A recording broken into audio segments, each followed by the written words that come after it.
right now. It's coming down. The Weather Channel.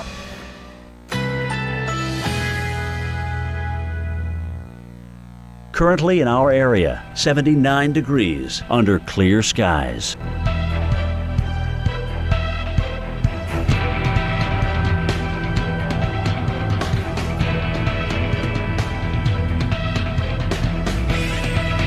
Tonight, a stray shower or thunderstorm is possible early. A few passing clouds. Low 73. Winds light and variable.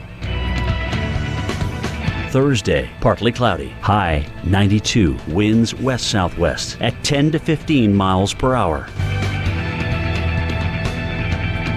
Thursday night, cloudy. Low 75. Winds southwest at 5 to 10 miles per hour.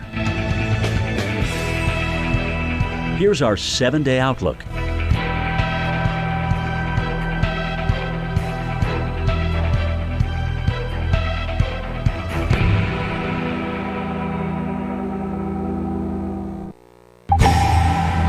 You are joining us live in Lake Charles, Louisiana. We are awaiting the worst that Laura will bring in the next few hours. And just in the last hour, we have gone from almost no rain and breezy conditions to now tropical storm force winds. Again, they'll let up at times, but they're starting to become more persistent, more pronounced, and the raindrops pelt you. That's what we're seeing. Not strong enough yet to really see significant power outages in Lake Charles. That is different, though, to our south. Now remember, we're in Calcasieu Parish. We're 30 miles or so due north of the Gulf of Mexico. So we're not right on the water's edge, but we are surrounded by water. And if you're familiar with Louisiana, it's covered in low-lying swamps and bayous. All that water, that storm surge fills all of that. So that's why it's able to go to places like I-10. Now the governor of Louisiana closing I-10 from the Texas state line to west of Acadiana. Okay, so that includes all of Lake Charles. That's about a 50, 60 mile stretch or so that is shut down. And we have seen it flood in the past, and we will see it flood again. It's no doubt about that. We'll see it flood again. Winds are only going to be ramping up from here. Every hour is going to look so different. And we went from no rain to now steady rain, but also persistent winds getting into that tropical storm force. I would say gusts have been over 50 for at least a couple of gusts in the last hour here in Lake Charles. Even stronger to the south, where we know in Cameron Parish, there's about 150 people, officials say, that refused to evacuate. That's 150 people in a very vulnerable area. Mandatory evacuation was ordered a couple of days ago, and now they are riding this out. They're going to be dealing with that 15 to 20-foot storm surge, and nobody's going to be able to come help. So hopefully those homes are, 25 feet high. I mean, to put a home 25 feet high, that's just unheard of. You don't see that very often unless you've been faced with a threat like Katrina or some sort of like that. So Laura really going to be known for a surge, but wind too. We saw what a strong Cat 4 can do. It can make scenes resemble a tornado. So you want to treat these like tornadoes. Now is the time. If you are here in southwestern Louisiana, now is the time to know that room that you are going to wait the night in. That's more interior, hopefully elevated, especially if you're near water, to keep you high up off the ground. But you also got to hide from the wind, because those winds can rip roofs off. They can open debris. Once a garage door opens, that's then entrance into the home, and it easily rips off the roof. So we're going to be seeing that type of situation probably 3 to 4 hours from now. Okay, it's going to go downhill very quickly, very fast, and it is a problem. And so we're hoping to save lives as best we can here at the Weather Channel. Hopefully everybody heeded the orders. For the most part, I think most have, and we're going to get through this together. But again, we are only in the beginning, and it's going to get a whole lot worse. Winds drastically change, and that surge happens even more quickly. We're looking at the water here. It's hard to make out from the camera, but we're looking at it, and you can clearly see some white caps, waves probably 1-2 feet high, which is pretty good size for a quiet, calm spot of the river here. Okay, so some of that come ashore, but not any significant rise in the water from our perspective. Don't let that fool you, though. Other parts of Lake Charles could see much higher rise already. It's hard to tell because what one spot may look like right now could look very different on a different side of the lake and a different spot of town and a different location in the parish. So be mindful of that. Areas, though, in southwest Louisiana are going to have that 15 to 20 foot storm. We know it's going to happen. This is a large storm. It's a monster of a storm, and it's not far away from a Category 5, even though that's just a academic stat ranking. 150 mile per hour winds is nothing to scoff at compared to 155. It's going to be catastrophic in the end, and waking up tomorrow after the worst of the winds died down and getting out and surveying what could be unrecognizable in many locations. It's crazy to see how quickly things have changed. Dr. Nab, you know, I was amazed to have a sunset tonight. Typically, you'll have clouds come in well in advance. And we did have that one band, but for the most part, it was sunny today. And it's hard to believe landfall, you know, 4, 5, 6 hours away or less. Yeah, it's so typical, Chris, for the weather to be pretty good in the periphery of a hurricane with a compensating sinking motion, whereas inside the hurricane, everything's rising and it's turbulent. Chris, I've got the latest advisory from the National Hurricane Center that just came in here, 11 p.m. Eastern, 10 p.m. Central Time, as we expected, based on the recon data that NOAA and Air Force have been collecting. No change to the intensity. The max winds still, according to the aircraft, at 150 miles per hour, a solid Category 4. Now, it doesn't appear from the aircraft data or the satellite data that the storm is strengthening, but it's already so strong. As Chris said, it's somewhat academic at this point. It is inevitable now that this is going to cause catastrophic damage from wind and water, not just at the immediate Gulf front, but going a large distance inland. When you have a major hurricane come ashore, it's going to bring hurricane conditions in a long way. These do not just go away at the coastline. Still moving north-northwest at 15 miles an hour. If you're in Lake Charles, the fact that it's still a north-northwest instead of making a turn to the north is not good news for you, because that keeps increasing the chances that the eastern Eyewall, the right-hand side, is going to go right over Lake Charles. And when we look at the new track and intensity forecast that has just come in, it shows landfall here in the next 3 or 4 hours, maybe just along or east of the Texas-Louisiana border, and then continuing inland as a strong tropical storm all the way into Friday.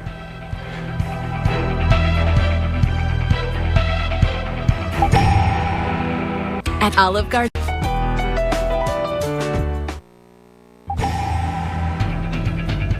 And good evening, everyone, from Lake Charles, a city that we've been advertising all day could easily be underwater from every corner of the city here because of massive water inundation. Compliments of Laura. Looks like it's going to be the strongest hurricane into southwest Louisiana history in terms of what we've got with storm surge and certainly the wind. Some of the wind, again, still trying to get up there, 150 miles per hour.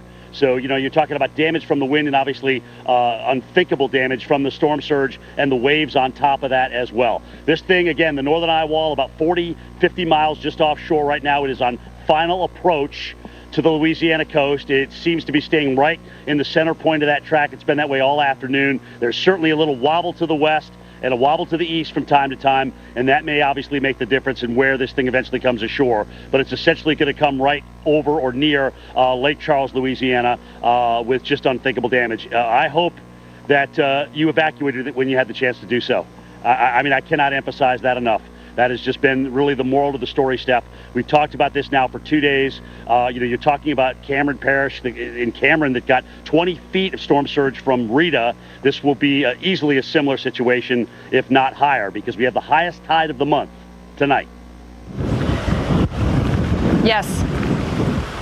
All right, so Jim, let's talk a little bit more about Rita and how high the surge could get here, all right? Because I looked at the Calcasieu River, which is right behind me. That is the water. We're going to continue to watch it rise, and don't worry, we can easily get to higher ground where we are located here and quickly get in and go up. So don't worry about us when it comes to that. Trust me, we're going to be okay with that. But I want to talk to you about Rita and the surge and what is forecast to give you some perspective.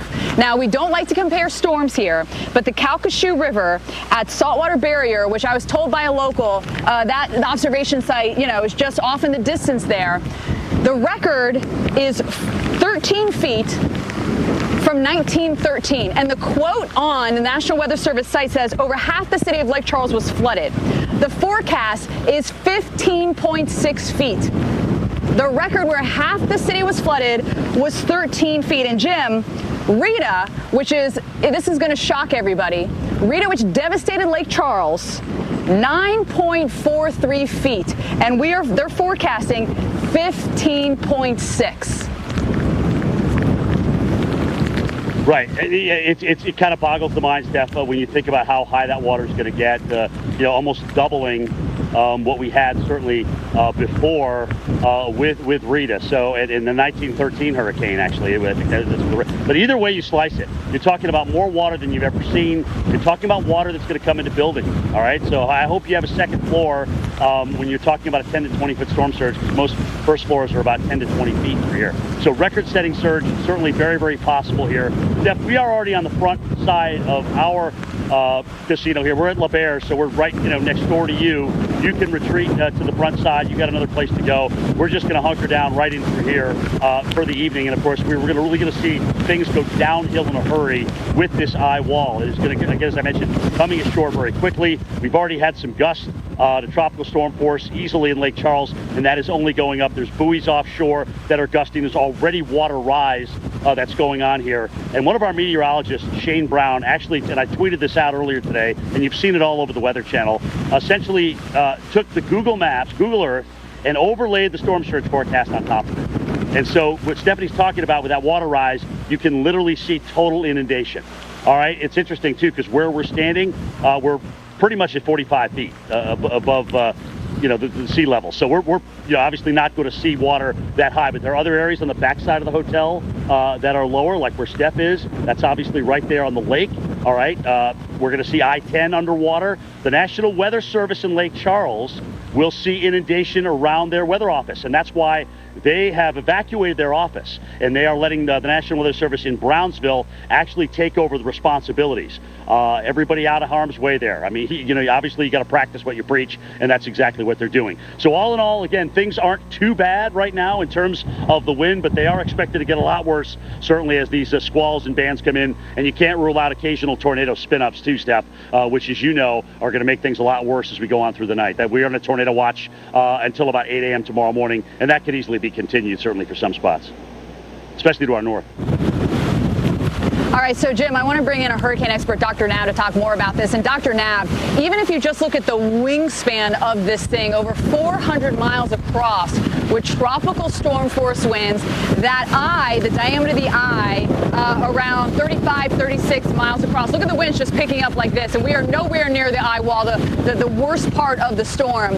But Dr. Nab, being a storm this big, how long will it take to wind down as it goes inland, and people that live in northern Louisiana into Arkansas, places like that? What will they be feeling? Because this is not just a coastal issue.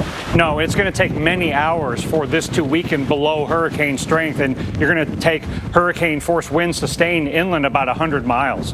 And even after that and beyond that, the tropical storm force winds with hurricane force gusts, over land, Steph, the gusts are a lot stronger compared to the sustained than the gust relative to the sustained over water. So they can remain very gusty over land. And in Rita, a lot of people died on the weaker side of the system in Texas from trees falling. So it's a very dangerous inland wind event.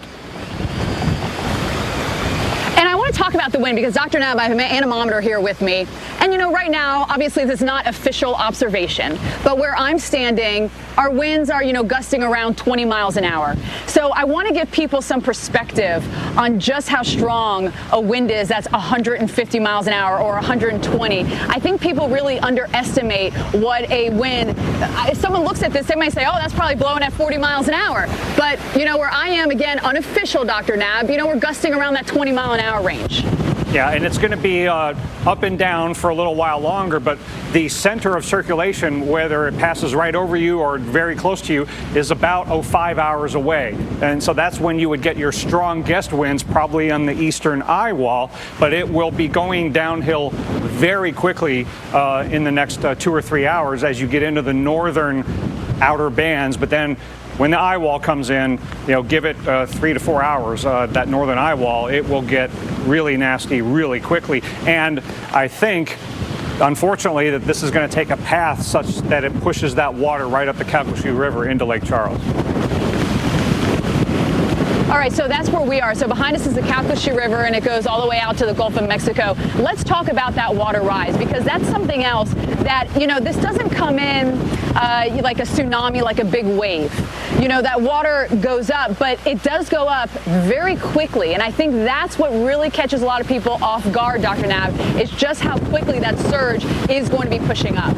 Yes, and it will start off a little gradual, but then in the last hour or so, it will come up very, very quickly. Now, it'll be a different kind of water rise in Lake Charles than it will be with the storm surge event closer to the Gulf of Mexico coastline, where you would have the open exposure to the full force of the battering waves. And that's where, down in Cameron, for example, you could have entire buildings wiped off their foundations. That's less likely to happen in Lake Charles, but still very likely to have many structures inundated. You know, we had 6 feet of water in downtown Lake Charles in Rita.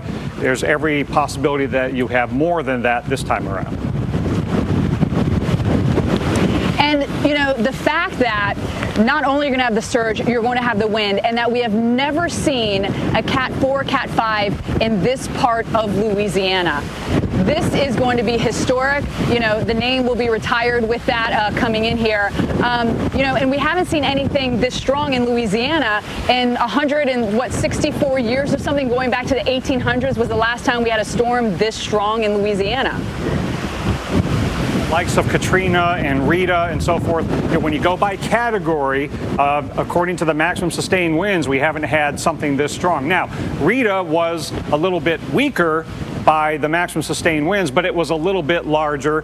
And so in some places, we might have comparable storm surge this time as compared to Rita. But I think with how strong Laura is, especially in Cameron Parish and up the Calcasieu River and up into Lake Charles, some places will get worse storm surge. So it depends on where you are. Every storm is very, very different. And also, Steph, the other thing that is working against us here is that the timing of high tide in the 4, 5, 6 a.m. time frame where you are is also going to be about the time when the strongest onshore push will be realized. Yeah, just after 6 a.m. is when we have that high tide, and then the sun will be rising about 6:46 tomorrow morning, and unfortunately, it'll look a lot different. Dr. Nav, how about that rainfall? It is moving fast. That is the one silver lining. This is not going to be a Harvey with 20, 30, 40 inches of rain, but we're still going to see some spots with up to perhaps 18 inches of rain.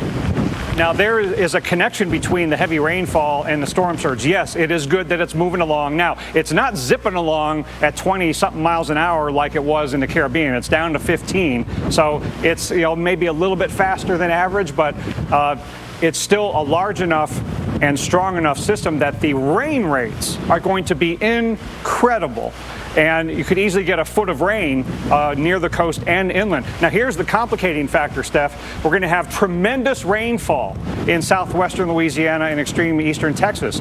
That water is going to be trying to drain into the Gulf of Mexico, and the storm surge that's not going to drain very quickly is going to back that up. So when you look at how high the water could get due to storm surge, it could actually be higher than that, because that doesn't take into account inundation from excessive rainfall. All right, Dr. Nav, we'll check back in with you in a little bit. I want to go to Jim, though. And Jim, I want to put in perspective, you know, what does 10, 15 feet of surge mean? A one-story building is around, you know, 10 to 4. So we're talking literally the height up to people's roofs, maybe over some people's roofs at 10 to 15 feet. That's a one-story building. Yeah, and Steph, you saw the same story I did about the folks, about 150 people decided to stay behind in Cameron Parish. The emergency manager incredibly worried about those folks. They refused to leave, but you know what? It's a free country, ladies and gentlemen. You got to do what you got to do, right? But that isn't necessarily saying that's the smartest move out there, especially given the fact that we know how high the water is going to get with this, and the waves on top of that make it a horrifying experience. Like you mentioned, a one-story building is about 10 feet, all right? So now you're on your roof at 15 and hoping the waves don't knock you off the roof into the storm surge. That's what we're talking about here, and that's not even sugarcoating it at all. And you're gonna, and if the 150-mile-per-hour winds don't knock you off the roof, then maybe the storm surge and the waves will. There's just a multitude of hazards. And the other thing that really upsets me about this is the fact that now you potentially put first responders in harm's way. we give you all the information we can to get you out of harm's way and get you prepared for the storm. And when you decide to do things on your own and things don't go exactly the way you thought that they'd go, now you put first responders out there, and they have families and they have livelihoods, and we need those people. They're a part of this whole thing that makes the world go round. So just keep that in mind, all right, when you think about when emergency managers and whatnot ask you to evacuate. That's exactly what that's for, to keep you safe, to keep them from not having to go in and get you. 937 millibars. This is really interesting when you think about it, because all the historic hurricanes in Louisiana history there's only, well, Rita was 937 millibars, and Katrina was stronger than that at, I think, 915 millibars. So it is up there with the elite, if you will, in terms of its strength. Interestingly enough, too, the wind's only 115 miles an hour. It was a bigger storm, all right? This one's a little bit tighter, and so the winds are a lot stronger at 150 miles per hour. Now let's take a look. Let's look at some real-time data here. I want to look at the radar. One of the beautiful things about the radar is it can look up and tell us a lot of things. Are there hail? Is there hail with storms? Is there, what are the rainfall rates? What is the wind doing at different levels of the altitude where the beam is? And the radar at Lake Charles right now, of course, as most Doppler radars are at a half a degree beam width. So that's the angle the beam goes up. So as we look out now into the Eyewall, you can see what kind of wind we got here. So this is about 6,000 feet up, I believe, right, Jess? And we're talking about, winds here that are well over 140 miles an hour. Now, those don't always get all the way down toward the surface. We know that. There's a stabilizing factor before you get to the ground that kind of dampens, if you will, that wind. There's friction and things like that as well. But still, that gives you an idea of what is in that eye wall. And once it gets on the coast and once it moves up into Lake Charles, now you're talking about very, very high likelihood of loss of power here. We may even lose cell phone service. And that's another thing. Steph and I will come with you as long as we can tonight, given the fact that we will potentially could lose cell towers. And right now, cell is what's getting us out there on the air, both in the way that you can hear us and also see us in through here. Now, right now in Lake Charles, the winds are out of the northeast. So I'm a little blocked. What I've played for with my crew is to be above the water. That's first and foremost to start with.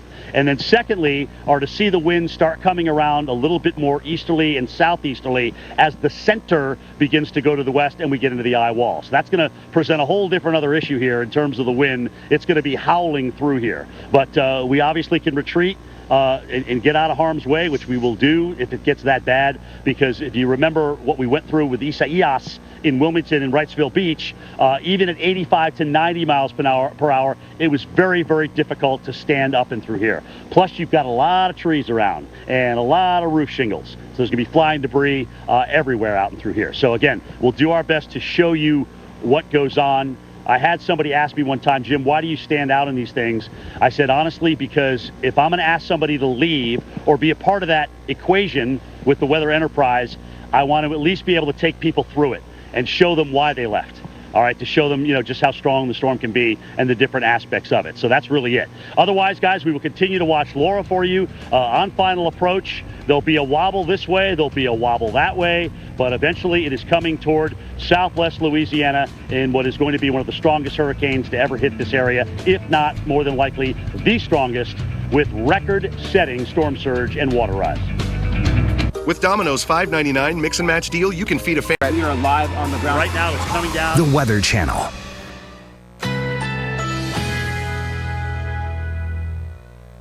Currently in our area, 78 degrees under fair skies.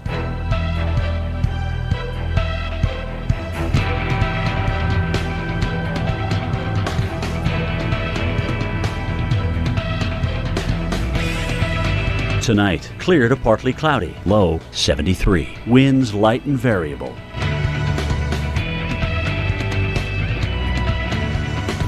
Thursday, mostly cloudy skies. High 92. Winds west-southwest at 10 to 15 miles per hour. Thursday night, overcast. Low 75. Winds southwest at 5 to 10 miles per hour. Here's our 7-day outlook.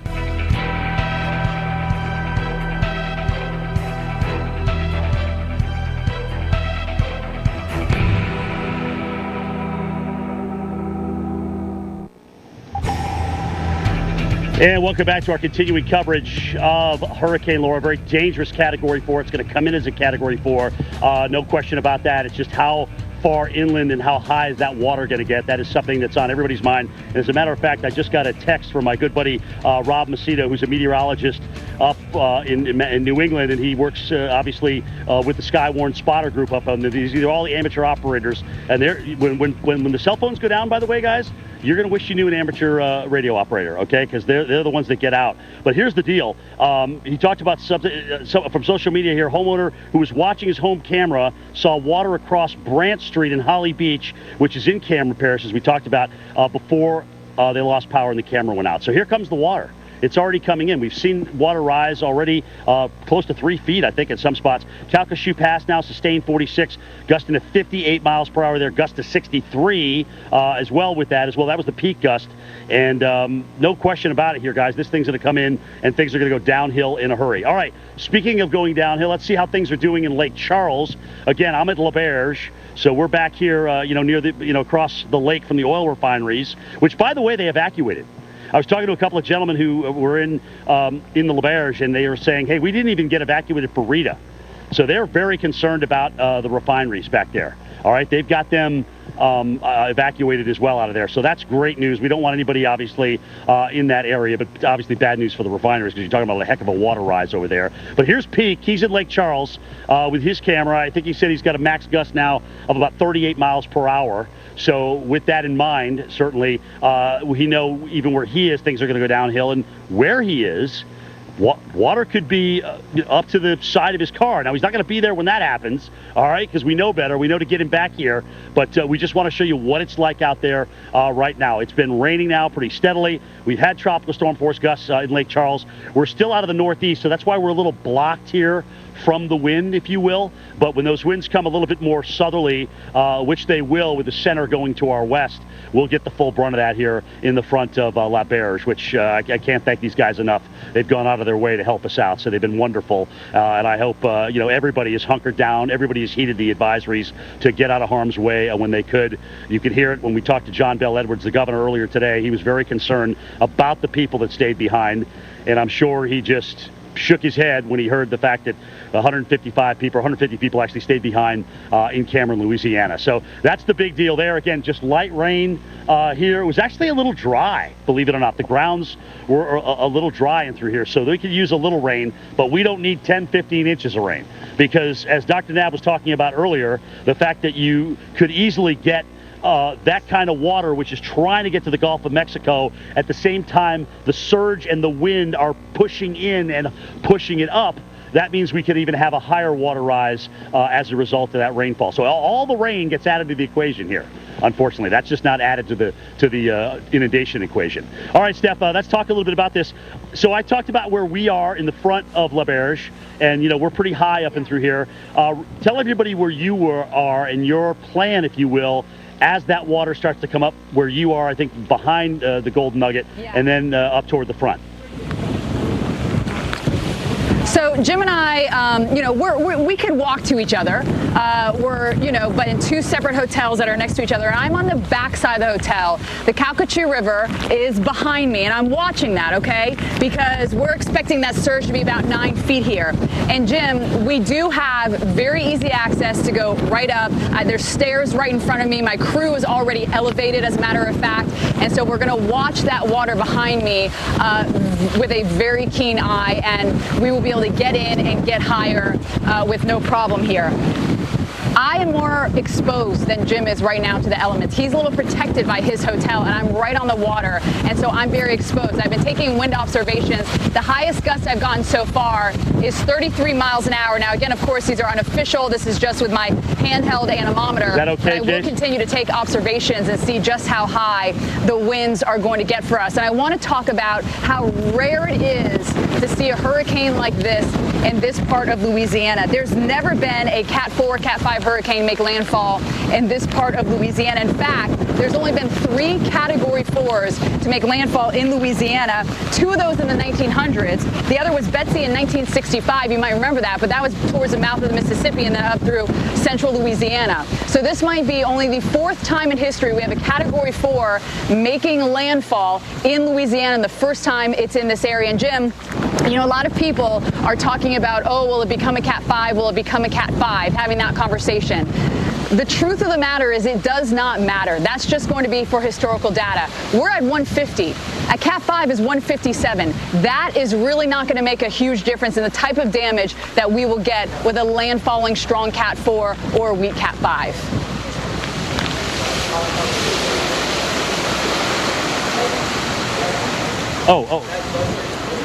I might have lost Jim.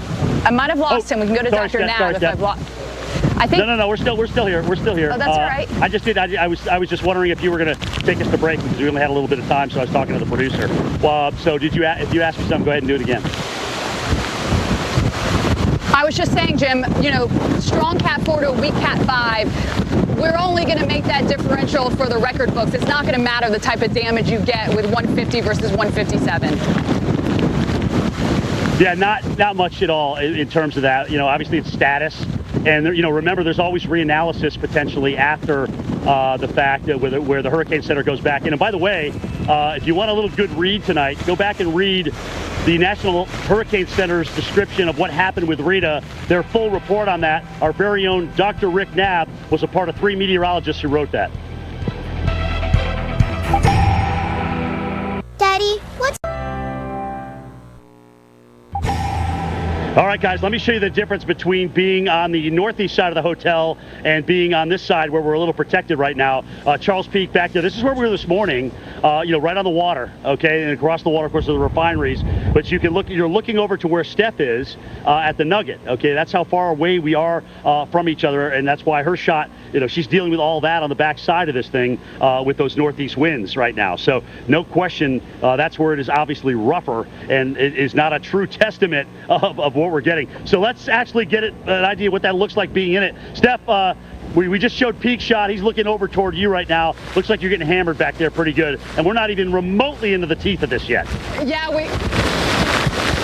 No, we're not at all, Jim. I mean, we're still several hours, and look what's happened. Just from our last live shot until now, I'm trying to get a wind observation. I'll be doing these. The highest I've seen so far is 33, but I've got to tell you, you can see the sheets of rain, you know, whipping off the building with the wind. Behind me is the Calcasieu River, and you see that water, and the waves are starting to come up here, and we're watching this very closely, and I don't want anyone to be concerned about us. My crew is actually already elevated. They are up from where I am standing, and I can easily run up these stairs and we can get higher, and that's what we anticipate doing once that water is going to push in with this storm. And the winds, they've died down a little bit now, but wait until we get into that Eyewall. I will not be able to stand out here. It'll be absolutely impossible. So things are going to continue to deteriorate through the night. Now is the time that everyone needs to be safe.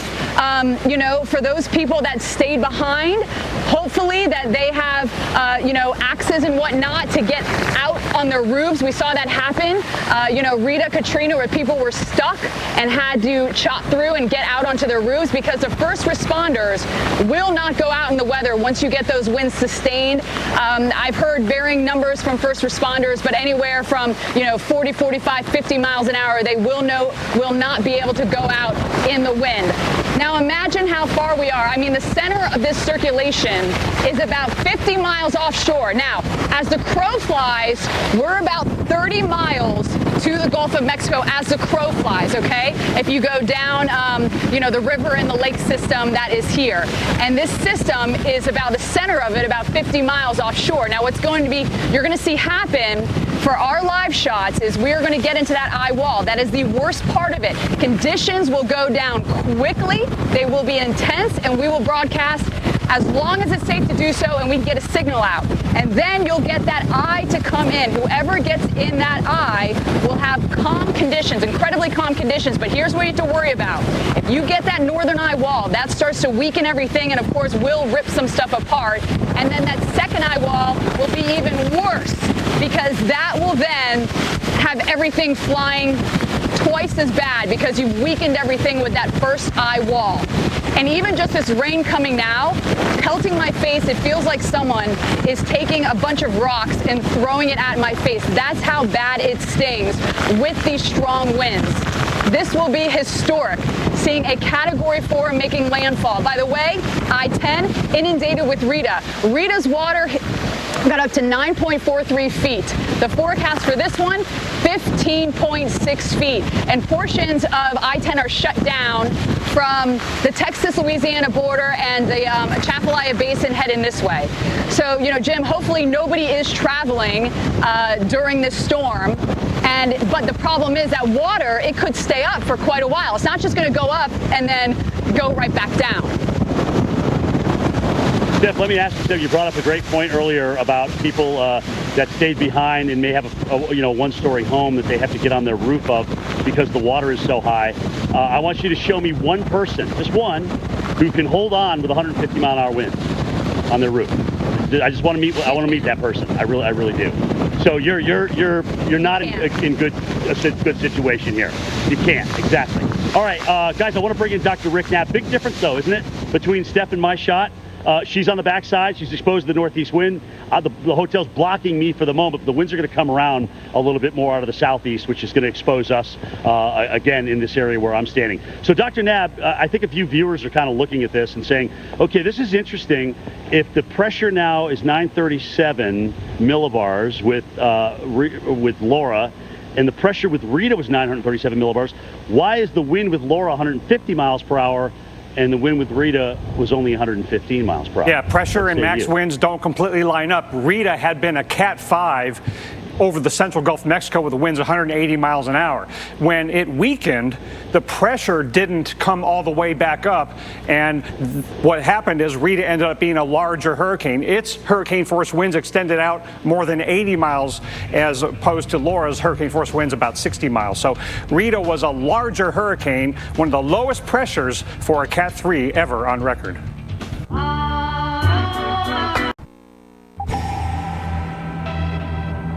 This is a view from our Charles Peak in Lake Charles, Louisiana. We recently got a gust over 50 miles an hour at the airport there, and the winds will only get worse from here. And this is just the first half of the hurricane. The center of circulation will go very near to the west of Lake Charles in a few hours, and bringing them perhaps the strongest winds of anyone that will be that far inland.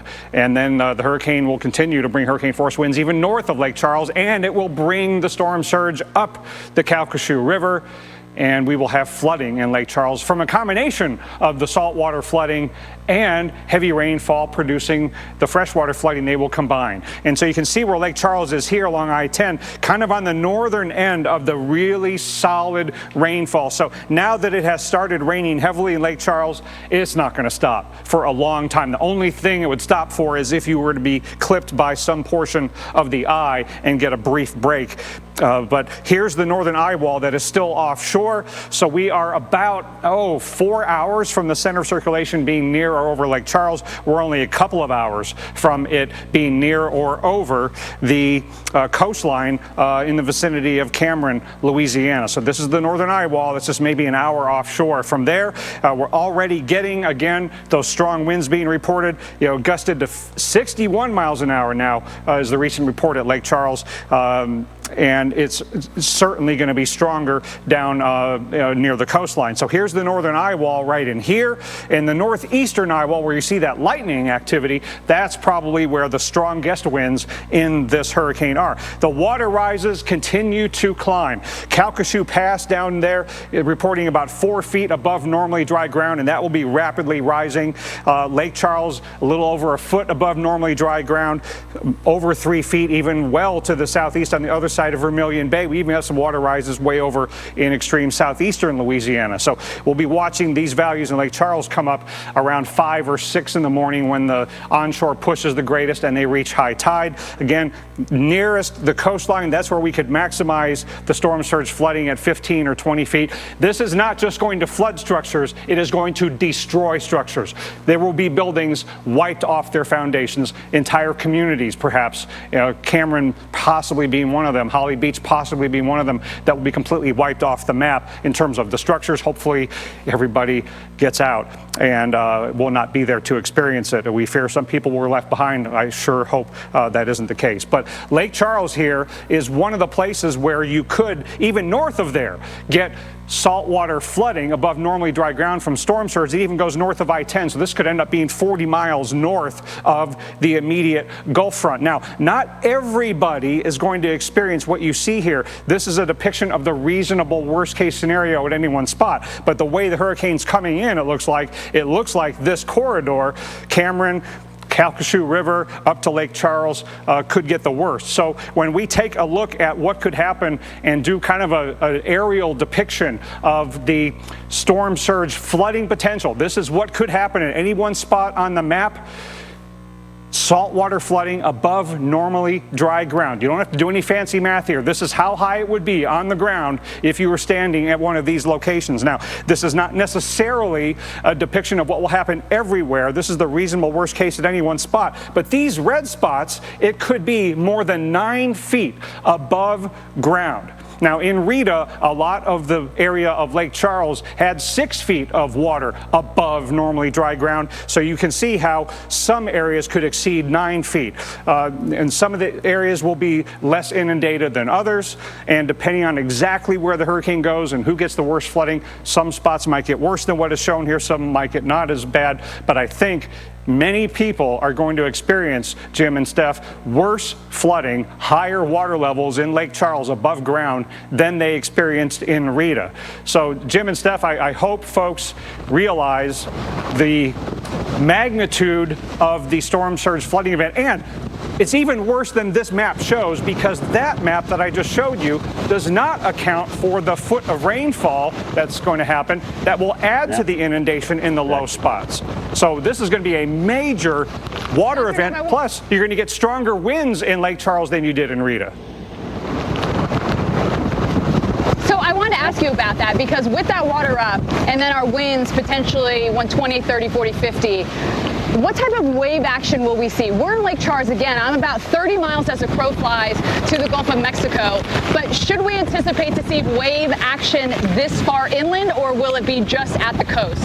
Well, there will be some wave action on the river there. It will be nothing like the large and battering waves on the Gulf front and down farther south where there's more open exposure. And that's the area down near Cameron, Holly Beach, that area where we could see structures wiped off their foundations by a combination of the surge and the waves. I don't think we're going to see that kind of wave action and structures wiped off their foundation as easily in Lake Charles.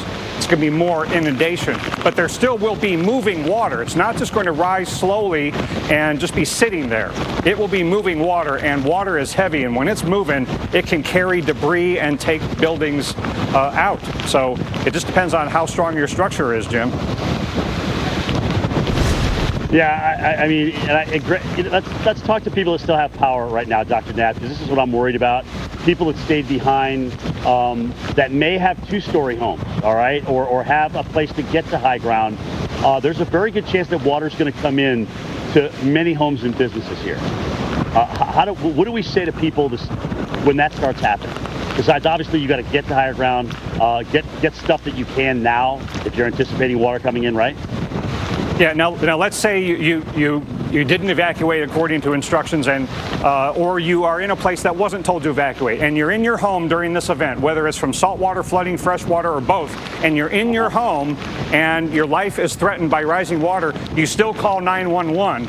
It's just that help might not be able to come right away. You just want to go as high as you possibly can in your home as the waters rise. But this is why we try to get everybody out as flooding becomes an absolute reality. We are live on the ground. Right now, it's coming down. The Weather Channel.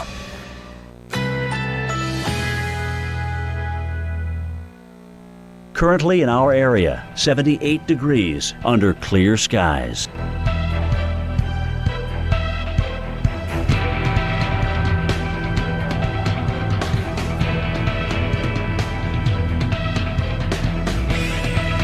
Tonight, clear to partly cloudy, low 73. Winds light and variable.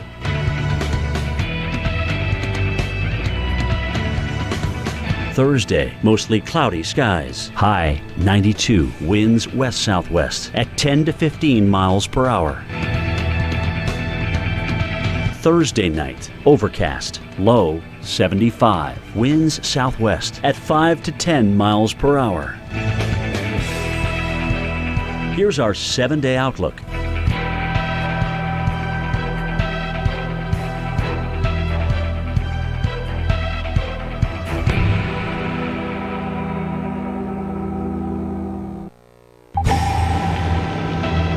All right, guys, looking at the action behind La Berge here with the wind whipping around a lot stronger back there.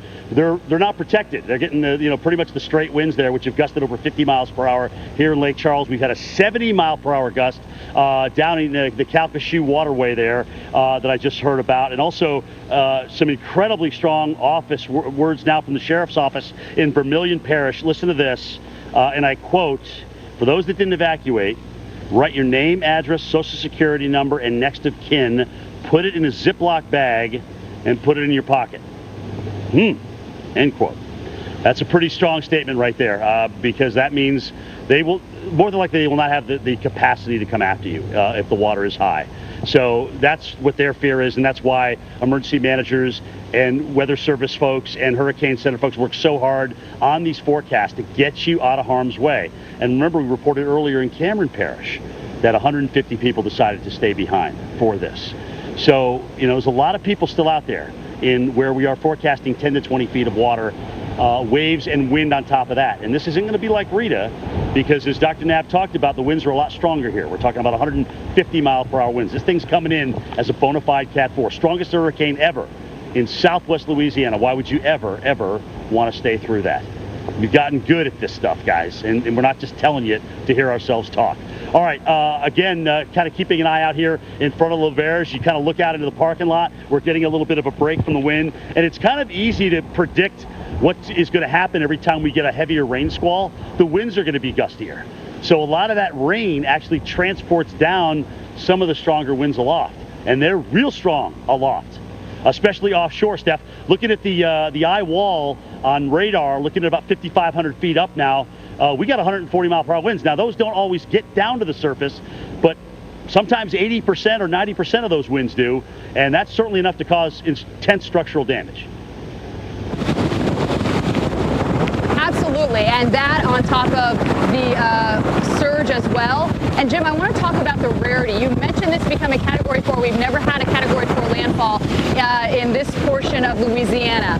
And in fact, we've only had 3 known Category 4s to make landfall in Louisiana, 2 in 1800 and 1 in 1965, and none of those were anywhere near this area. So this is a very rare occurrence. Now, what's going to happen as we go through the next hours? That's what everyone wants to know as we're watching this. Look how gusty it is. We are not shielded at all. This is the Calcasieu River right behind me. You see that water is going to come up. We're watching it very closely, and we are going to be able to get to higher ground very quickly. I'm about 30 miles as a crow flies to the Gulf of Mexico, and Laura will be the record 7th named storm to make landfall actually here in the continental U.S. before the end of August. That is a record. We've had 6 named storms. Let me look at my numbers here. I want to get them right. 1886 and 1916. There were 6 named storms that made landfall before the end of August. This will be our 7th. So it is a record-setting season. It is a record-setting storm. And unfortunately, that means a lot of destruction for people here into southwestern Louisiana. But Jim, it's not just at the coast. And I really want to emphasize this. Obviously, that's where we'll see the most destruction. But people that live in the parishes in northern Louisiana, Arkansas, Missouri, as this continues to go in, it takes time for these to wind down, and it will still have tropical storm force winds. It will be taking out power for people. It's a great point. We haven't talked about that because we've been focusing a little bit on Lake Charles, and certainly our amazement with the kind of inundation that's forecast here, and the height of the river, going almost twice as high as the record, which is just amazing when you think about that. So that just puts the inundation into a whole different perspective here and category. But yeah, Steph's exactly right. That's why the hurricane warnings go so far inland. And another thing too, Steph, is there are phenomenal amounts of cattle in these lower parishes of Louisiana. Yeah. And unfortunately, there was no way to get them out. So we're going to lose a lot of cattle. There is a phenomenal amount of timber in this exact region that we've often referred to on the Weather Channel, the East Texas Piney Woods. Well, that kind of extends into Louisiana.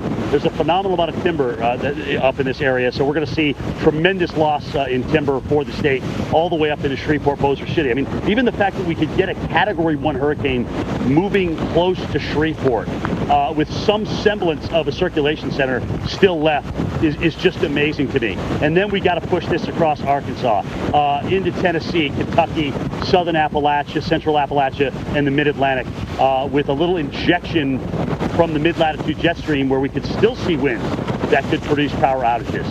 No question we have the chance to have hundreds of thousands, if not millions, without power before this is all said and done, and it won't be far away from the coast. So, Steph, again, it's interesting where I am. I just want to give folks a perspective of this.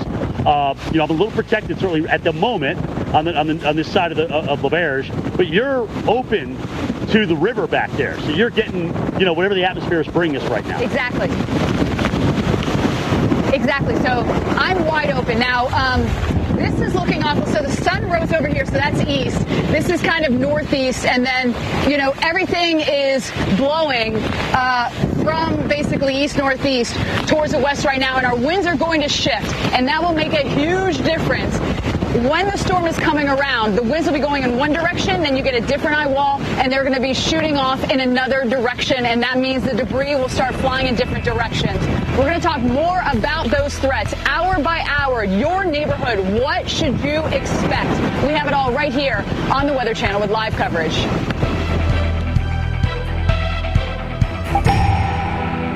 At Domino's, we're delivery experts. Radar can help. All right, guys, just got word that we are now under an extreme wind warning. And this, of course, is something that they reserve for the Eyewall, in parts of the Eyewall. And we're going to be under this for a while because the worst is still offshore, but we're going to get more and more wind. Winds are going to be gusting even stronger. So a large chunk of, I would imagine, southern Louisiana all the way to the coast under this extreme wind warning, which is kind of like the look. You're not going anywhere. Shelter in place. You're going to lose power. You may lose cell service. That's essentially what that is telling you right there. And that is what's going on, certainly for many, over the next 2 to 4 hours in this region here up in Lake Charles. Now, what's interesting, you're like, Jim, what high wind warning? You're not standing in any kind of high wind at all. No, because we've positioned ourselves in the front to deal with the Eyewall later on. All right? So we're protected with a northeast wind right now. But let me take you to the back of L'Auberge. And this is what Charles Peak's got. This is literally right around the back where we were this morning for AMHQ. And you can see, and this is where Steph is right now. She's at the Golden Nugget. I'm here at L'Auberge. But this is the kind of weather they're getting as they're exposed to nothing blocking them. They don't have a big, fortress resort out through here to block any of the wind. So they're getting hammered. And believe me, it's going to get a heck of a lot worse before it gets better. So, Steph, I want to talk about that. You are going to move out of that area as the water comes in, because we are expecting about 10 to 12 feet of water rise, even back there on the river. Tell us your plan. Is this something where you get to go, because you can't walk outside when this thing is ramming, but you're going to go through the hotel and get up toward the front? Is that the thinking? Okay. Right, so let me show you. This is the Calcasieu River behind me. It hasn't really come up. I can see some white caps, which obviously we didn't see earlier. And, the water is coming up, but nothing that is too dramatic right now. But it will. It's just a matter of time. And we'll talk to Dr. Nab about the timing of when that water will rise up, because I'm about 30 miles from the Gulf of Mexico as the crow flies. Calcasieu River, there's all sorts of rivers and lakes and whatnot that drain out, and that's going to be part of the problem, is the rain coming down, 12, 15, 18 inches of rain coming down. That wants to wash out to the Gulf of Mexico, but the Gulf of Mexico is going to be washing in. So what we've done here is on the back of our hotel, which is an enormous structure. It is enormous, 20-something floors. It is huge, it is massive, it is sturdy. Where we are, there's actually, about 10 steps up to where my crew is. They are safe. In fact, they're very dry. And in between commercial breaks, I go up there, there's basically no wind. So we found this little nook that we could stay in. And as long as we can broadcast live, we could actually probably be in that nook with the Eyewall if we can get a signal out, because it is very protected. When the water comes out, up, and obviously I'm watching it closely, we have a huge crew here, everyone's watching it, we will immediately go up these stairs and get to higher ground. So we are very safe and very well protected. For those of you at home who are watching us and are concerned about that water rise, I want to bring in Dr. Nab to talk more about that. Dr. Nab, when can we anticipate? Listen, hours ago, I saw it was already overwashing, along the Gulf Coast. But how about for us, where we're the 30-ish miles inland, when can we expect that water to start rising? Well, it will start rising gradually in the next hour or two, but the real significant rise is in the 3 to 4 hour time frame from now, because it's about 4 hours from now when the center of circulation makes its closest pass to Lake Charles, maybe just to the west of there. So maybe 3 hours from now, you really see it noticeable. It maybe maximizes 4 to 5 hours from now. And then that's all headed into high tide. So the timing is this. You've got the center of circulation that's about 2 hours off the coast. Now, in between the center and the coast is the northern Eyewall, and that is within an hour from coming on shore. So, Steph, that's why with about an hour's notice, they issued this extreme wind warning for the Eyewall to come ashore within the next hour. And then that northern Eyewall is maybe 2.5 to 3 hours away from Lake Charles. So you got a lot to deal with, and it's going to be getting worse and worse here in the next couple of hours. Okay, Dr. Nab, let's talk about some of these cities, these specific cities. As you're watching this position, and I know they can wobble, and this is something we will have to watch very closely, because a little shift this way or that way will make a huge difference in what happens to someone's property. But what are some of the cities that could sit in the Eyewall or experience any part of the Eyewall with this system as it pulls ashore? Well, certainly on the northern side, that northern Eyewall, Cameron and Holly Beach are going to get the northern Eyewall. That is within the hour, and they're the first in line there that's in the extreme wind warning. Now, with the center of circulation still going north-northwestward, it probably is going to pass just west of Lake Charles. So it could work out, unfortunately, that Lake Charles never gets into the eye. You get the northeastern Eyewall, you get the eastern Eyewall, you get the southeastern Eyewall, and there's no break. And I don't know if anybody in Lake Charles has really ever experienced anything quite like that. The Eyewall of a major hurricane for a few hours. You got to shelter like for a tornado. I mean, seriously, we could lose lives if people don't do that. Okay, so as this is coming ashore, you've got the wind and you've got the water. How much time will you have that combo of the highest surge and the strongest winds, and how long will that surge stay up once the storm, the strong winds pass? How long will it take for it to go down? Well, for it to completely drain, it could take many hours to a day or two, because there's going to be so much rainwater mixed in there as well.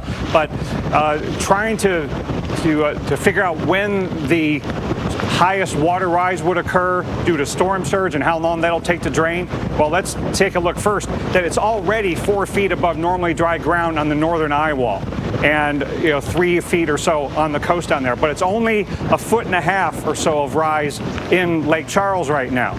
But when you look at the timing of the onshore push, it looks like that we're going to be dealing with the high tide around 6 a.m. local time, but around 2 to 3 a.m. local time, that's when the southerly push will really begin in earnest, and it will last well past the Eyewall, passing you past sunrise. So there could be a good 6 hour period there, either side of high tide, where you've got your highest storm surge flooding, but because of the rainfall-induced flooding being added to that, it's going to take a long time for all this water to drain, Steph. It could be flooded in Lake Charles for a day or more.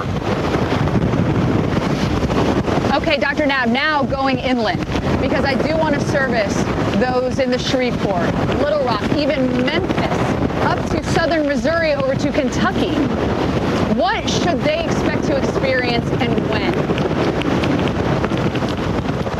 Well, the rainfall is going to be a big issue up in that area. And now, in northern Louisiana, it's not going to be too much longer before they start experiencing the winds of tropical storm force. And in Arkansas, when they wake up tomorrow, they're going to start dealing with tropical storm conditions. And sustained tropical storm force winds could be occurring in places like Little Rock, when we get into tomorrow.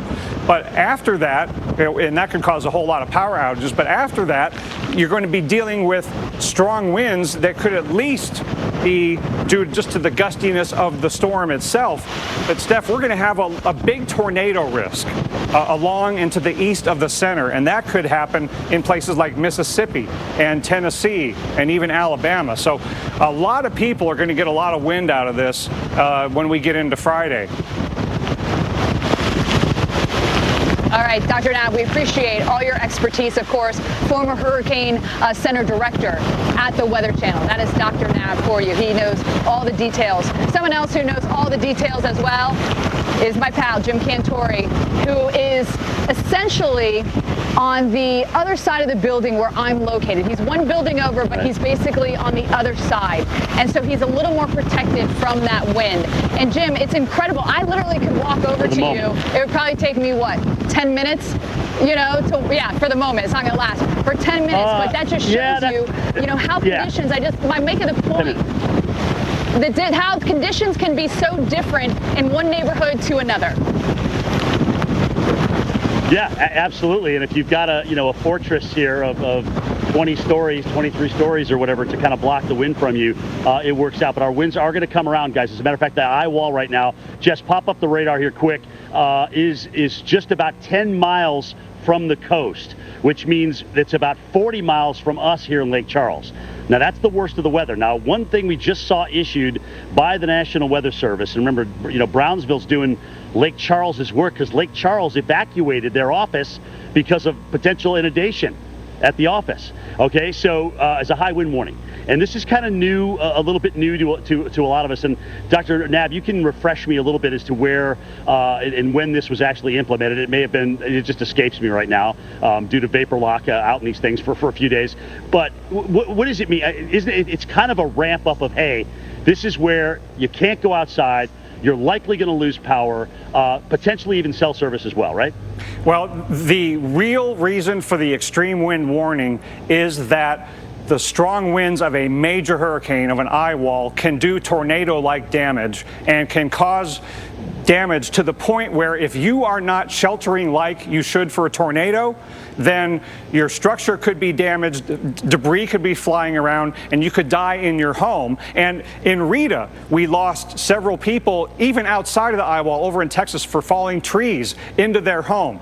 And so this is, it's not a hurricane warning kind of warning that you issue a couple days in advance to do all the preparations and get ready. An extreme wind warning for the Eyewall is you've got to get into your final safest possible shelter, like for a tornado, put a helmet on, and get ready for what could feel like dealing with a tornado, and to shelter from the flying debris of the wind, because you can't guarantee that your structure is going to be able to keep out the debris.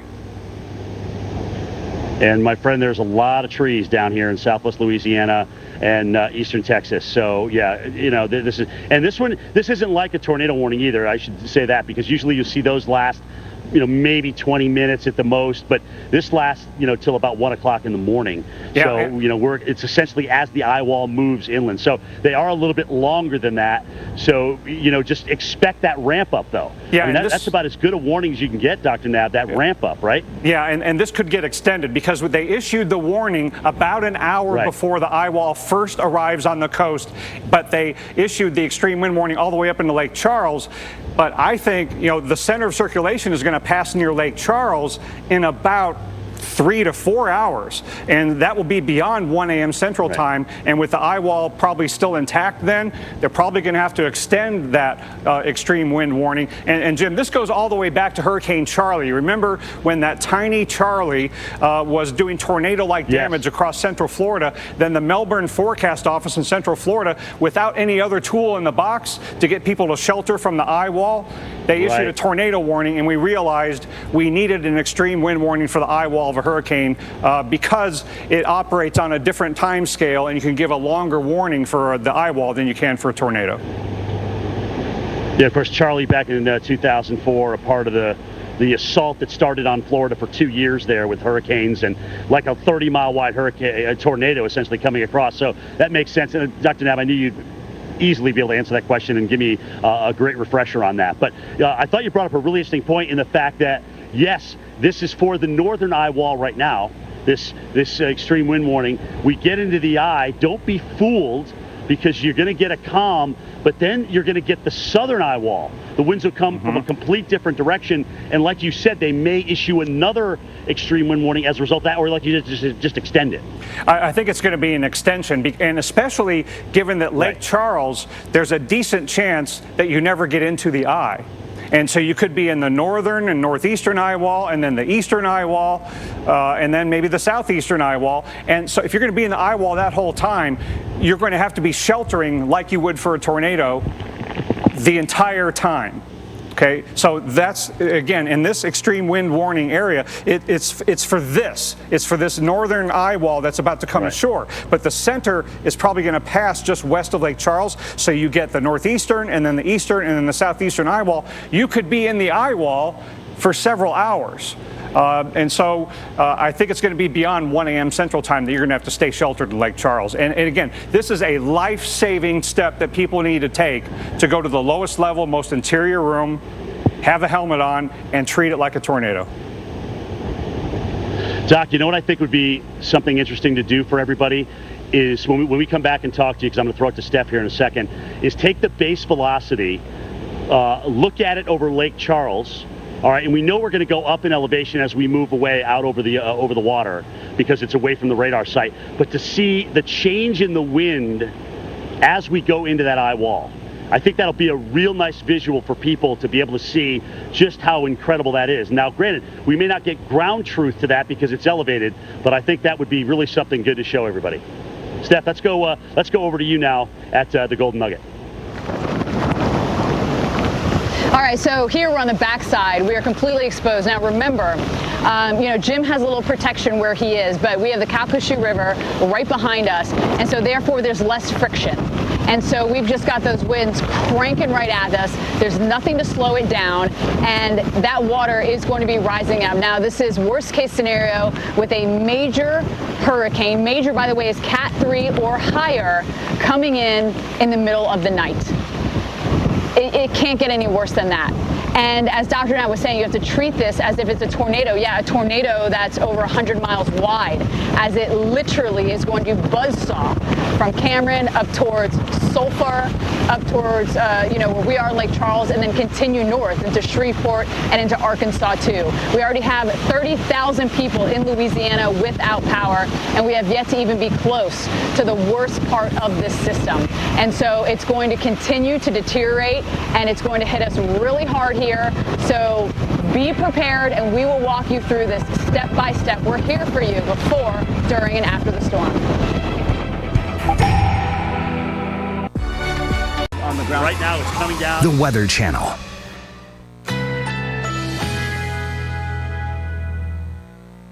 Currently in our area, 77 degrees under fair skies.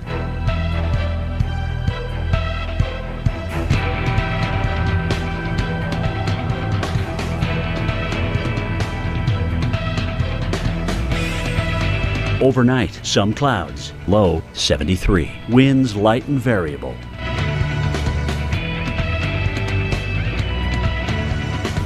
Thursday, considerable cloudiness, high 92. Winds west-southwest at 10 to 15 miles per hour.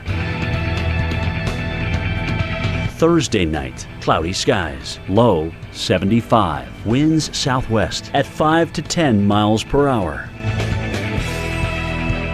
Here's our 7-day outlook.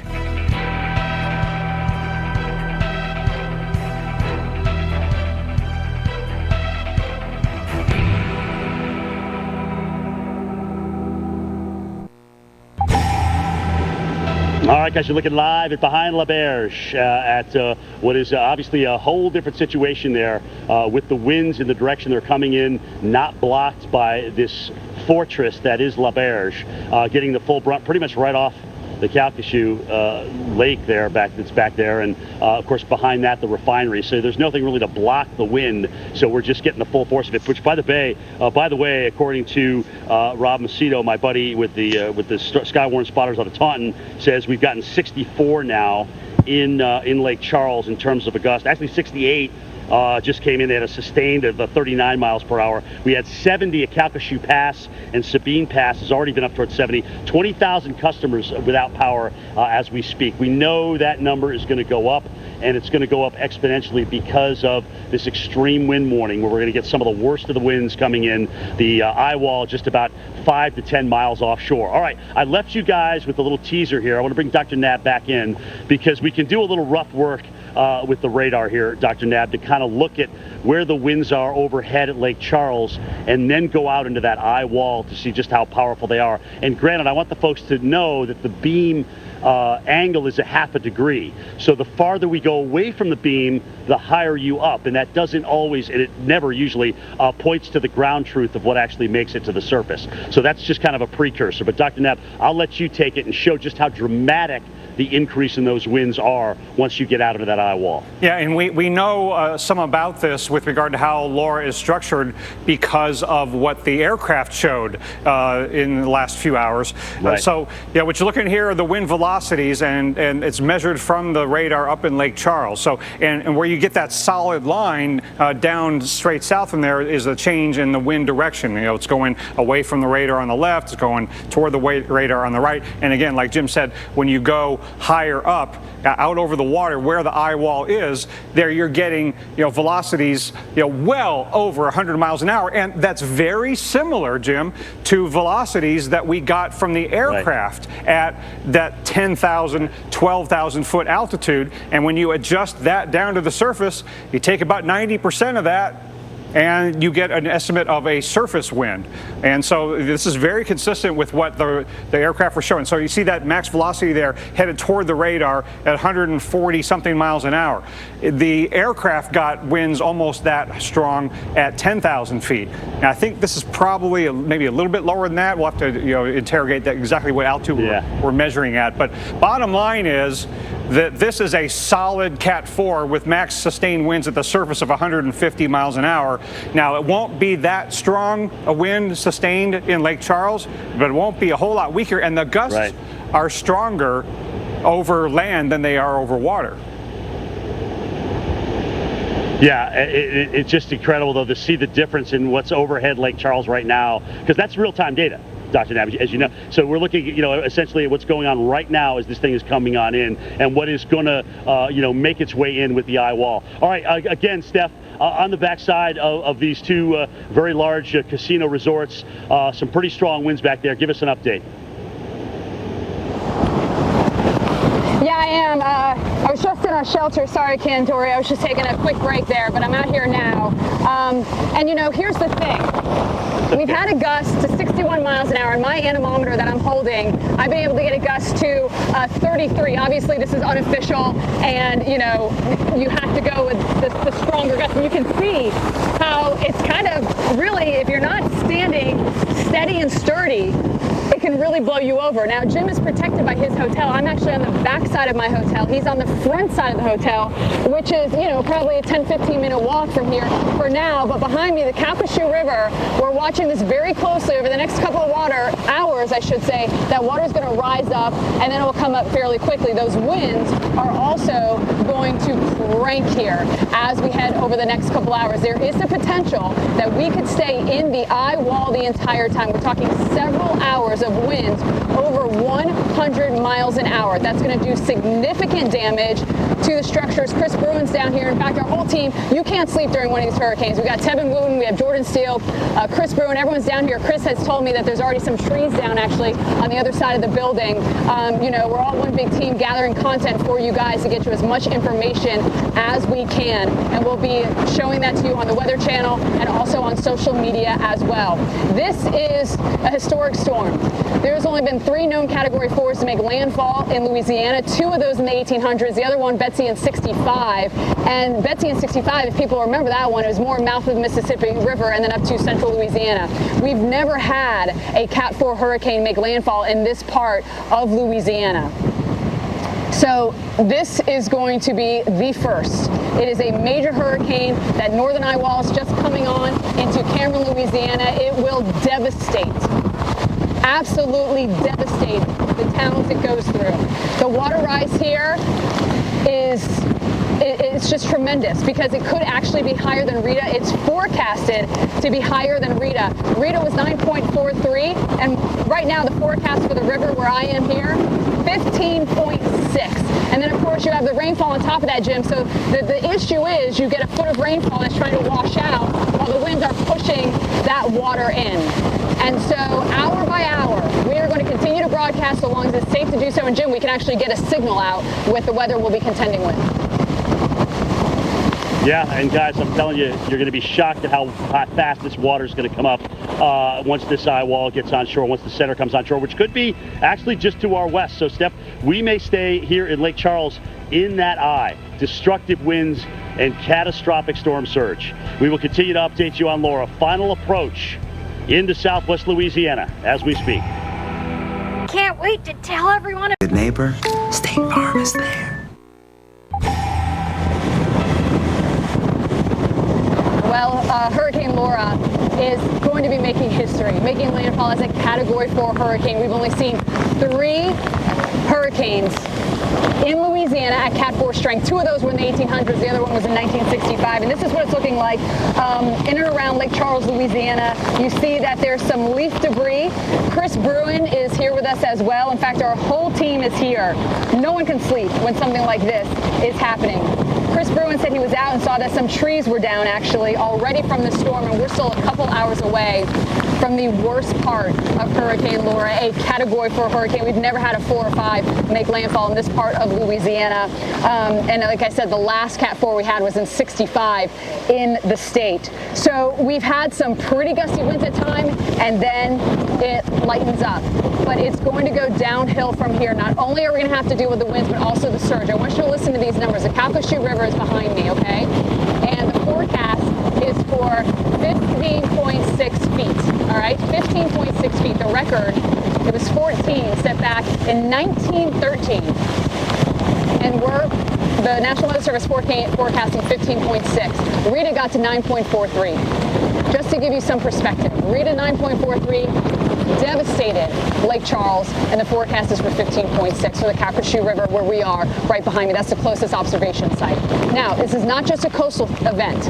And, you know, our job at the Weather Channel is we want to service everyone. We want to show you, you know, who's going to be feeling the effects of the system. And it's not just us here into southern Louisiana. This is going to be moving in Shreveport, northern parishes of Louisiana, Arkansas, Missouri, by the way, Memphis. We've already had 35,000 power outages between Louisiana and Texas. That's how many customers are without power. Remember, we tell you customers, you could have 4, 5, 6, 8 people living in one house. So many more people than we're actually reporting are without power. But that rainfall, this is going to be a problem, not only here near the coast because you'll have that surge while the water's trying to drain out, the surge keeps it up. But look at Arkansas, flooding rain, 5 to 8 inches of rain could come down here. And then as this combines with the front and races off all the way into the mid-Atlantic, here's one of those stronger gusts. You're going to have that wind combination of what we call a synoptic scale system combined with our tropical entity, and that could still bring you some power outages. But Little Rock, I mean, you can see half a foot of rain. Now, there's always people, I shouldn't say people, there's always cities that will overachieve on the rainfall. So keep that in mind. We give you a range so you have an idea, but there's always cities that overachieve. And we we will see that. And just an interesting note, tropical cyclones actually have very small raindrops. I just find this fascinating. This isn't going to make a difference in how much rainfall you get. It doesn't make a difference. But what is interesting is tropical systems have very small raindrops relative to big cold fronts that you see. You want to know why? Is because with the cold fronts, the rain that you get usually starts as snow or hail or some form of ice that's much bigger. And then it melts and you get a bigger drop at the surface. When you're talking tropical entities, it's warm throughout. And so that's why your raindrops are smaller. We can go to Jim to talk more about that. And Jim, you know, I know that it's not going to necessarily make a difference, you know, on the type of rainfall people are getting or what they're going to see type of a thing. But meteorologically, it's interesting, A. And also, we've gotten more sophisticated with our radars in determining raindrops and what we're seeing in the atmosphere. Yeah, it is kind of amazing, certainly what those radars can do. They can look at wind speed, they can, you know, estimate hail size, if it's raining in the thunderstorm or hailing, is it wet hail? I mean, it really is amazing, and it's all math. It's all math that figures that out at the end of the day, and a lot of research by a lot of fine meteorologists that went into that. All right, guys, Calcasieu Pass, gusting to 83 miles per hour. I think it's interesting that we've got as many power outages, Jason, tell me if I'm right or not, as we had 20,000 in Louisiana as we do in Texas? Okay, so 25,000 Louisiana, 10,000 Texas. Sorry, that makes a little bit more sense to me, certainly, with what we've got going on the South Coast, and especially now these gusts getting up to 83 miles per hour. Guys, we are under an extreme wind warning, which is essentially a long-term tornado warning, as Dr. Knabb so eloquently, talked about. And when this came about, of course, it was Charlie, when it came across Florida diagonally like a 30-mile wide tornado. The Weather Service didn't have anything in their arsenal that could kind of talk about this. So this is really going to give people a tremendous amount of lead time as this Eyewall comes in, and it is right offshore right now. All right, I mean, you can see where the eye is with this thing, the large eye, over 25 nautical miles here, making its way toward the coastline, potentially somewhere down there in Cameron Parish, coming on in, and eventually moving on to the north over Lake Charles over the next 2 to 3 hours. Much more to come, guys. We continue to cover Laura. Final approach to Southwest Louisiana, Cat 4. It's Jake's. And we're bringing you back live to Lake Charles, Louisiana, and showing you what it's like as conditions actually have been pretty consistently going downhill. This is what it looks like. Our Charles Peak, who's on our team, is driving around, and I want everyone to know, at the Weather Channel, it is safety first, without a doubt. I've been here almost 20 years, and there is never a risk that we will take. So Charles will go in when he feels it's unsafe, when we know it's unsafe. But you see there's a lot of trees. Chris Bruin is here. We have our whole team here. He was reporting there were some trees down actually already with some of these winds that we've seen, gusting to 61. I saw Calcasieu Pass just gusting to 82 miles an hour. And you see these winds, if you've been watching us, are definitely getting stronger. So I want to talk to Dr. Knabb about that. We're in the field. I try to get as much data as I can out here. But Dr. Knabb, of course, has all his computers and can do it all and help us out. So Dr. Knabb, I have to say things definitely are gustier from even just the last hour. Let's talk about what's changed and how much closer we are to that northern Eyewall, because we've got to be getting closer to it. Yeah, so let's talk about where the center is relative to the coast. It's about an hour and a half, or maybe a little bit less, away from making landfall. So here's the coastline. Center of circulation is 22, 25 miles off the coast, still moving 15 miles an hour, so a little bit more than an hour. So it'll be close to 2 a.m. Eastern, 1 a.m. Central Time, I think, when the center of circulation comes ashore. But the northern Eyewall is already on the coast there in the Cameron area, and that's why we're getting those reports of Calcasieu Pass gusting over 80 miles an hour, and it's probably stronger than that now. And then the center of circulation comes ashore, but then it's about 2 hours from the time of landfall till the time of closest pass of the center of circulation to Lake Charles. And I still think that's going to be west of you, so that keeps you in the northeastern and then the eastern Eyewall for the most part, and then the southeastern Eyewall after that. Not much of a break for Lake Charles, I don't think. That's terrible. Okay. Okay, so let's talk about that Eyewall, because when you're looking at this radar, you know, someone sees, I want to say, that yellow and orange, and I want to know from you, being, you know, PhD, Director of the Hurricane Center, you know this stuff better than anyone. When I look at the Eyewall, would you consider, what part, let's talk about, do you consider the Eyewall? Because is it really just right around the eye that you consider the Eyewall? Or will you say that, you know, it goes out where we have those yellow and orange portions? Dissect it for us. Yeah. The eye wall is called what it's called because it's really the part that is immediately adjacent to the eye. But we typically talk about an eye wall having some width to it. It's not just the interior wall that you see from inside the eye. And I think what is on the coast right now in the Cameron area is the northern eye wall. But there's banding in between Cameron and Lake Charles that is not the eye wall. And so, you know, the eye wall is a few miles thick. You know, so it's like in a concrete structure. You know, your walls aren't paper thin; they have some thickness to them, and so that's why, you know, when you go through the northern eye wall, it'll be a little bit as the winds are strong. But the problem for Lake Charles, though, is that you're going to stay in the eye wall as it goes parallel to you.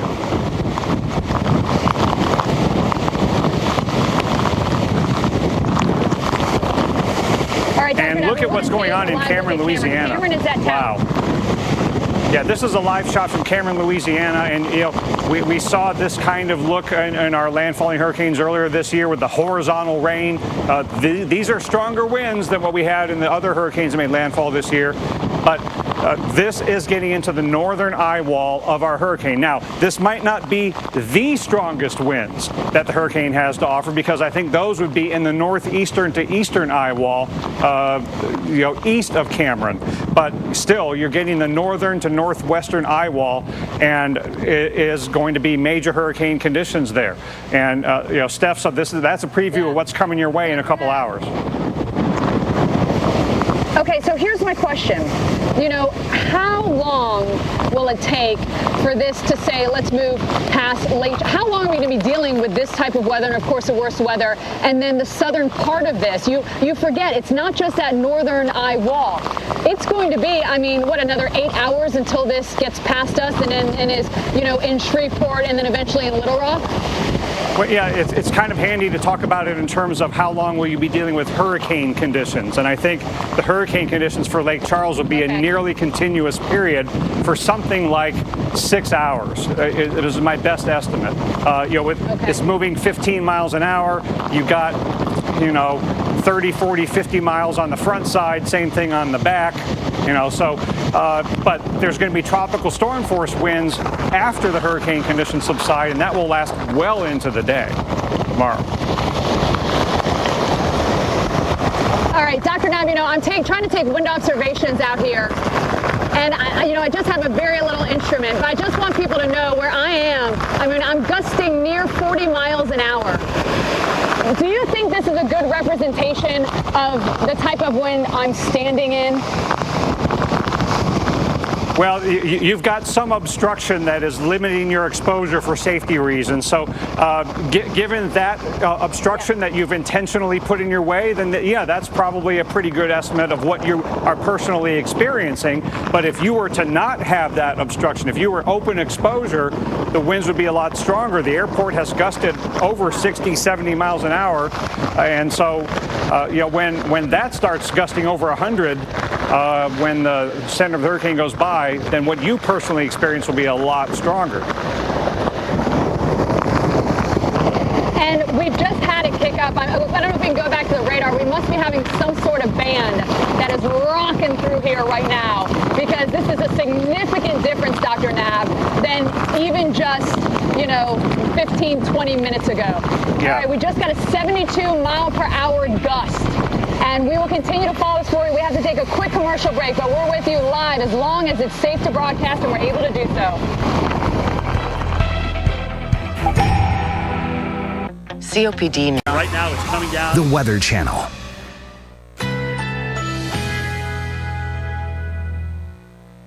Currently in our area, 76 degrees under clear skies.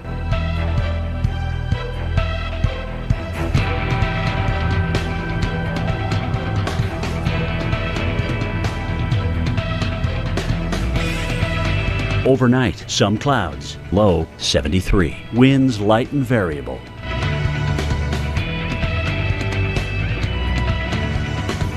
Thursday, considerable cloudiness. High 92. Winds west-southwest at 10 to 15 miles per hour.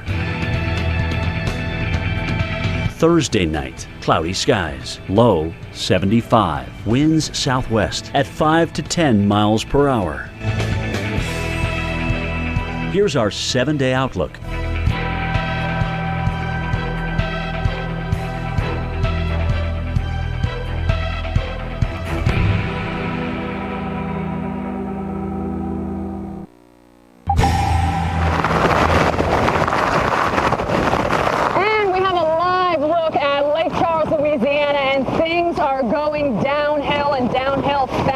We've had gusts up to 72 miles an hour. Remember, hurricane force is 74 miles an hour.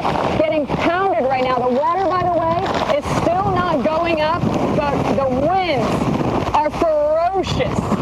And they're only going to get worse as this system is coming ashore, that northern Eyewall in Cameron, Louisiana right now. That is right on the Gulf of Mexico, which is about 30 miles as the crow flies from where I am going down. The Calcasieu River is behind me.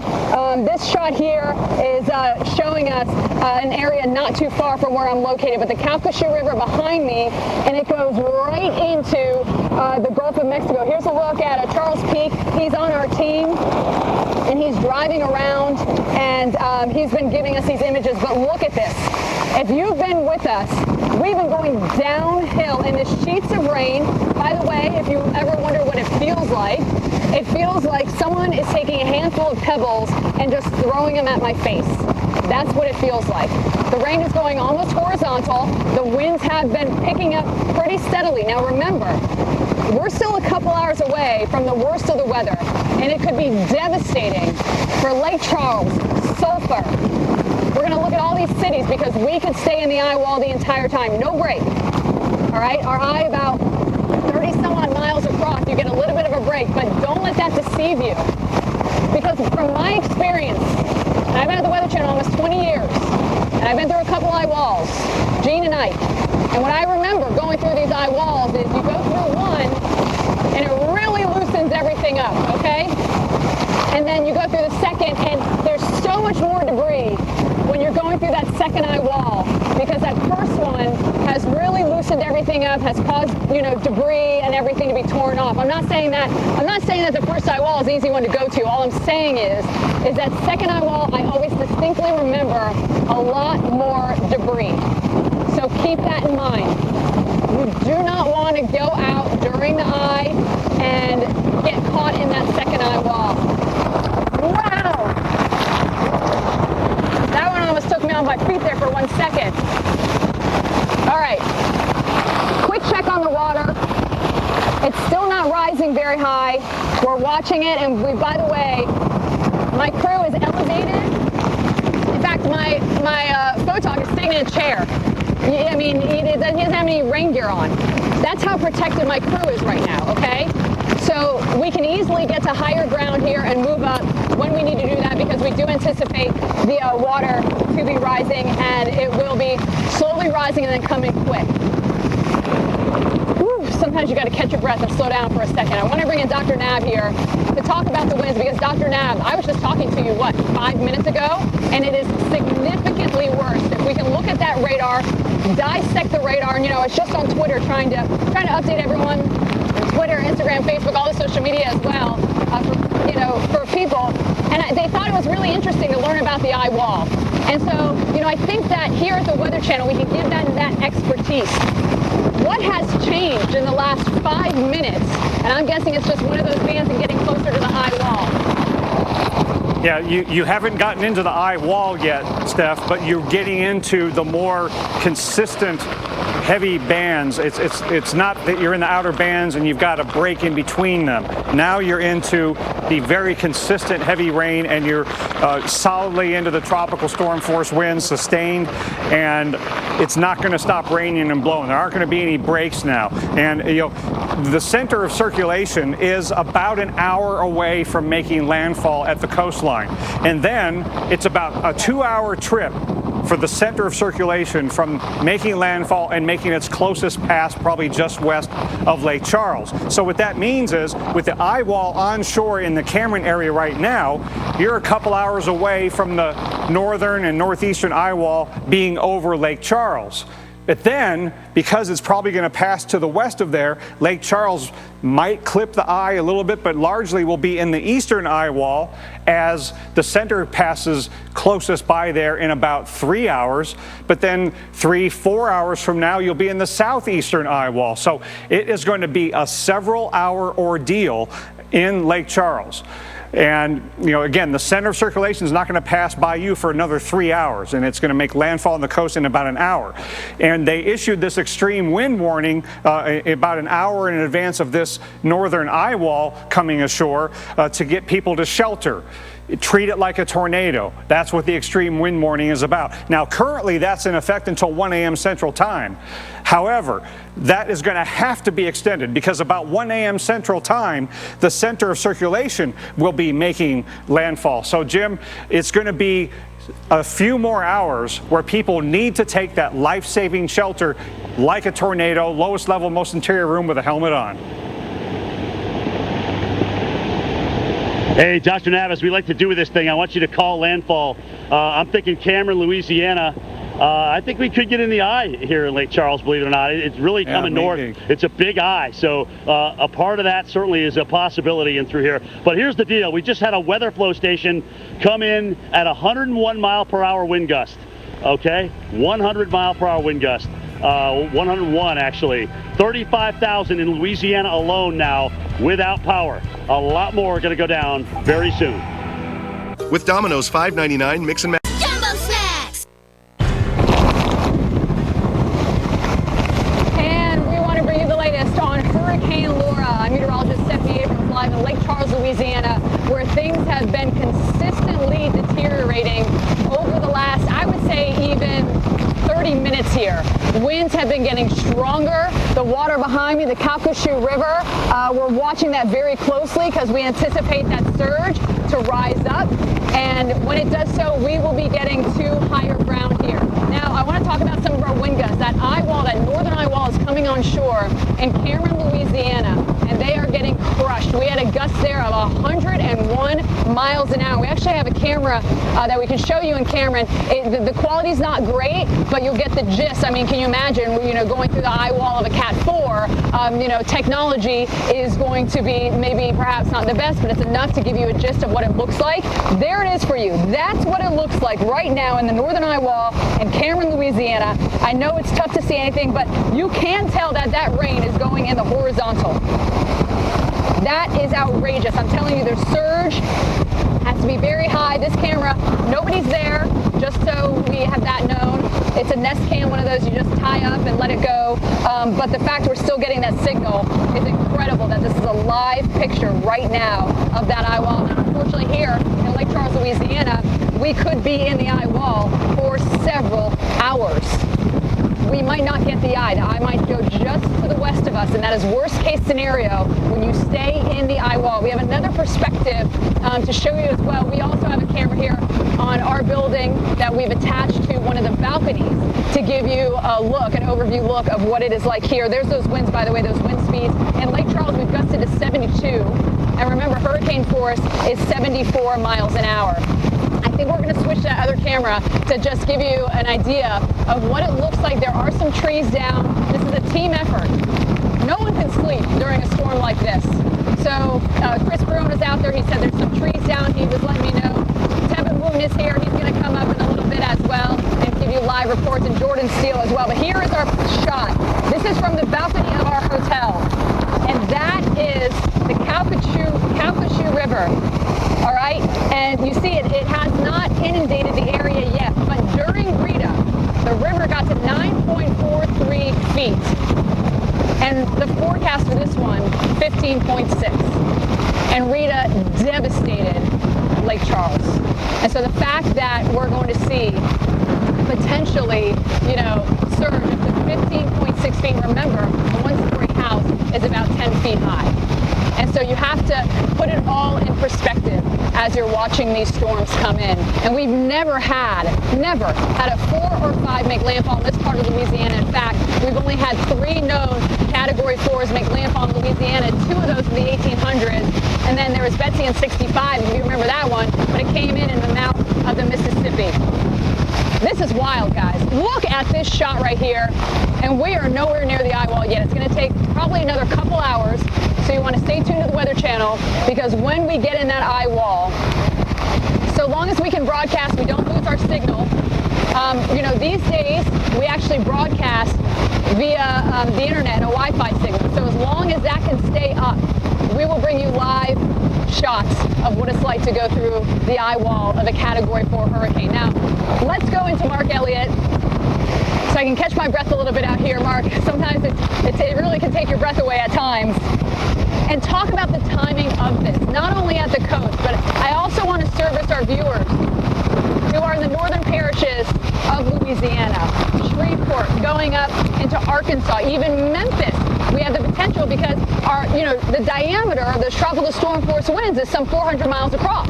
Absolutely, Stephanie. This is a significant wind event. Will continue to be so over the next several hours. You're right that we may never get fully out of that eye wall in a place like Lake Charles. Real quick, just to get everyone their bearings, new advisory is in. Hourly updates here, 150 mile per hour winds continuing as this eye is approaching the coast. And a look at some of that wind as we work our way through the coast and beyond. High resolution look at this across hundreds of miles. The eye wall is approaching the coast now, so that picture a little bit old. Here's a better look at it and what we can expect as we work our way through the next several hours. So where Stephanie is standing and will be broadcasting for us, the winds are already gusting above 70 miles per hour. We're easily going to continue to ramp that up. Give it another hour or so, 100 mile per hour wind gusts in the Lake Charles area. This will only continue to ramp up towards places like Natchitoches, 50 to 60 miles per hour by 6 a.m., but you'll get 100 mile per hour gusts in that 9 a.m. window or so. This is going to last a long time,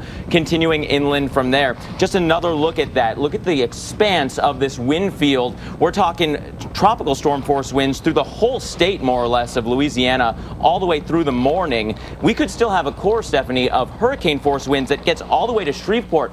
It doesn't get there until about noon, maybe 1 o'clock local time. That is a long duration event for so many. This is not just a coastal event at all, Steph. You are right about that. Yeah. Mark, I appreciate your information. Also, let me catch my breath there for a second. Now let's switch to, there's so many different aspects of this storm, and I'd like to cover as many as we can here right now. The surge. That water is going to push in while the rain is coming down, and that gives us a really exacerbates a problem because that rain's going to want to flow out to the Gulf. Meanwhile, the Gulf is coming in. When is that all going to play out? Right now, that is a significant storm surge, a life-threatening storm surge that is on the way. That eastern eye wall is picking up the Gulf of Mexico waters as Stephanie's kind of bending down against that wind. That is part of the eye wall coming through. The northern extent of the eye wall isn't quite to Stephanie yet, but there are these big bands rotating around our system coming right into Lake Charles. That's helping to force the wind down from aloft, bring it all the way down to the surface because of that heavy rain. It's transporting that wind aloft down to where Stephanie is. Back to the potential for storm surge, though. At the coastline, widespread alerts for this storm surge. Storm surge warnings are up. We're talking tens of miles inland with storm surge warnings, and these are numbers that you just don't see every day. We're starting to see a water rise at the coast 4 to 6 feet, but there's a potential here near Cameron, for example, 15 to 20 feet. That's into the second floor. The second story is going to have water into those levels. If people are still there, they are in big trouble. And we are watching that kind of event move through southern Louisiana right now. It will be towards Lake Charles Charles towards, say, 6 in the morning or so, with the worst of that timing for the Lake Charles area. So, Steph, it's just ramping up. From here on out, you're going to watch that river behind you continue to climb. And I'm telling you, I point out, I'm sure it's very hard to see. I don't know if you could see it at all. The water is definitely coming up, not quickly, very slowly. It is absolutely coming up. All right, we're going to take our camera that is on the balcony to give you a better view of the river. Again, it's the Calcasieu River that's right behind me, and that is what is going to inundate us here. There is the camera. I know it's hard to see, but the wind, the rain is obscuring the view a bit, but that's the beach. Just to give you some perspective, remember this shot right here, okay?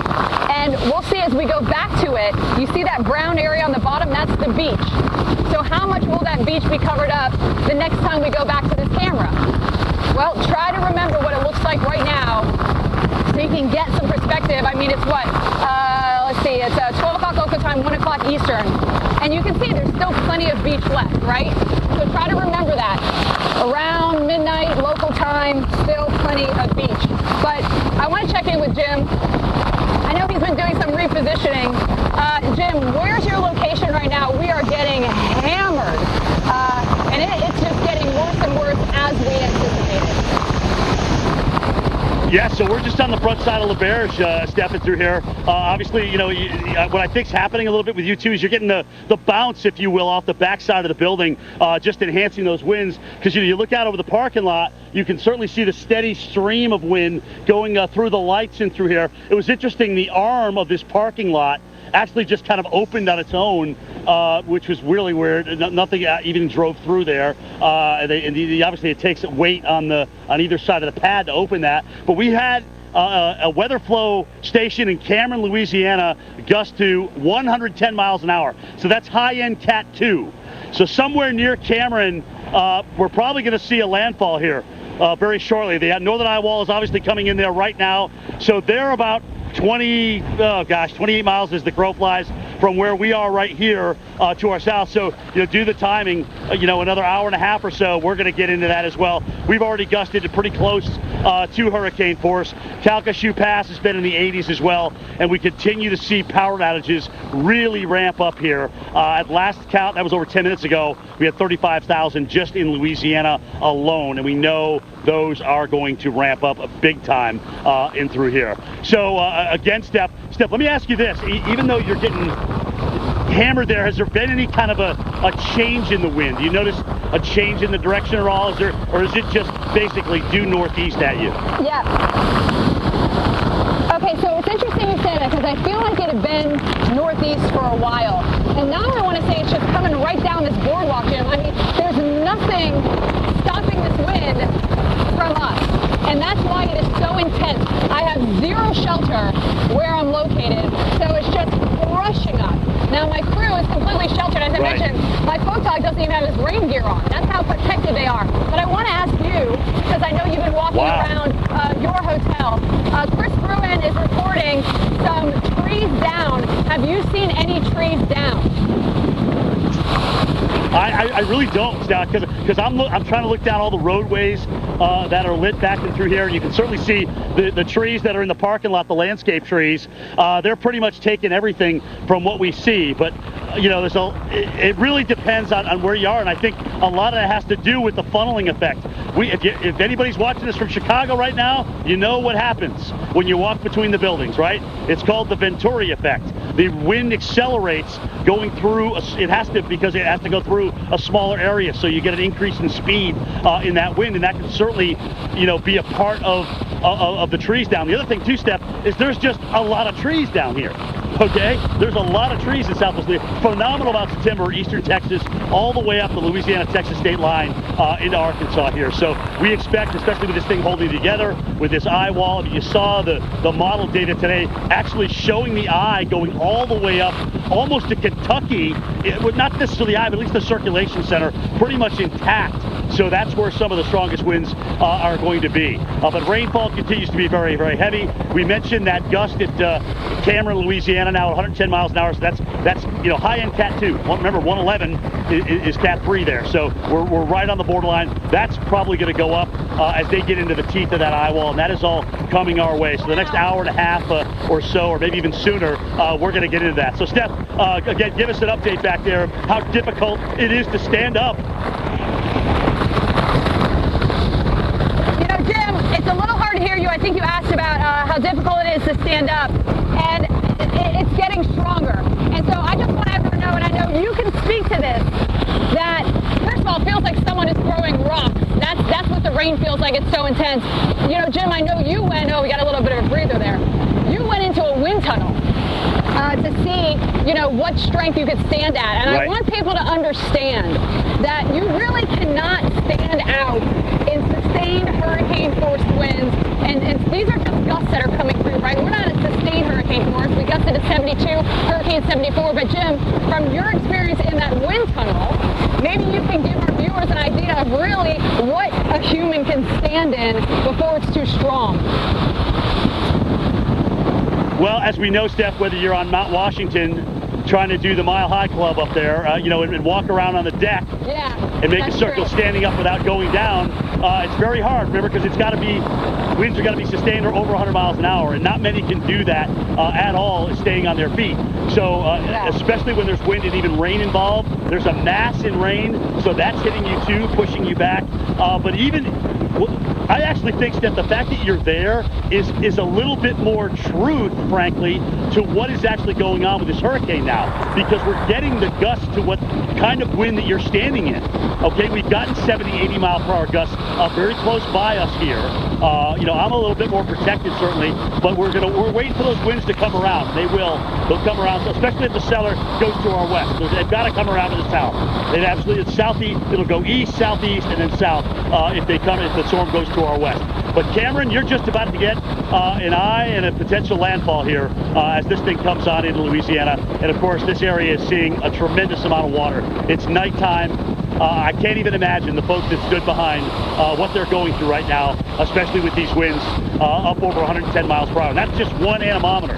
Right, Steph? We always talk about that on MHQ, how you've got one anemometer, but that doesn't necessarily reflect everything that's going on. And granted, that's more for convective storms that you miss the max gust, but still, you don't always necessarily get the max gust, even in a hurricane either. Yeah. And, I want to talk to him about landfall, just so, I had a conversation with Dr. Rick Nava of what do you consider the actual eye wall? And people on social media found it very interesting. And so I want to talk about these little nuances, Jim. Landfall is when the center of the eye passes over land. It's not when a little bit of the eye gets in it. It is the actual dead center of the storm. And so that's just academia, but since we are in this, I would also like, to get some education out there too. So it's that center coming across. Unfortunately, here in Lake Charles, we have worst case scenario of being in the eye wall for the entire time. It will last for hours. It will be devastating. It's already a historic storm. We've never had a Cat 4 make landfall in this part of Louisiana. We're back after this break. Cheddar. Right now it's coming down. The Weather Channel.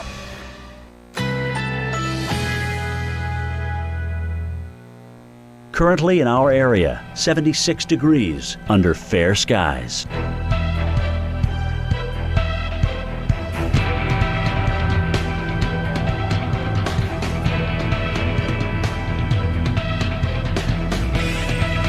Overnight, some clouds, low 73. Winds light and variable.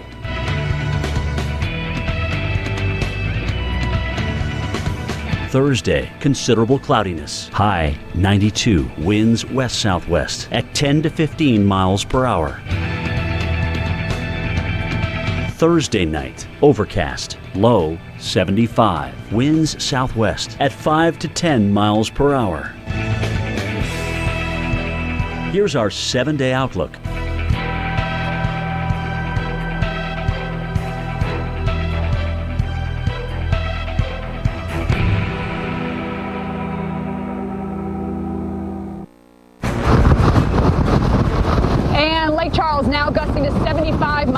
far, these are hurricane strength winds here into Lake Charles. Down towards Cameron, we have had some reports of gusting 101, 110, and that is where that eye wall is coming in. Our conditions have been consistently going downhill. By the way, behind me, the Calcasieu River. Right now, we're actually getting a little break in the visibility, and I do see that water coming up. There's still plenty of beach. I'm trying to guesstimate, how many feet we have, but it is plenty. So I'm not concerned about the water at this moment, but 7.2 feet. Thank you. My weather producer back at work, I believe that's Jessica Arnaldi, saying that it is now of 7.2 feet. The record is 14. It's forecast to go to 15.6. And for some perspective, Rita was at 9.43 feet. And we are not in the worst of it yet, okay? So this is really the beginning of things to get bad before they get even worse than that and before they get even more awful, because we're going to be in the eye wall for several hours, it seems. Now, these systems, they do wiggle and wobble a little bit, and that can make a huge difference in if, you get tremendous damage or not. All right, that's a big gust right there. That's a big one right there. And that's probably the biggest one we've had so far.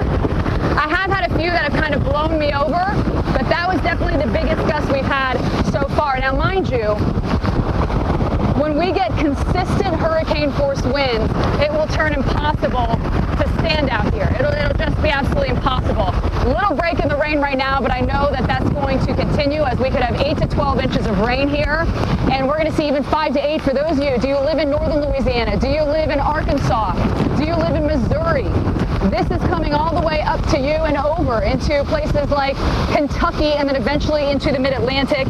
This is not just a coastal storm, though I know we are focused on that because that's where we are seeing it right now. So your heavy rainfall, your rainfall forecast into Louisiana, there's always going to be those outliers, those overachievers, okay?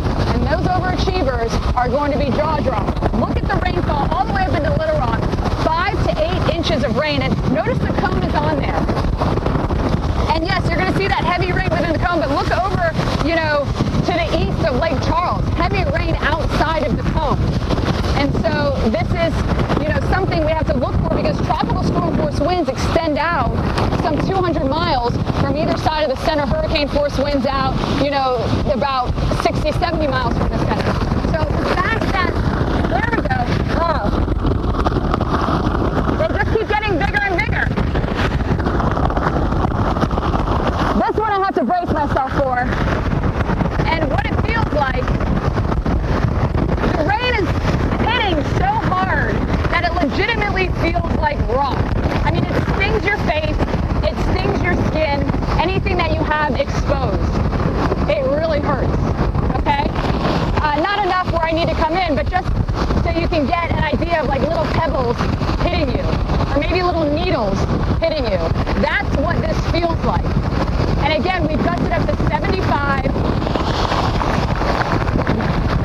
All right, I'm just getting a report in from Matt Jones, our weather producer, and I want to give a shout out to our entire team and give you their names, because I'm just the face representing a massive team of people at the Weather Channel that are making this happen right now. 116 is what Matt Jones just told me they gusted to at Cameron, Louisiana. And I remember we can pull up the satellite. Maybe we can get the infrared, Jonesy, up to show that eye wall, or the radar perhaps. The radar, whatever is easiest for you to pull up. That radar will show that eye wall going through Cameron.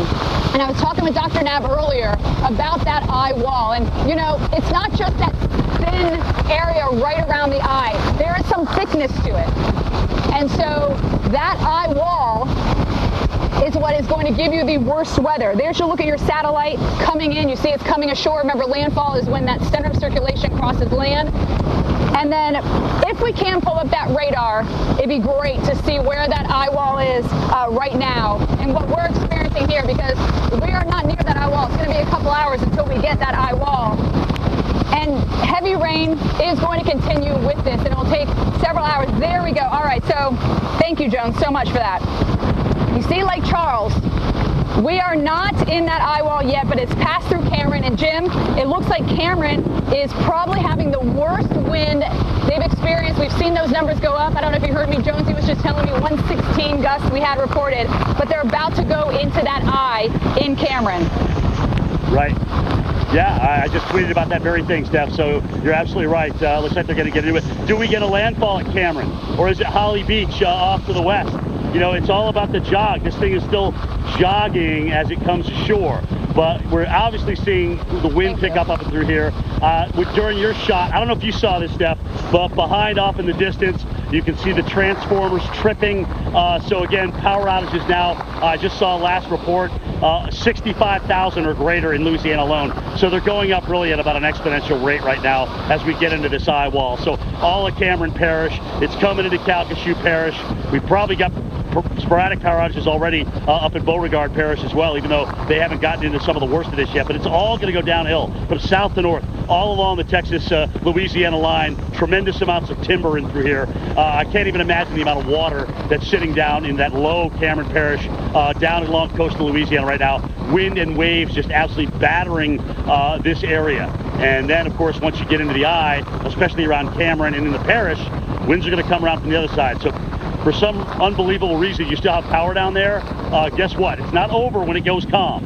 You're at the halfway point in the game. You're at halftime. All right. So big time issues down there. All right, Steph. Again, back to you as you continue to get hammered on the north side here of the Golden Nugget. Yeah. And Jim, we just got a gust in Lake Charles, 81. We are now gusting to 81 in Lake Charles, and you see how we've gone from 72 to 74 to 81, and it's only going to go up from there. We will keep you as long as we can here, and as long as it's safe to do so, we'll continue to be live. At Bear Nation.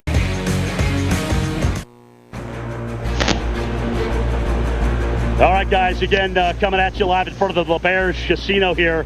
We're getting tremendous wind, especially off, away from the parking lot, away from really where I could give my cameraman enough protection, but you can certainly see it going on behind me here. We've had wind gusts in the Lake Charles area up to 90 miles per hour, okay? Airport hasn't been that high. They're going to get higher because they're on the south side.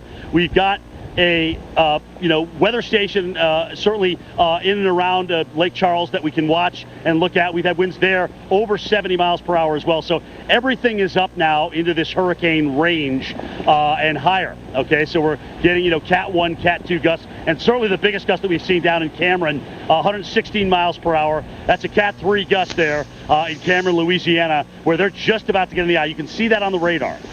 All right, so do we get a landfall in Cameron, or is it going to be to the west at Holly Beach?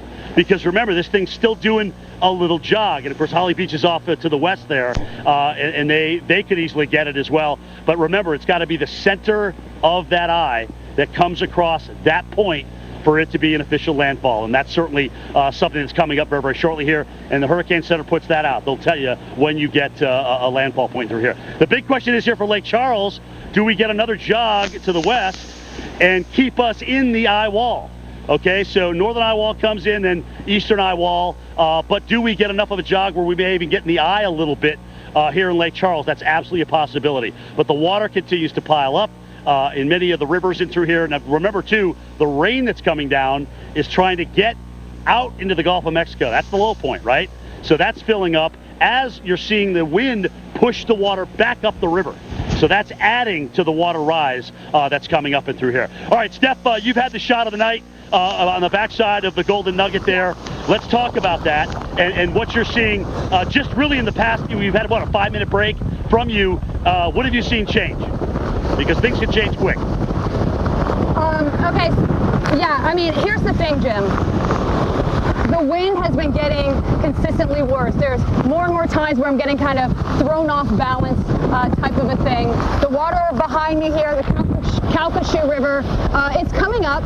We still have plenty of beach here, so I'm not concerned about the surge at this moment. But we've been getting rain nonstop here. You see how we get a little bit of a breather, and then it's, hold onto your hat, literally, quite literally hold onto your hat. I want to give you some numbers here. Cameron, Louisiana, where the eye wall, by the way, landfall is imminent, and it's the center circulation circulation at landfall, 114 at Cameron. We've had 81 here, a gust. And by the way, hurricane force is 74 miles an hour. Some numbers for you for power outages. Almost 70,000 in Louisiana with that power. Texas at 13,000 with that power. You see how it kicks up like this? Jim, I don't know if you can actually see my shot or not, but I got a breather for 2 seconds, and then you get some very strong gusts and consistent stuff here. I mean, we have no shelter where I'm located. I mean, it's literally coming right down the boardwalk, right off the water. My crew, however, is elevated, and my photog has no rain gear on. That's how protected he is right now. And so it's really a different shape. And what's amazing is I'm on the backside of our hotels. You're on the front side. And so I just wanted to let everyone know the conditions at their home, everyone is going to be a little different and see things a little differently. No, Steph, I wanted to ask you the true test of when you know you're in that eye walls. Not only does the wind blow you around a little bit, but the rain actually hurts when it hits your face. Are you at the rain hurting your face yet issue? By the way, we just got 8.4 feet I am. at Cameron for storm surge. You are, okay. Wow. Yeah, I am at that stage, Jim. It's been like that, I would say, for at least an hour, where, I don't know how you describe it. I try to say it feels like someone's throwing pebbles at you, or perhaps needles into your face. But Jim, as I'm watching the satellite come in, we don't have landfall yet, because it has to be that center of circulation. But Jim, things are just going to continue to get worse for us here, Lake Charles, Sulphur, and inland, Jim. We can't forget about people that live in the northern parishes, or even Arkansas for that matter. Got to talk about that. We've been hitting it very hard for the last several days. Essentially, anybody who's in the cone, that's kind of a nice little look at maybe where power outages could be. All right, especially the western flank of that, where we know this thing is still going to be a Cat 1 going into Shreveport, and then northeast of that, wind down, maybe even have a circulation center left over when it enters Kentucky, for goodness sake. And there's really some really incredible things that go on with the mid-latitudes as they start to take in this system, and it goes what we call extratropical. So it becomes a strong low-pressure system in the mid-latitudes. And you can actually see the winds ramp up from there. So I'm worried about that once we get to the mid-Atlantic. So Virginia, North Carolina, maybe even southern Pennsylvania, keep an eye on this thing.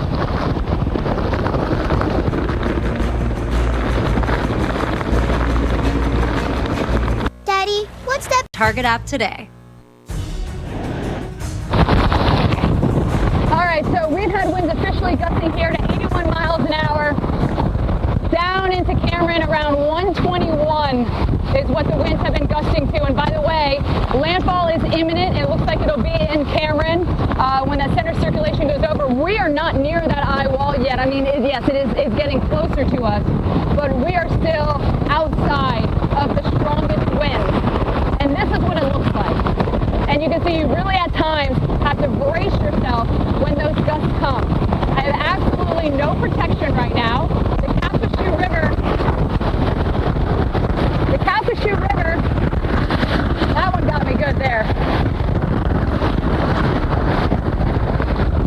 Behind me, hard to even turn and look at it. You know, it's not coming up yet. So that's the good news for us here. Say it one more time, Joe. I couldn't hear you. 8.3 feet, Brittany. Thank you. That is the river now up to 8.3 feet, and it is steadily increasing. Do we have landfall? Is that what you guys are telling me? Sorry, it's a little hard to hear out here, as you can imagine. Wow. It's a workout to stand out in this right now. Whew. Okay, so what I was trying to tell you guys is I have no protection, so it is just that wind coming right down this boardwalk, right off the Calcasieu River. Nothing to stop it. You know, we don't have loads of friction because we don't have buildings, we don't have trees, and so that's why it is consistent, and it is going to continue to get worse before it gets better. And unfortunately for Lake Charles, we could end up in that eye wall for the entire time, not getting any break in the eye. But what you need to be prepared for are winds like this on the outskirts, even if you don't go through the eye wall. Remember, tropical storm force winds are extending out 200 miles from either side. either side of the storm. Oh boy. So I anticipate more gusts like that to continue as we near this eye wall. I want to check in with Mark Elliott and find out where we are, because I know that landfall was imminent. Cameron was getting into the eye. And Mark, maybe you can give us an update, show us the radar and where we are with landfall. Of course, the National Hurricane Center will make that official call, but we can certainly have a look at it. Absolutely. We are getting closer by the second. Calcasieu Pass just gusted to 127 miles per hour. This is a significant event. This is the satellite view, and what we're waiting on for landfall is the center of the center, okay? So the middle of that eye crossing over land. The satellite itself is tilted just a little bit, so you're getting a little bit of a skewed perspective. Changing this to the radar, you can see that we're not quite there. We're almost to the point where the center of the center of the eye is crossing over to land. Another view of this, getting a little bit closer in. Cameron is now calming, right? You're getting into that center. You're not yet into the center of the center. That Cameron and northbound through Jennings, through State Route 90, underneath that extreme wind warning, that's a product that should tell you to shelter as if it is a tornado coming through, because that's the kind of wind that we are seeing in that eye wall. Let me turn this on its side just a little bit, Steph, and you can see another view. Those tall clouds are marching inland, and we are just about at the point where the center of the eye moves in. I think we need a couple more minutes. We're not there quite yet.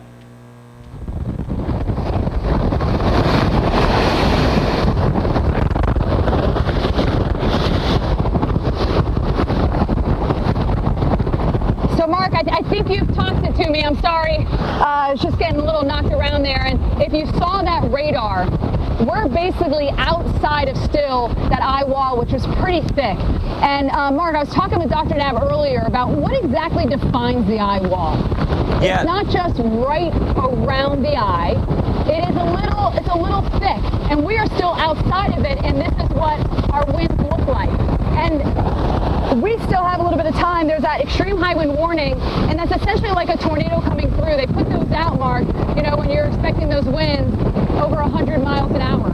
And this thing is just like going to be a massive tornado for some people. Yeah, it's a relatively new product, because in the past they would just put out a tornado warning, but it just didn't make sense, right? It's not actually a tornado. It lasts for hours. It doesn't describe what's actually occurring. There are some tornado warnings right now in some of those outer areas.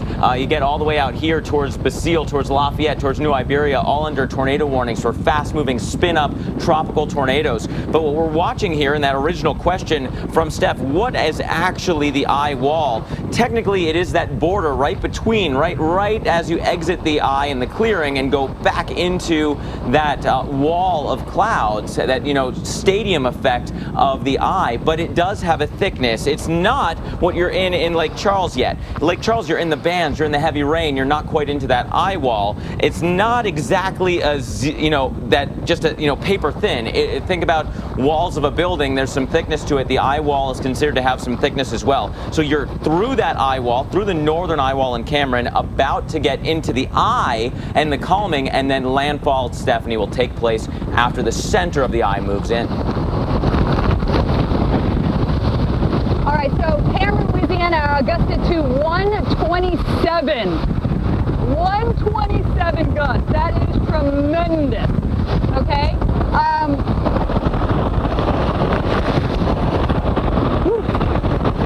I'm really just trying to take deep breaths sometimes to get through those gusts. But here's the thing.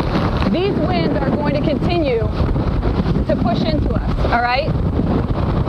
And it's going to get, you think this is bad, it's going to get twice as bad once we get in that eye wall. We're going to be in it for quite some time. So we'll stay live for you here. And remember, this is just not a Lake Charles thing. I'm in Lake Charles. But we're here for all of you.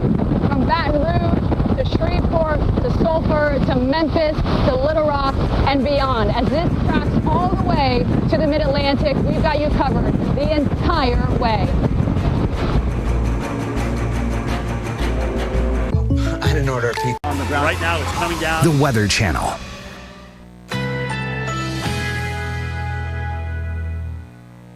Currently in our area, 75 degrees under clear skies.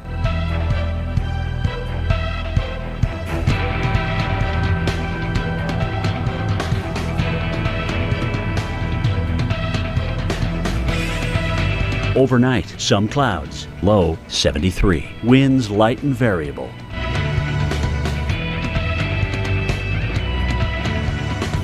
Thursday, considerable cloudiness. High 92. Winds west-southwest at 10 to 15 miles per hour.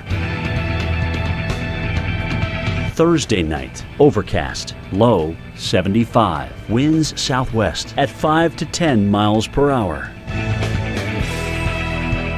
Here's our 7-day outlook.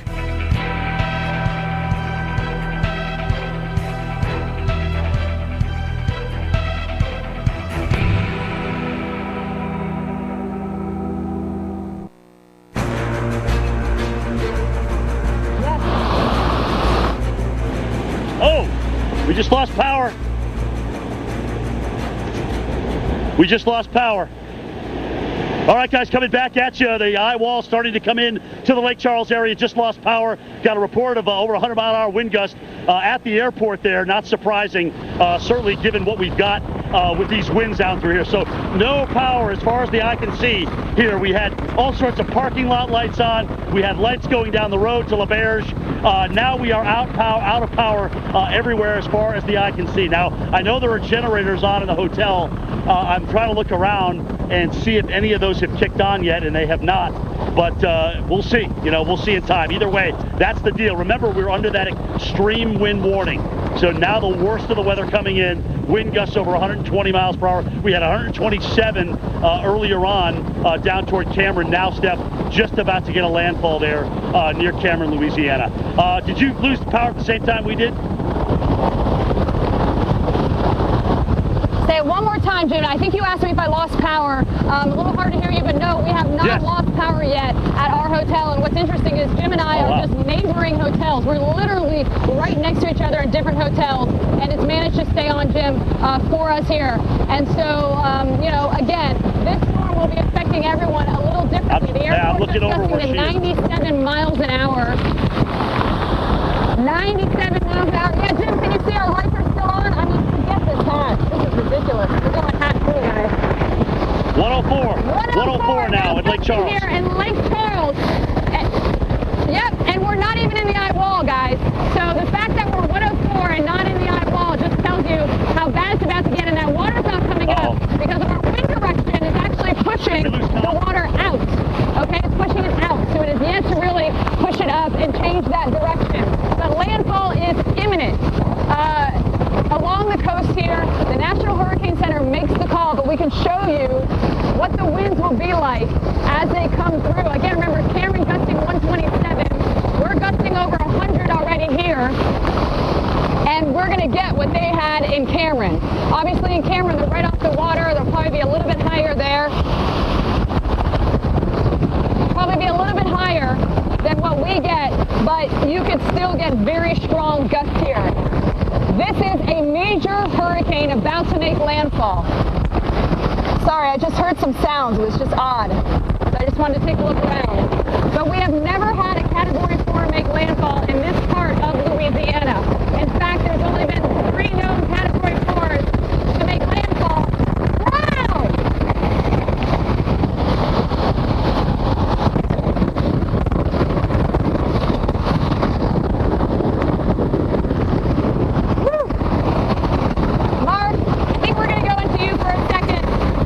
Absolutely. It is tough out there. Stephanie's doing her best. Maybe you can talk about where it is right now. Yeah, absolutely. Stephanie's doing her best to stand up in that wind. I've got a zoomed in product for you here. This is the radar out of Lake Charles looking at the center of our storm. This is Laura coming in right now, and gosh, it is just about to landfall. I mean, this is moments away, just outside of Cameron. Again, what we're waiting for is the center of the center. Does that mean we're done? Absolutely not. That is just midway for Cameron, and it's just beginning up the road where Stephanie was just standing and getting battered around is in Lake Charles. This is the northern edge of that Eyewall and about to come through the radar site. That's right here. And then you've got got a little bit more to go for Lake Charles. So, gosh, it could take another hour or so before the winds actually peak in Lake Charles. And this is a problem because there's a little bit of a jog off to the side, which means Lake Charles may stay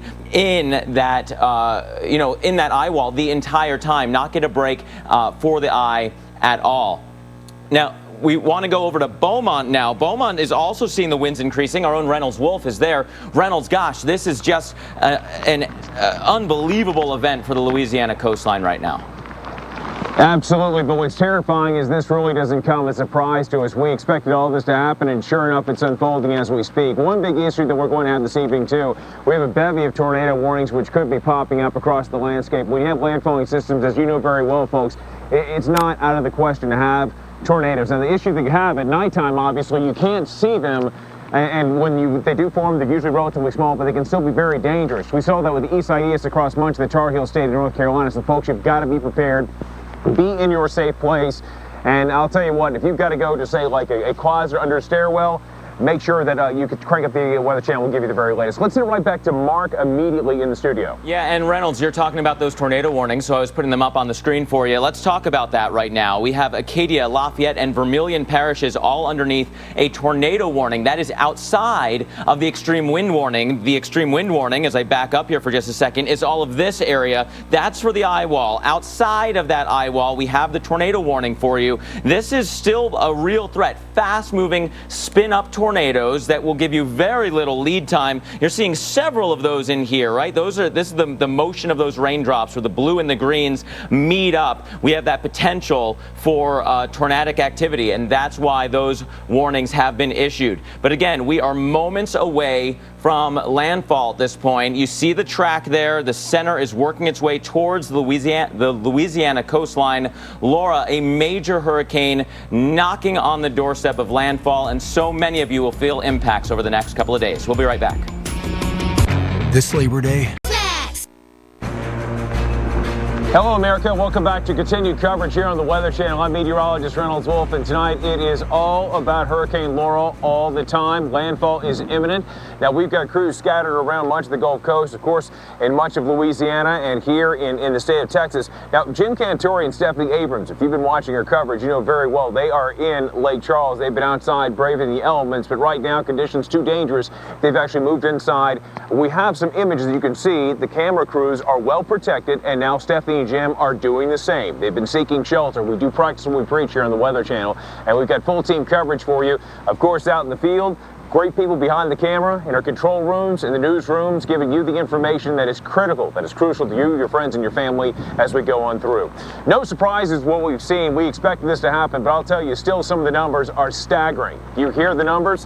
I'll tell you. And the landfall at this point, it is imminent.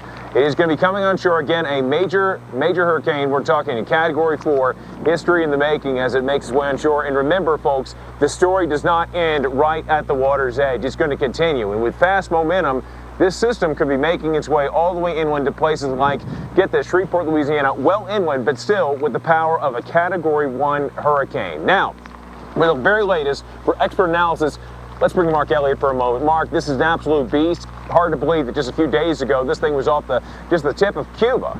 We have landfall. Let's go to Mark right now. We have it confirmed. We have got it confirmed to this hour. Landfall, Hurricane Laura, moving on shore. Mark.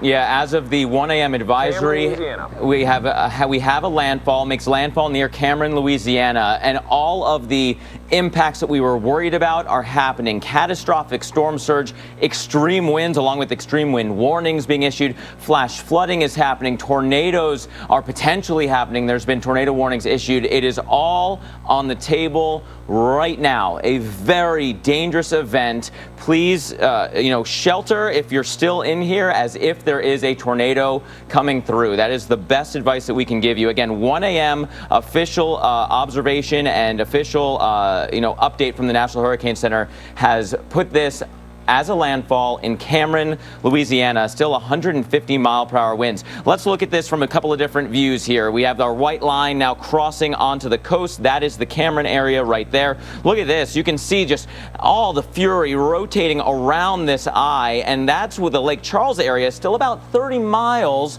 north of the center. You can see the views of Lake Charles on your screen right now, but the satellite is showing us, gosh, you are in it. You are in that mix and only increasing from here for the Lake Charles area for the next few moments. Will you get a break? Will this part of the, the calm center of the eye actually get into Lake Charles? That's still a question. There's a little bit of a wiggle happening off to the west, which may prevent Lake Charles from ever getting into the calm. You may go directly from the northern eye wall to the eastern eye wall and stay in this mess for hours on end. That is a very frightening prospect. Shifting winds of just gargantuan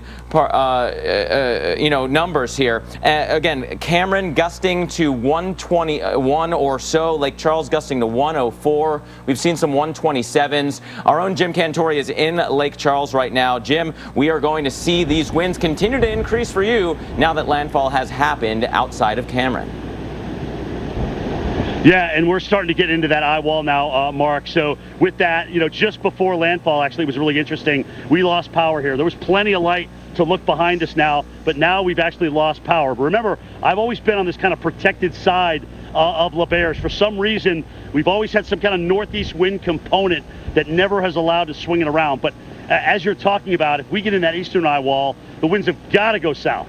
All right, and that means they're going to come in from this direction. And they're going to come in hard. Do we get into the eye wall? That's a big question. Obviously, we'll wait and see because this thing still kind of wobbles. There's so much momentum and mass moving with this thing. It does wobble even after a little bit of landfall in through here. And sometimes that wobble makes all the difference in the world, Mark, as you know, getting in and out of the eye wall. It's kind of interesting. The rain seems to have subsided a hair for some, so maybe there's a little bit of a break before we really get into the hammering part of that eye wall. But we're obviously set. I got my cameraman back under everything. We'll come out here and give you what we can. But right now the winds, at least where I am, not super strong, only because I'm protected. We know we've gusted here in Lake Charles over 100 miles per hour, okay? And that's why we're seeing massive amounts of power outages. Now I think getting up around 100,000 customers just in Louisiana alone. We've had very high water, waiting for the water to come up at the Calcasieu River. We'll see what happens with that. That's forecast to go to 15.45 feet, which is almost, goodness gracious, it's nearly double the record that they set at about 9.5 feet. So that's pretty incredible there, Mark. Again, gusting over 100 miles per hour here, no power. At least where we are here at L'Auberge. We'll keep you posted. Let's go back to you in the studio as you continue to analyze this. A 1 o'clock landfall from what we're hearing from the Hurricane Center, 1 o'clock Central Time. Over to you. Yeah, and you're right, Jim, that you are in a little pocket, and I mean a small pocket. Get ready for that rain to come right back in. What Jim was referencing, we had this band come through, and Jim and Stephanie were out there talking to us. They were inside some of this real heavy rain in here. There's a little bit of a window right in this zone that they are standing in at the moment, and then after that comes the meat of the northern eye wall. Once that comes in, the Lake Charles area is going to be in it for quite a while. Let's talk about where those winds are right now, because we're getting close to Lake Charles with the hurricane force winds. The tropical storm force winds now reaching all the way into portions of central Louisiana, 205 miles away from that center. This is a large storm in that way, and so that large amount of wind is moving the water. The storm surge potential is high, embedded tornadoes, tornado watch all the way until the morning. And so what you're looking at here is the actual motion of those raindrops. And since we're so close to the radar site, this is the radar site, we're getting a real good look at that eye wall at this point. Remember, the landfall happened outside of Cameron. Look at some of the winds just aloft as seen in the eye wall, anywhere between 130 to 160, a little bit off the deck, but really, Jim, not that far up. And so some heavy rain is going to push that all the way down. And Stephanie, you've been standing in that at times. Get ready. There's more of that wind on the way. The heavy rain is going to push that all the way down to the surface towards you.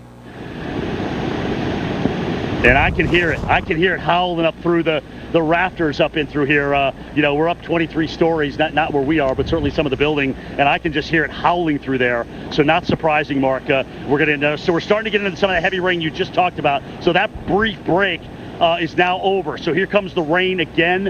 And interestingly enough, too, like I said, right about the time of landfall, we got just enough wind, about 100 mile an hour in gust, to kick off the power in and around here. Mark, I want you to do me a favor, take a look at the river gauge. I want to see how this water is really supposed to be coming up pretty quickly here at the Calcasieu River, if you get a chance to do that, because obviously while I'm out here I don't have any data, but that's another thing too, because now we're getting this maximum surge potential up here in toward Lake Charles. All right, so we got Steph back. I think she's moved position, got into a little bit of a safer position. Steph, talk to us. Where are you? Where'd you move? Okay, Jim, so essentially I just walked up the stairs to be closer to my crew and closer to some protection. As I mentioned at the Weather Channel, it is safety first. It's always been like that, and standing out there right now, it's just not safe. We had a gust to 104, and we're nearing the Eyewall. We're not even in it. And so you get a little low like this, but overall, the wind, I literally tried to walk down there, and sorry, I know I'm not in a light. That's my photog, I can tell, is like, I can step down a couple steps. I'm still fine right here. I'm good. Are you good? Okay. We want to make good TV for you guys, but we also want to be safe. I could tell my photog was saying he couldn't see me. He pulled out a cell phone light, was trying to light me with that, just so you know what's happening. So I just walked down a couple steps. But the problem is there's no protection down there. And so I tried to walk down there and, kind of got pushed off to the side. And so we want to bring you the shot, but we want to do it safely. And so, Jim, the fact that there's no protection down there, just going to hang on the steps so you can still get the experience and still see it, but we're going to do it safely. Hey, Steph, give me 1 second here. I'm just going to go put a helmet on. I'm around a lot of trees, and I really don't feel like getting wailed on in the head. So I'm just going to put a helmet on out here since I'm standing out in it. So just take it for a second. I'll be right back out there with you, okay? Okay, sure. You do that. So I'll just...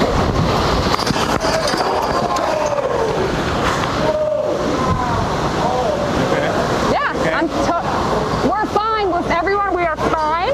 We are totally fine. Everything's okay, okay? Everything is fine here. So that's why we didn't want to stand far down on the stairs, okay? So everyone is 100% okay here. There is nothing to worry about with us. But look at that wind picking up, guys. Again, let me look at the radar here on my phone. I can get a look at the Eyewall. We're inside, guys. We are inside. I promise you, we are inside. We are inside. We're fine. So, Jim, we just had, a little debris come down here, but we're fine here. Yeah. And we've scooted back, so everyone is fine and safe, and we're getting near that Eyewall. Yeah, and I can hear it, Steph. It's just roaring out here. Of course, it's pitch black. You can't see anything, but I can just absolutely hear it roaring. We're just in enough of a protected space here to not deal with the wind, but it'll be really interesting to see what happens, when the eye goes to our west, okay? Do we get into that eastern eye wall? Do we get into those severe gusts? But I went and grabbed a helmet too, because you and I have been out here enough. When we start smelling all the wood, we know there's like trees coming down everywhere being snapped. And of course, with 100-mile-an-hour wind gusts, they're flying through the air, and you can't see anything right now. There's no power, there's no nothing. So no sense in getting impaled by something out here in the head while this is all going on. But you can really hear the ferocity of this wind, especially higher up, which is typically where we get some of the stronger wind gusts in through here, and they are absolutely cranking. So again, guys, if you're just joining us this morning, we've had a landfall. Hurricane Center, 1 o'clock local time, Cameron, Louisiana. We had wind gusts over 125 miles per hour there. So, deep into the Cat 3 area, certainly with what we've got with wind gusts, almost Cat 4. And no question, the worst of that is now to come for Lake Charles. We're just now on the outer fringes of that same part of the eye wall that's already moved through Cameron. The big question is, do we get the calm like Cameron?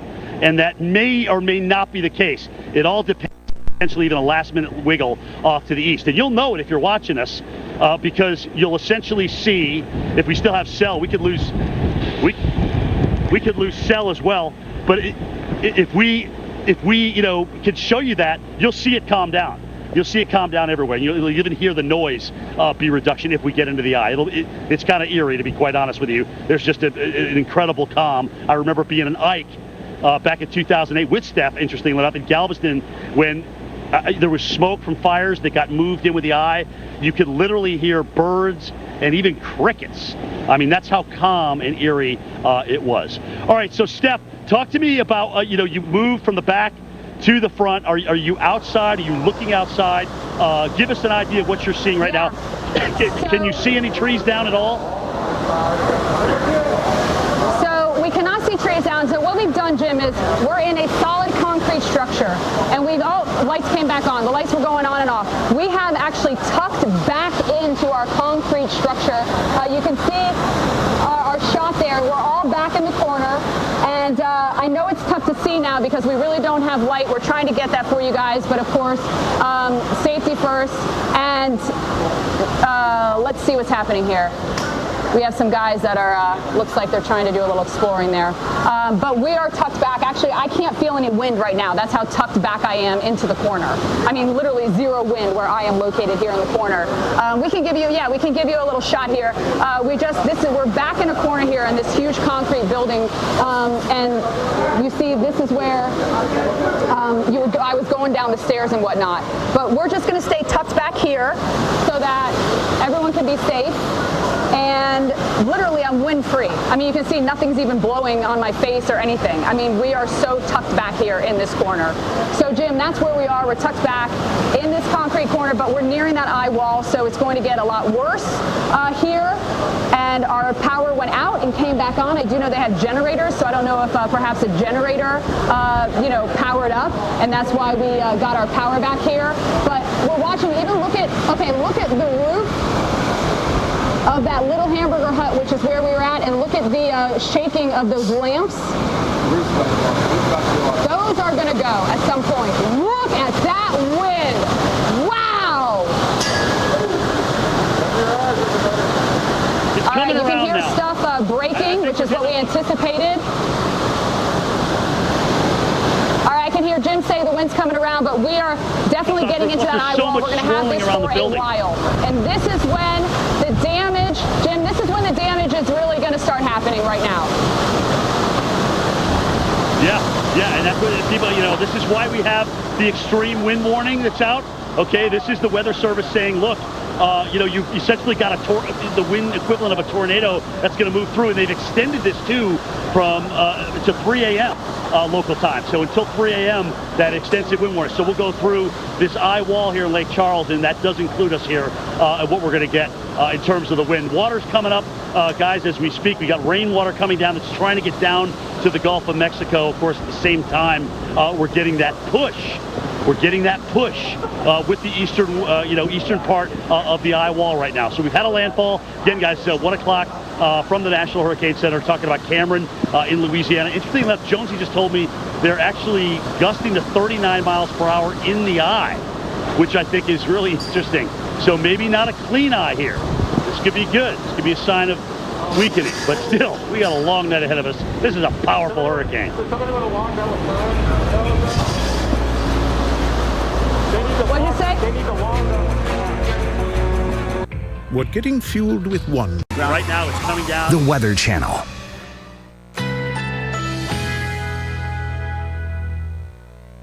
Currently in our area, 75 degrees under fair skies.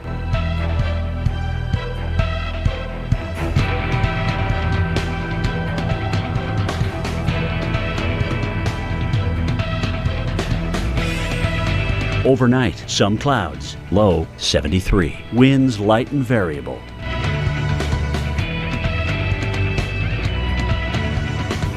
Thursday, partly cloudy, high 92. Winds west-southwest at 10 to 15 miles per hour.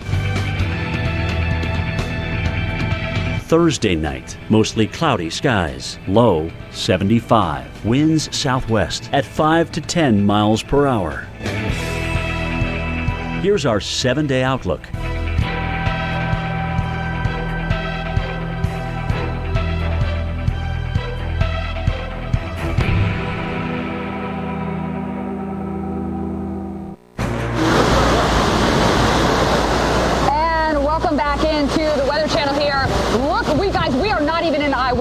just looked at my radar. We're getting near it, but we are not in the eye wall.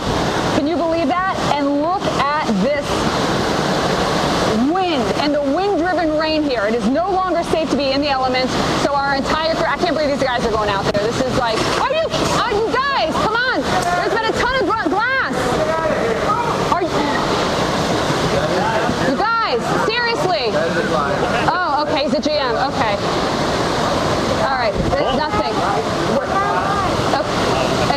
All right, Jim, sorry, that was the general manager looking at the damage.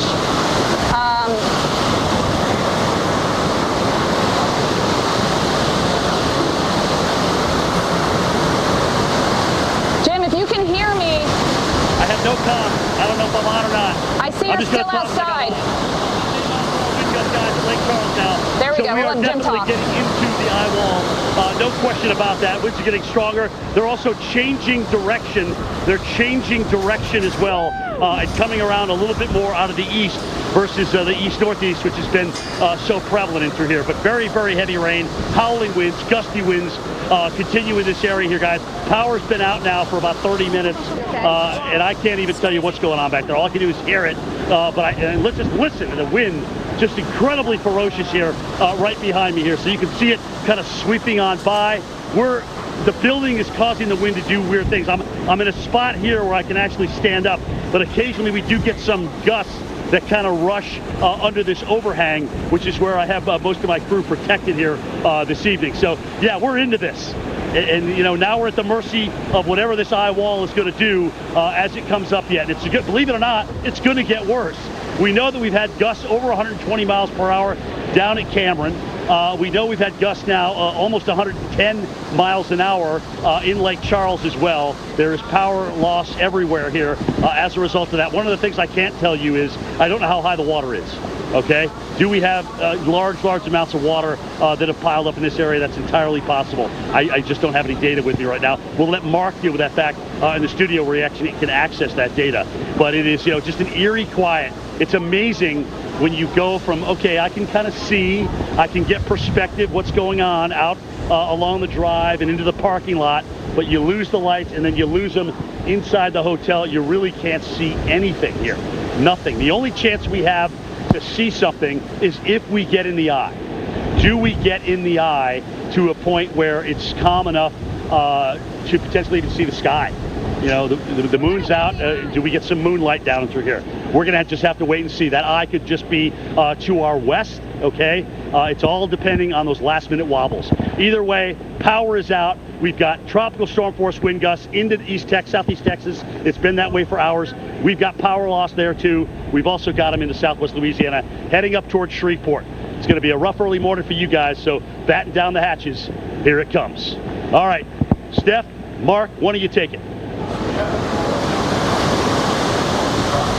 All right, Jim, you know, just looking at the radar, I don't know if you can hear me. We are in the eye wall right now, and we're going to get that eye. It looks like we will get that eye. So we're going to stay up. We shockingly still have power here, perhaps generators kicked in. Again, we are tucked back in, so we're safe. We are not at any chance of getting that debris to sweep in where we're located. And when the eye happens, we will be able to go out. And by the way, it looks like a pretty clean eye. What does that mean? You can have dirty eyes where there's some clouds and a little bit of rain, but I got to say, this eye looks pretty clean. If we are lucky, we will see stars. We could see stars. That's how you're going from this. Stay with us, because we're going to go from this to seeing stars. It's unbelievable. It'll be unbelievable. So make sure you stay with us here as we're getting hit really hard right now. We're seeing damage. We've seen windows getting blown out right where we're located. There have been reports of some trees down, but I don't have any other reports that I can give you at this time, but I guarantee you damage is being done. So we are in the eye wall. So I am in Lake Charles, Louisiana. As you look at that radar, Cameron right now is in the eye, and it is calm. But then you have to deal with the back side of that eye wall where your winds are going to shift around. Our winds right now coming out of the east, basically a due east wind on the north side of a storm. But look what happened. Everything's going to shift. Once it pulls north, we will get a west wind. So watch where the wind is going right now on your screen, okay? It's going from right to left. You see that? Right to left. We'll get the calm of the eye. I really think we're going to get it here from From what I can tell, someone at work can tell me if they think otherwise. Since I'm in the field, it's a little tougher, obviously, to look at radar and whatnot. But then you will see when things switch around, that wind is going to go from left to right on your screen. So that everything that's been loosened by this eye wall is then going to get tossed around even more with that second eye wall. Because right now, it takes some time to loosen, to do that damage, to rip everything up, and then it's just going to get tossed and moved in the other direction. So here's a look at those winds. Again, we're gusting over 100 miles an hour here. I bet you we're getting, 108 was the last we heard, but I got to tell you, that looks stronger than 108 if you ask me. 128 here in Lake Charles? Wow, there you go.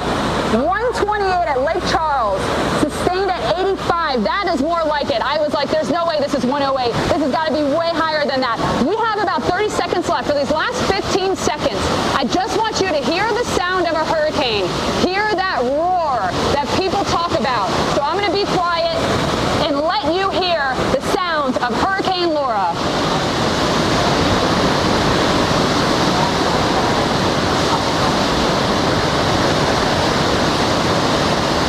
At Domino's, we're delivery experts. For $1. Also get free delivery on the BK app. Your way better. Okay, hold on. There it is. It's just the one thing. You got it. And I am coming to you again from Texas, right here in Beaumont, but you're seeing a shot from Lake Charles. You've got Stephanie Abrams and Jim Cantore that have been there. Jim is, again, seeking cover for the time being, but you're getting a shot, getting a taste of what they've been experiencing, just the relentless fury of this system, which just a matter of days ago was just off the coast of Cuba. It built, it rolled. There was some conjecture that it was going to become a major hurricane, and that became the reality at 1 o'clock. 1 o'clock this morning, came on shore with the fury, winds of 150 miles an hour, and Cameron, Louisiana. Now I've got the eye. It's making its way through Lake Charles. We practice what we preach at the Weather Channel. We want people to be safe, and sure enough, that's what we're doing right now. I can tell you, we do know that the winds are very strong. We know where it made landfall, but what is even more terrifying at times is what we do not know. We don't know the condition of things at the coast at the time being. Eventually, the sun is going to come up, then we have the revelation of fact of what exactly we're dealing with in terms of aftermath, and then another part of the story begins, and that is the recovery and the rebuild. But right now, we're dealing with the fury of this. We have winds, again, that continue to roar across. When you think about the landscape across much of Texas and Louisiana, well, and along the coastal plain, it's flat as can be. There's nothing that's going to stop. There's nothing that's going to harness, nothing that's going to impede the wind as it rips its way across the landscape. Now, earlier, you may have heard Stephanie and Jim refer to at times you can actually smell trees. I can tell you from experience, especially when it comes to landfalling tropical systems in an area where you have a lot of pine, you have a smell that is, it smells like Christmas. And what I'm talking about is these trees get splintered and you can smell the resin, you can smell the sap. And sure enough, it travels through the air, and it's one of those byproducts, one of those things that heightens the senses. Some other things you'll feel or hear a lot of times in the darkness, you'll hear the sounds of those trees. I can tell you right behind me where we happen to be, you've got a hotel. We had a transformer on the top that just exploded a short while ago. No power there. They do have power in the structure that we happen to be in, which is really mind-numbing, but I'm willing to bet that within the next 90 minutes, if not sooner, it's going to go down here too. In fact, by the time the sun does rise, the winds die down, millions of people are going to be waking up to that absence of power. But there are trucks that are waiting at the standby, some amazing crews that are going to work those long hours to get those supplies, that power that is so important, so critical to people that live here to make sense of it all and trying to get things back to normal. Another thing to think about with the system is we often compare a lot of the tropical entities that make their way to the shore. You'll think about roughly 3 years ago, you had Harvey, entirely different animal altogether. Came on shore with a lot of force, but you'll remember it dropped anchor near Houston. The water piled up, and we remember the scenes in places like Buffalo Bayou, all across much of southeast Texas. Now, this system, it is going to be a quick mover, but because its momentum is so robust at this time. Okay, wait, we're going to go back. Let's go back to Lake Charles if we can. And right now we've got Jim Cantore. Jim, I know you've taken some precautions. You now have a bit of extra protection, so to speak. Let's send it back to you, Jim. Yeah, absolutely, guys. Just trying to continue to, as this Eyewall comes through, we just continue to get hammered here with winds over 100 miles an hour. Jonesy, I don't know if you've seen them increase since then, but give me the word.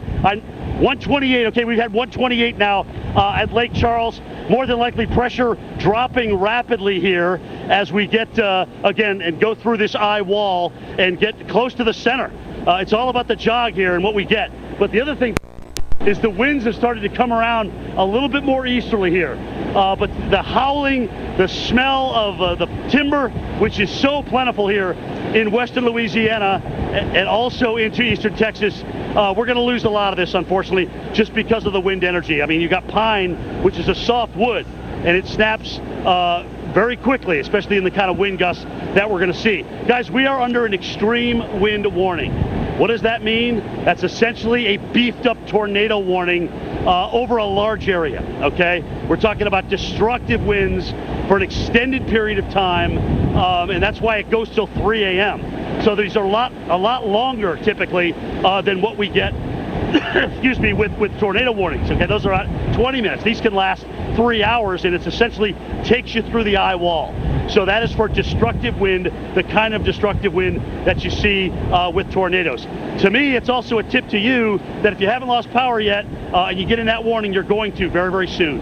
Okay, and you may even lose cell service as well, especially given the fact that we get these 120-mile-an-hour winds. So far, so good, guys, with the cell, especially with 128-mile-an-hour wind gust now at Lake Charles. Just incredible wind coming up this way. Again, a bona fide Cat 3, almost a Cat 4 with the wind here coming up in toward Lake Charles. The water's piling up. Don't go outside if we get in the eye, guys. We're not done yet. We still have to go through the bottom side of this and potentially here in Lake Charles, the eastern side of this. Over 100,000 without power and climbing rapidly in Louisiana alone.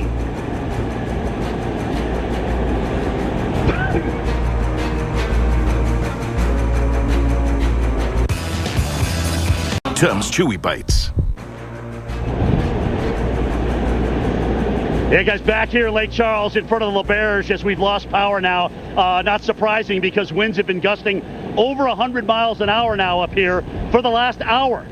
We maxed out about 128, now down to 109 with the gust, but still the damage is done. The water's being pushed and the water is rising in many, many areas. So the full fruition, the full force of this thing coming into the Lake Charles area and obviously all across southwest Louisiana. If you're just joining us this morning, again, Cameron, Louisiana was landfall officially at 1 o'clock local time. The system continues to pull north. Now the big question for us here in Lake Charles is, do we get a jog to the west to give us the eastern eye wall, or does it stay on path where we actually get into the eye a little bit here in Lake Charles? But regardless of where that happens, don't be fooled. If you've still got power and you are watching us, you still got to go through the other side of the storm. All right, a lot of us have had to retreat and get some technical issues taken care of. My partner, Stephanie Abrams, is one of those steps. You just had to retreat and get inside. Tell us what's going on over there. Just about a 10-minute walk from me in the Golden Nugget. Yeah, literally a 10-minute walk. So, Jim, we're in the back of the building with no protection whatsoever. So we were getting the brunt. Lake Charles gusted to 128, okay? 120. Do you hear that whistling? So I'm gonna explain what that is coming up.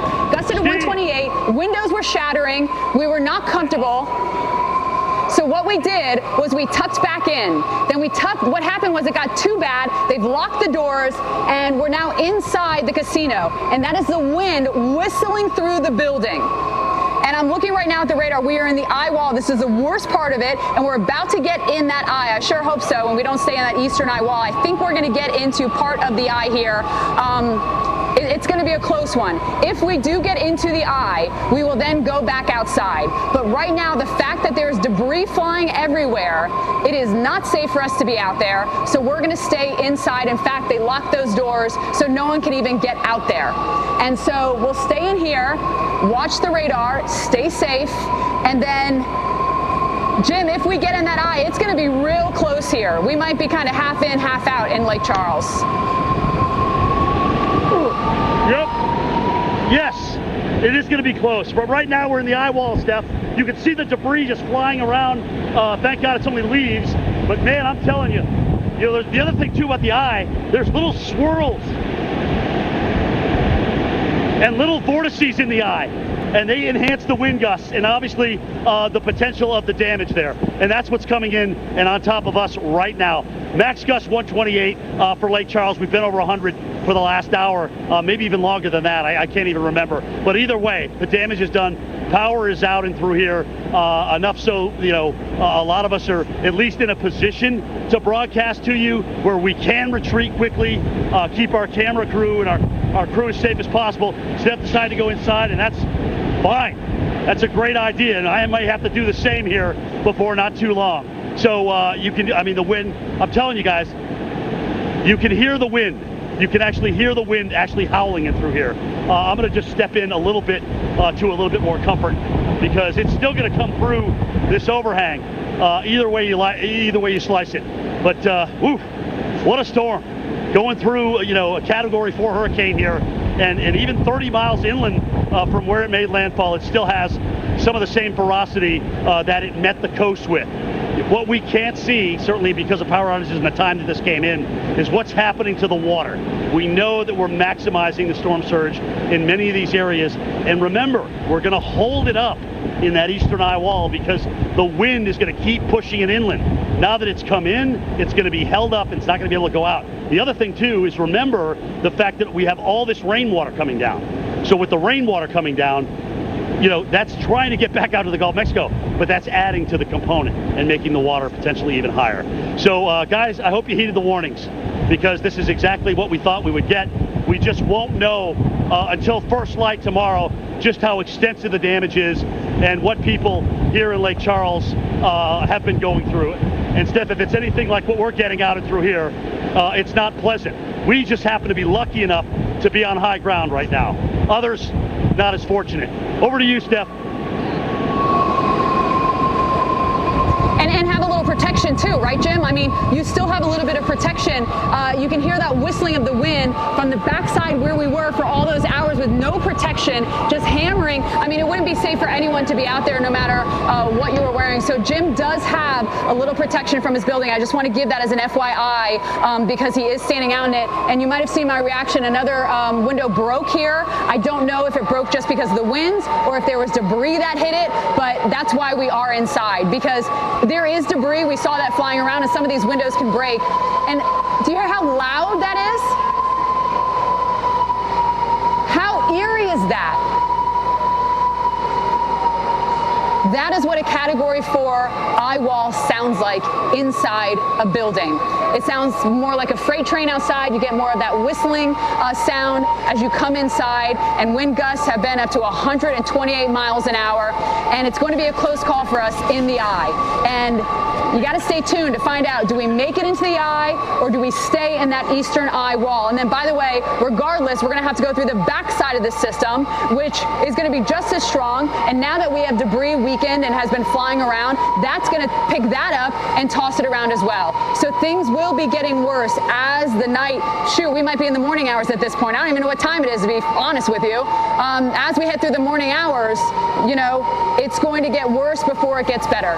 And it might get better for a minute if you get in that eye, but then it's going to get really bad again for that second eye wall. It's not like that other eye wall is going to be all that, you know, it's not going to be weaker.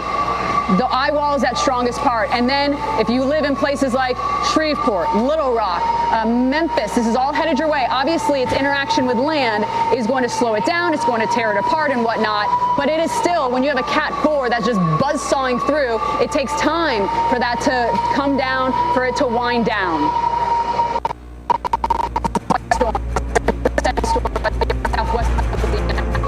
You can't fake the goodness of real strawberries. Right now it's coming down. The Weather Channel.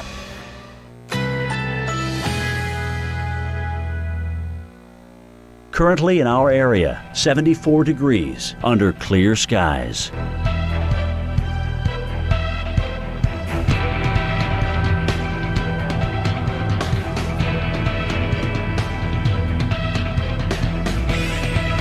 Overnight, some clouds, low 73. Winds light and variable.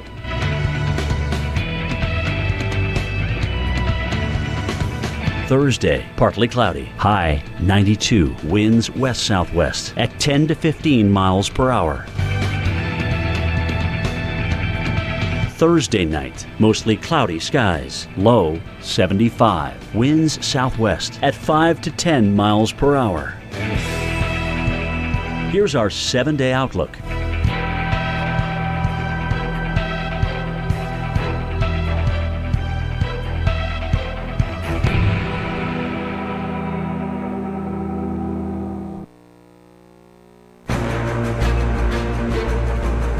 Hello, America. Welcome back to continued coverage of Hurricane Laura. You're taking a look at a live image in Lake Charles. That's right. You're watching the storm cam, and, well, one of the byproducts you often have from a landfalling hurricane, you have rising water, and that is what we're seeing. Exhibit A in Lake Charles. And this is just a small sample we're going to be seeing across much of the region that could be affecting millions of people, not only in Louisiana, but even into parts of Texas. Welcome back, everyone. I'm meteorologist Reynolds Wolf, coming from Beaumont, Texas. Beaumont, Texas, for the time being, dealing with occasional bouts of wind and some rain that has been kind of a pulsing effect. It's almost like a breathing organism. You have an inhale and an exhale.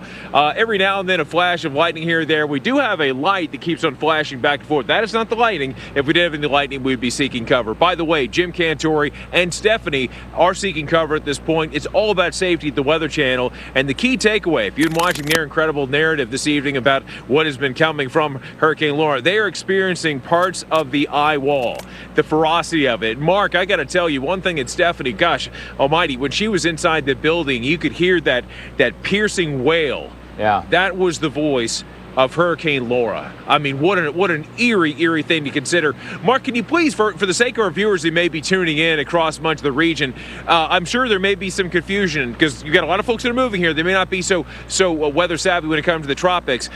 Landfalling system, but a tornado threat. Absolutely. Can you share that with them? Yeah, that is very common with landfalling tropical systems. Because of how the winds change with height, you get enough spin through the atmosphere that we do have a tornado threat, and that's largely featured in these outer rings, and we'll get to that in just a second because we do have some tornado warnings popping up off to the east. What I want to talk to you about first is this presentation on the infrared satellite. This is a very well-formed storm, maybe a little bit of a wiggle off to the west. What that could mean for those of you watching in Lake Charles is that even as we may get into part of the eye and get a brief calm, don't go outside. Don't expect this to be a long duration break, as you may very quickly wind up on the eastern side of the eye and wind up in that eastern eye wall. Now, this is a view of the radar, but the radar is actually coming all the way from Houston. Both the Lake Charles and the Fort Polk radars are not currently operable. Maybe a communication issue from the Lake Charles office, which, remember, if you were watching earlier today, that office was left because it was not safe. And so to continue that, Reynolds, there is a tornado warning off to the east. Tornado warning continues for Iberia, Lafayette, and St. Martin until 2:15. Fast-moving spin-up tornadoes, very common in these landfalling systems.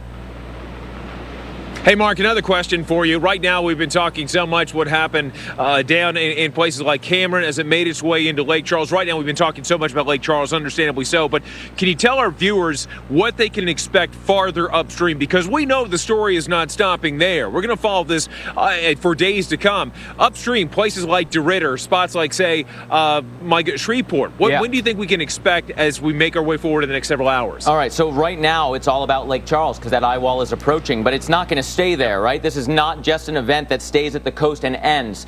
This is going to be hurricane force winds that goes much further inland, approaching the western towns west of Alexandria by morning. It's going to take the next several hours to go from Lake Charles to somewhere west of Alexandria. Now, this is just one model. I'm using it to give you the flavor, what to expect with these winds. And you can see the wind scale up here, that there could still be 85 to 95 plus gusts associated with this storm. Okay, these are significant wind gusts. Now, a little bit more wiggle room as we look towards this, time frame towards tomorrow afternoon. There are some models that bring this center very close to Shreveport, others that are basically near Monroe. This one, we're splitting the difference. We're going in between. But look at that, Reynolds. This is 85-mile-per-hour gusts around that eye still by noon tomorrow, and then we go all the way to Little Rock, Reynolds, by the time we get into tomorrow night. Gosh, this is going to be a long duration event. There could be wind damage all the way through Arkansas with this easily through the day tomorrow. Hey, we're going to commercial break real fast. I want to ask you one more question. For the benefit of our viewers that may be tuning in from the Northeast and the Ohio Valley, they may see this and say, oh, this is a world away. This could be going into parts of, say, the Ohio Valley and the Northeast. Is that correct? Absolutely. Let's take a look at the official forecast track as issued by the National Hurricane Center. This is our latest track as issued by our friends down at the center. We're talking about winds that do spin down at least briefly, but you see this big curl on off towards the north. And north and east. This is a meeting up with a cold front. This front is going to be sweeping what's left of Laura off the coast and away. But at that same point, high pressure starts to build in. And so you have the low from the remnants from our storm and high pressure to the north. High pressure going this way, low pressure going this way. Gosh, we could have an onshore flow, a squeeze play, a very strong wind event into portions of the mid-Atlantic and the northeast. So do not put your guard down on this system. Do not turn your back on Laura is the bottom line here, as we could have very strong winds going all the way across the Appalachian chain and Reynolds into the mid-Atlantic and the northeast through this weekend. Unbelievable, Mark. There's so many moving parts of this as this pinwheel of destruction continues to march its way to the north onshore, and still the story's got a long way from finishing. Let's go right now, we can, to a live image. I want you to listen in. This from our friend station, KPRC. I want you to listen to, we just missed it. Sorry, folks. Technology does happen. Folks, we've got more information coming up for you. The wind beginning to pick up here in Beaumont, and you know what? There's nothing here to stop it. We're going to see it pick up a bit more. More power outages expected. You're watching the Weather Channel. Folks, be safe. More coverage after this. Hurricane Center. This is our latest track is issued by our friends down at the center. We're talking about winds that do spin down. My patients, I often see Your way. It's called, is that what you're telling me to turn it down? Yeah, good. I'd rather.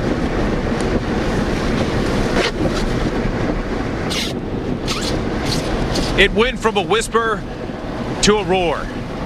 Lake Charles, Louisiana, you're seeing this video here. Now you can't see wind, but you can sure see when it pushes around. This is a very heavy, several-ton satellite truck being rocked by intense winds complements of Hurricane Laura. Hard to believe this system was in the tropics just a little over a week ago. A puff of clouds here or there, then brought some heavy rain to our territory of Puerto Rico, continued to make its way across the northern Caribbean. It made its way to the Gulf of Mexico, and then exploded in power to a major hurricane. Made landfall, if you're just tuning in. That's right, made landfall in Louisiana, at Cameron, Louisiana, at 1 o'clock this morning, local time, and now we are still feeling its fury. This system, my goodness, this is something that we're going to be talking about for years and years to come. And I can guarantee you that as a meteorologist, you know that things like this can happen. You know it can be the stuff of nightmares, but you hope it never occurs. But this is the reality we're dealing with this morning. Welcome back, everyone. I'm meteorologist Reynolds Wolf. You're watching continued coverage here on the Weather Channel. It is all about Hurricane Laura. It truly is, and we're going to watch this story affecting so many people.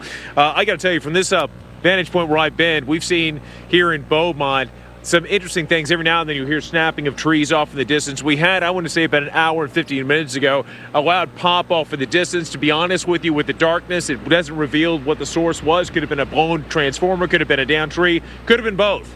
We have no idea.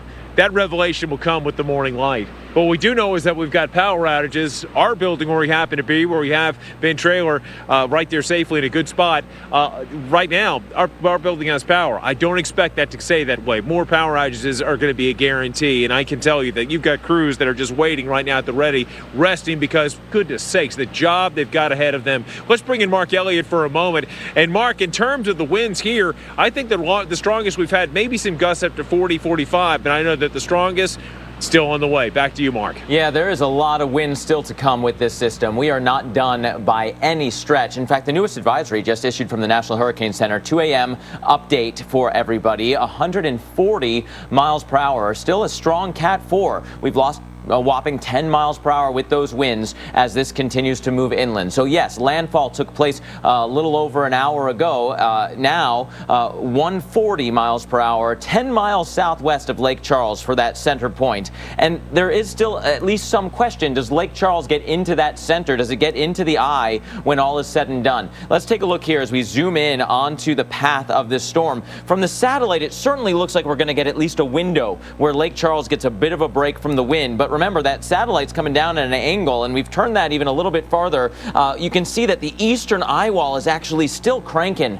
That right side, that eastern eyewall has all the onshore flow, has all that action with it. It is going to be a beast of a time on that eastern side. And Lake Charles, even if you wind up getting a little bit of a break, you're going to be on that east side. So I bring this up again because I don't want people to get complacent, to say, whew, everything's calm. We can go outside and check out the damage, check out what occurred, because we know there's damage. We've seen it firsthand. That debris is going to get picked up, blown around, thrown around, and so be careful in the Lake Charles area. Reynolds reporting to us from Beaumont. He's on that western side, seeing banding features coming through. We go off to the eastern side farther, and we have some tornado warnings to tell you about as well. Iberia, Lafayette, and St. Martin still under a tornado warning until 2:15. There is at least a chance of these quick spin-up tornadoes. These things are really moving a couple of different spots of rotation north of New Iberia. So Reynolds, this is a wind event in southwest Louisiana and eastern Texas. Tornado event continuing. A new update on that warning just popping up, but same storm. Gosh, this is going to be just a bear for the next several hours in Louisiana tomorrow, and really through the day today into tomorrow, going all the way through Arkansas. You know, it's like something out of Greek mythology, like a hydra. We're talking about a creature that has got a variety of heads, so many threats. If we can we talk a little bit more about the tornado? Well, the wind picking up a little bit more now. Can we talk a little bit more about the tornadic threat? You know, Mark, we always compare, contrast tropical systems and what they've done in the past and try to apply that knowledge to the present and then to the future. Recently, we had Isaias, and we had the tornadic activity that struck the Carolinas. I mean, there's still there are places that are going to take a while still to clean up at this point. But when it comes to these landfalling tropical systems and these tornadoes, they are typically small, but they can be just as destructive, can't they? Oh, absolutely. They are still tornadoes. And you know what? What's interesting is each landfalling system is different. People may say, oh, well, we've gone through a hurricane already. We've gone through Rita. Rita had 90 tornado warnings, almost to this, a slightly weaker storm when it came ashore, almost the same size, almost the same location, and yet 90 tornado warnings. We haven't seen this be a prolific tornado producer yet. There's still time for that. These tropical tornadoes, they often these embedded supercells in the outer bands as the system comes on shore, and then really lasting for the path of the storm, along that path and off to the east. Land interaction plays a bit of a role in that, and Reynolds through the day today, all the way to Little Rock, maybe to Memphis and Jackson, a threat of tornadoes as well. Mark, impeccable work, man. Thanks so much for making the complex understandable. I'll tell you, we got a long night ahead, and you know who's been dealing with the long night so far? The great people in Lake Charles, Louisiana. That's where we find Stephanie Abrams. Stephanie, I know you guys have been battered about. You're dealing with the Eyewall. Can you give us the latest of what you've had over, say, the last 10 minutes or so? Okay, so what we did is we were inside for our last live shot because they locked all the doors. We found one door they let us come out of, and we're now in the garage, in the parking garage. Do you hear all that? That is damage being done right now. We're safe. We're literally in the back corner of the parking garage. And what I'm doing here is I'm patiently waiting for those winds to drop. We are getting in the eye of this system. And so it'll be momentarily that the winds will drop and we'll be able to go outside. And I'm hoping we're going to be able to see some stars. I've been through two eyes, Eyewalls and eyes, Gene and Ike. And I remember in Gene, I actually heard frogs going ribbit, ribbit. And I remember seeing stars. It wasn't a totally clean eye. Some of them are very crisp and clean. Some of them are a little cloudy. We'll have to see how this one plays out. I haven't gotten a good chance to look at the radar with the moving around and whatnot. But I do know that we are very close to it the last I saw it. So I'm just patiently waiting for the winds to die down because there's a lot of debris out there right now and we don't want to be out there. And I mean, you can hear it.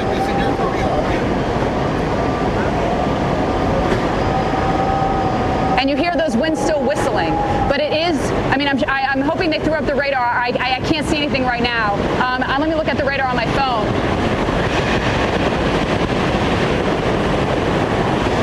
So we're all on guard. The whole team is here. This is a team effort.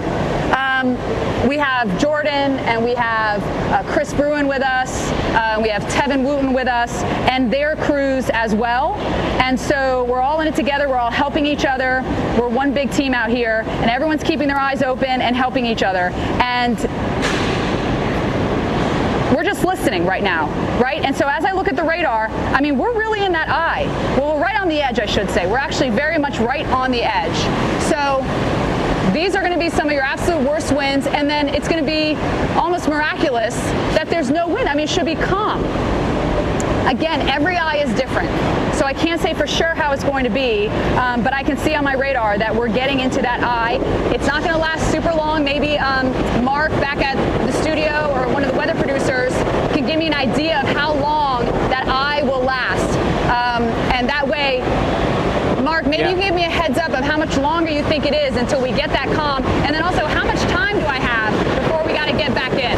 Unfortunately, well, the calm is knocking on the doorstep, although the calm, as you mentioned, every eye is different. This one's a little bit muddy. We've seen some reports of anywhere from 15 to 30 mile per hour winds inside the eye. So that often means that there are some small mesovortices rotating around, that there may be some clouds above you. You may not have that star. Plus, gosh, we're looking at this from a skewed look from the satellite, right, because we're looking down at the Earth, or we're looking at the radar from Houston because the Lake Charles radar is down. And so we're not getting the clearest view of, you know, exactly where you are with regards to the eye. There's a little bit of a tilt involved. What I think might happen, Steph, is you'll have, you know, maybe minutes, not hours, in that eye before the eastern edge catches up to you. And so you got to be real careful. All of a sudden, those winds are going to come screaming south to north again. And you hear all the destruction that's happening, right? So now all that debris that's been ripped apart with this first eye wall is now free to easily fly. Not just like, oh, you know, we have more to rip off. You have now these huge chunks of debris that can easily go flying. And that's why that second eye wall is a lot more dangerous. And so that's what we'll be watching for. We'll probably have to, you know, be inside or maybe be at this location for the second eye wall because there's just absolutely too much debris, let alone the winds that have, I'm blanking, what do we get to, 132? Sorry, there's been a lot happening tonight here. I wrote it down. 132, right. Sustained at 98, gusting to 132. So my memory was still with me, shockingly. So 132, right? So we are feeling those Cat 3 gusts. And there's these huge, I don't know if you can see them from here. I'm looking at the radar. I mean, things should be calming down, but in this garage, Marshall, I don't know if you can show those huge, so hey, it's live TV, we're in the middle of a hurricane, so we're gonna just work with it. Let me pick up your live view so you don't pull that there. Oh, he's gonna go to the other side and show you what we're seeing here in this garage. It's quite a ways from us, but you see those massive, that's made of metal. It's like a screen, if you will, but it's obviously made of metal, and we were down there and we were like, okay, not safe, we're gonna pull back from that.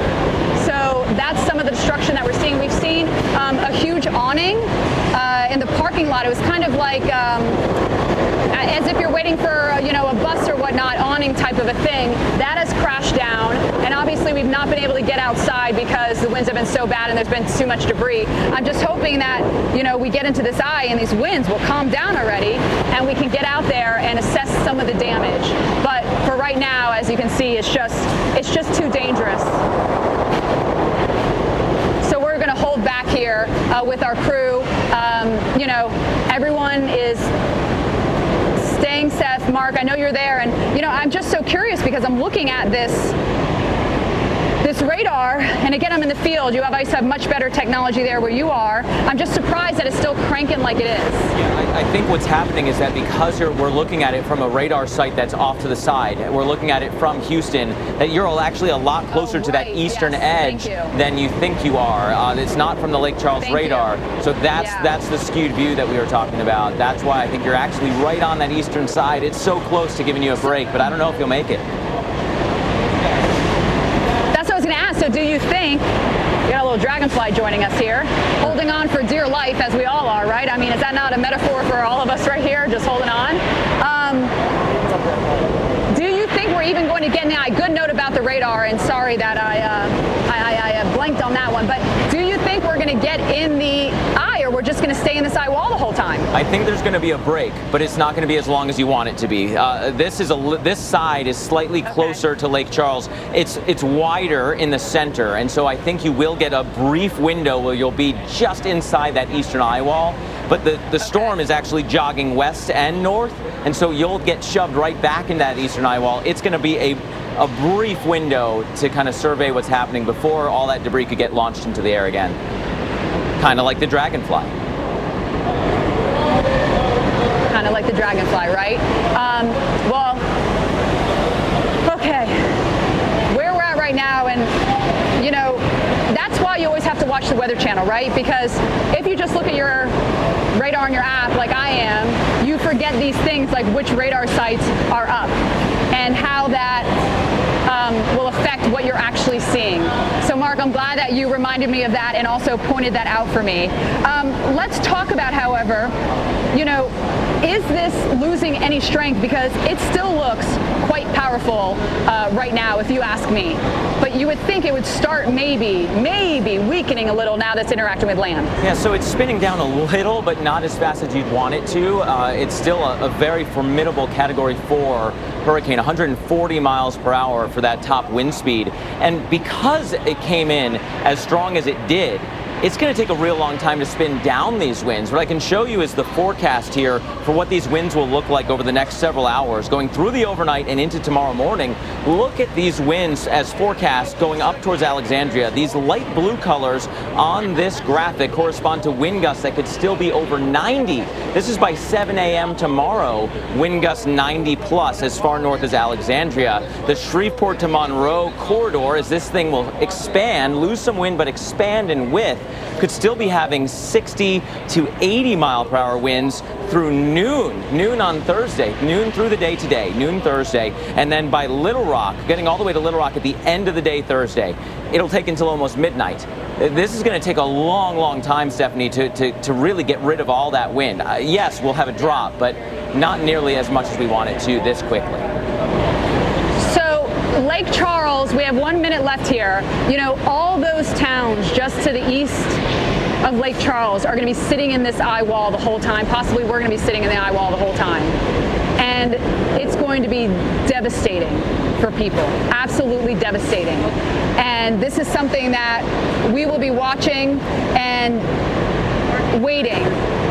You know, I see we have a whole team here, so everyone's eyes are in a different direction. I see arms that start pointing, and you know, I want to look and be able to show. But I mean, look at that sign; those signs swinging. Look at that, slapping up to the roof. Do you see that, Marshall? Those yellow signs? That's that wind pulling in the garage. All right. After the break, we're going to check back in with Jim. I know he had to reposition and find out where he is and what his situation is right now. So we'll be doing that after the break. We'll be right back.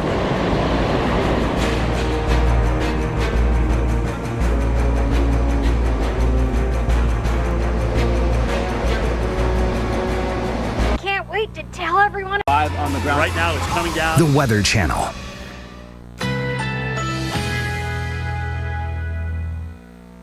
Currently in our area, 75 degrees under fair skies.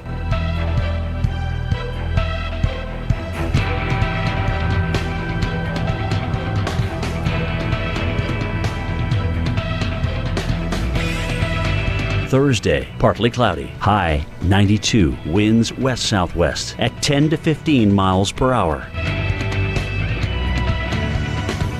Thursday night, cloudy, low 75, winds southwest at 5 to 10 miles per hour. Friday, cloudy skies, a stray shower or thunderstorm is possible, high 90, winds southwest at 10 to 15 miles per hour. Here's our 7-day outlook.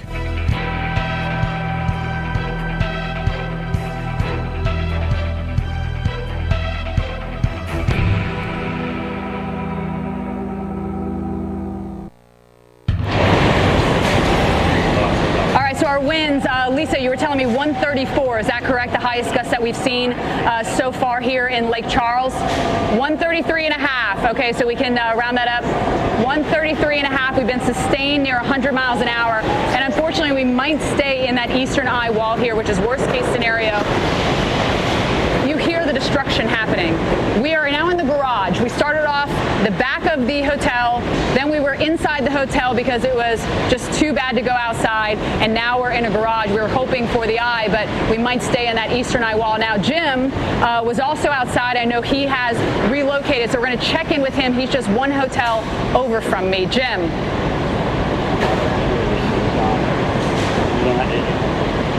Hey guys, again, I was just talking about producer Steve Heterak. Steph, about your situation. Now, you hadn't lost power from what I heard. We've lost it here, but we do have a generator on, which is why we're getting some of the lights in through. You hear the emergency flashing going on. There's also been an invasion. I was on the eastern side of the building where there's been a big roof collapse there. You can see this area's been compromised. Water is leaking. You can see it down on the floor, on the rug here, where it's coming out of the roof. I don't want to go too close under that because I don't know, obviously water's piling up there and it's finding a hole to get down to the ground and through here. But basically, I have no idea where this is coming from. Is it a window? Is it a part of the roof that's been torn off and through here as a result of the wind? There's a lot of wind just actually blowing through this hall. There's a hole on one side of the building, and there's two doors here on this side of the building. Come on over here, Brad. And you can see them flapping around toward the outside here. So the air is trying to make its way through. And that's the one thing about wind, certainly. It's going to try and make its way through any way it can. So obviously we retreated in that eye wall, came inside, and this is basically what we found in through here. I don't have any comms right now, but I'm going to go back out as soon as we can get into that eye. And it certainly looks like from the radar that we're in it. But interestingly enough, the winds are still cranking outside, which is rather odd because from a radar perspective, both on base reflectivity and also base velocity, it looks like we should be calm right now. Steph, what's going on? So, the problem, the problem is that radar signal, as we were talking about earlier.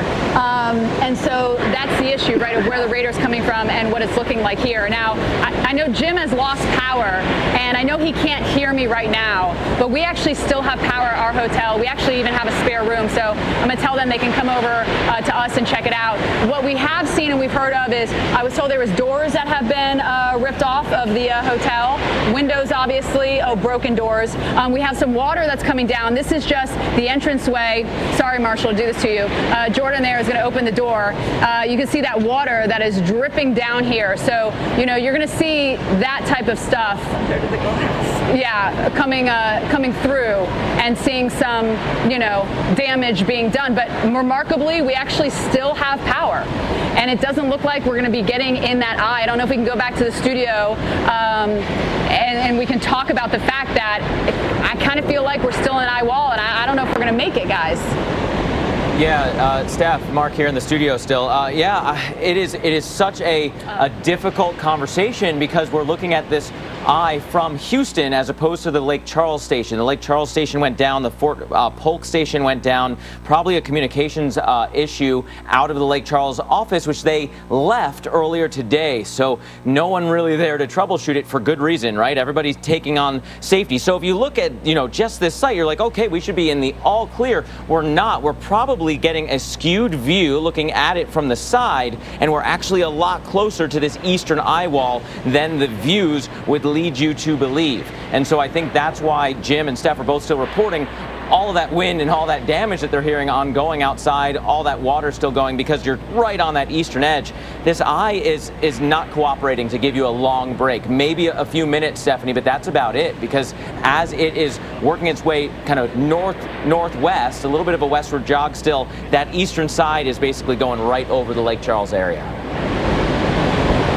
I just feel like I'd be surprised if we got a break just hearing the wind, because I got to tell you, Mark, it doesn't really feel like it's dying down even at all. I mean, it's been pretty consistent. I mean, maybe it's not as bad, but it's still pretty consistently rough. So we're watching it. I mean, you're hearing the damage that's happening around us. And this is why we're not outside, because there's now debris. This is going to last now, unfortunately, for several more hours, seeing that we're in that eastern eye wall, and then we've got to go through, that second eye wall, the southern eye wall. So, Jim, I don't know if Jim can hear me. I think that his producer is helping cue him. So I'm just going to toss it over. He cannot hear me. All right. I'm just going to toss it over to Jim and crew, and Jim, you guys can take it away.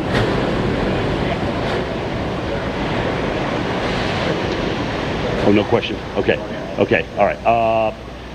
Mark, we just had you on, and I don't know, because I don't have any communication at this point, if we talked about this eye. It's just kind of weird. I'm looking at radar scope, and I'm like, how should we be getting wind like this still?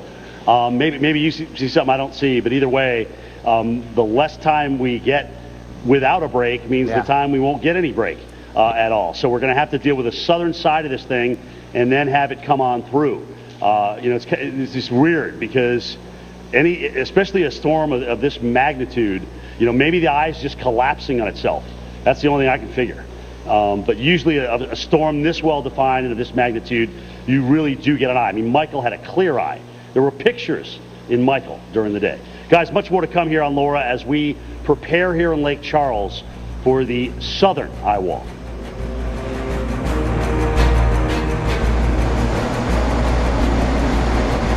At Olive Garden, it's Ask how Vraylar can help.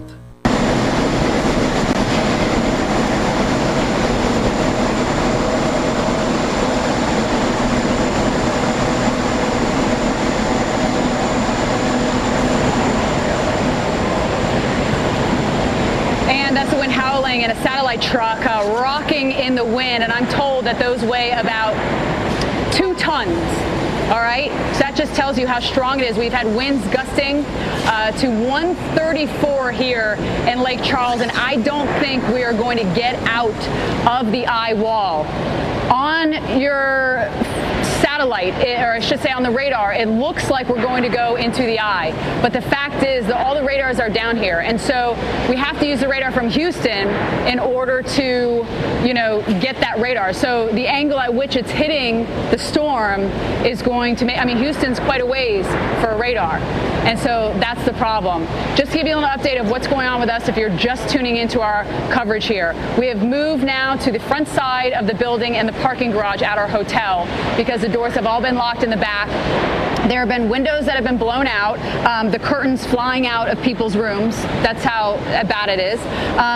One of our photographers went up to the 3rd floor of this parking garage, and he said that water is starting to really pool up on the 3rd floor because all the wind is just blowing in all the rain and there. And then you've just been hearing all the destruction that's going on around us. And Mark, we just feel safer back in this corner instead of going onto the edge. I might try to do that. It seems like the winds, I don't want to say have calmed down, but they seem a touch calmer. Yeah. And so I might try to venture that way, but we'll see. I'm going to assess it. Yeah, just be careful because we know how much debris is out there, and it really won't take much wind now to pick that up and send it flying again, send it airborne. Just to, again, as you mentioned, get everyone caught up to speed on what has already occurred. Lake Charles gusting officially to about 134. There were some weather stations, local stations, in like people's yards that gusted, a report of a gust to 137 in Lake Charles. So there's some verification there. Calcasieu Pass was gusting to 121. The surge there, topping out in Calcasieu Pass a little over 9 feet. Some good news there. It's come down a little bit in the past hour or so, now down to 7.64. But gosh, 9 feet's enough, and it doesn't mean that everyone only saw 9 feet. There could have been areas off to the east that were actually more kind of optimized for that water push. So, 7+, 9+ is what we'll call it right now. That's just the last observation site. And then there is still a tornado threat with this, Steph. I want to quickly mention that we have a tornado warning off to the east side in this band, not too far from Morgan City, Iberia, St. Martin, and St. Mary until 3 a.m. The rotation within here, pretty impressive at this point. Couplet right in here, should stay just outside of Franklin, but could go north quickly to New Iberia. So, Steph, the New Iberia area has to watch out for a fast-moving spin-up tornado. Mark, what did I can't find it on my notes. What did Cameron gust to again? What's the highest gust you remember seeing in Cameron so far? Because we're going to take our viewers there with a camera that was set. The Cameron into the Calcasieu Pass area, I saw a gust of 121. That was the highest that I've seen in that area. But it's all right, possible sorry, my that producer's some of the, talking to me. Give me one more time, Mark, what Cameron? 121 at Calcasieu Pass, but it's possible that the site did not report all of the wind, because we know that it was stronger than that in Lake Charles. It doesn't make sense for Calcasieu Pass to be lower than that. Sometimes the equipment breaks as the big winds come through. Yeah, and especially since we had 134 here, and they have a lot less friction down there. But, you know, cameras are failing, obviously, in this type of weather, and it's due to the wind. I mean, this is essentially like a tornado going through, like a very massive tornado. So we do have new video in of a camera. I'm told this is Lake Charles, though I thought Suttis' camera was actually down in Cameron. Are you sure it's Lake Charles, Lisa? Because I thought he had a camera in Cameron. Okay, well, apparently the one in Lake Charles also went down. Okay, he has multiple. Okay, that's good to know. I was not aware of that. Thank you. So Lake Charles and also in Cameron, and both those cameras actually are down, because I know the one in Cameron, Louisiana also went down, and it's obvious why. When you have winds gusting 120, 130 miles an hour, and it's, you know, consistently sustained around 100, that is going to do some significant damage. And unfortunately, you can hear it happening all around us. You hear the whistling of the wind as well around us here. And we're going to continue to show you not only what's happening at the coast, but also as we go inland. For those of you who are watching in northern Louisiana, Arkansas, towards Missouri, and Kentucky as well. So we will continue to follow this storm for you and give you updates all through the night, round the clock, right here on the Weather Channel. We'll be back with more after we take a very short commercial break.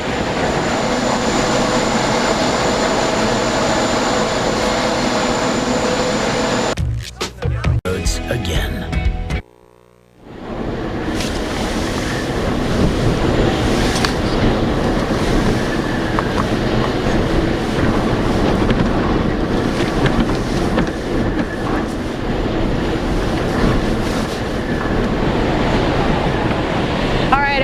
Showing you a video that we're getting into the Weather Channel, and we're going to get more and more video into the Weather Channel as we've been live all night long, taking you through landfall in Cameron, Louisiana, or near Cameron, Louisiana, I should say.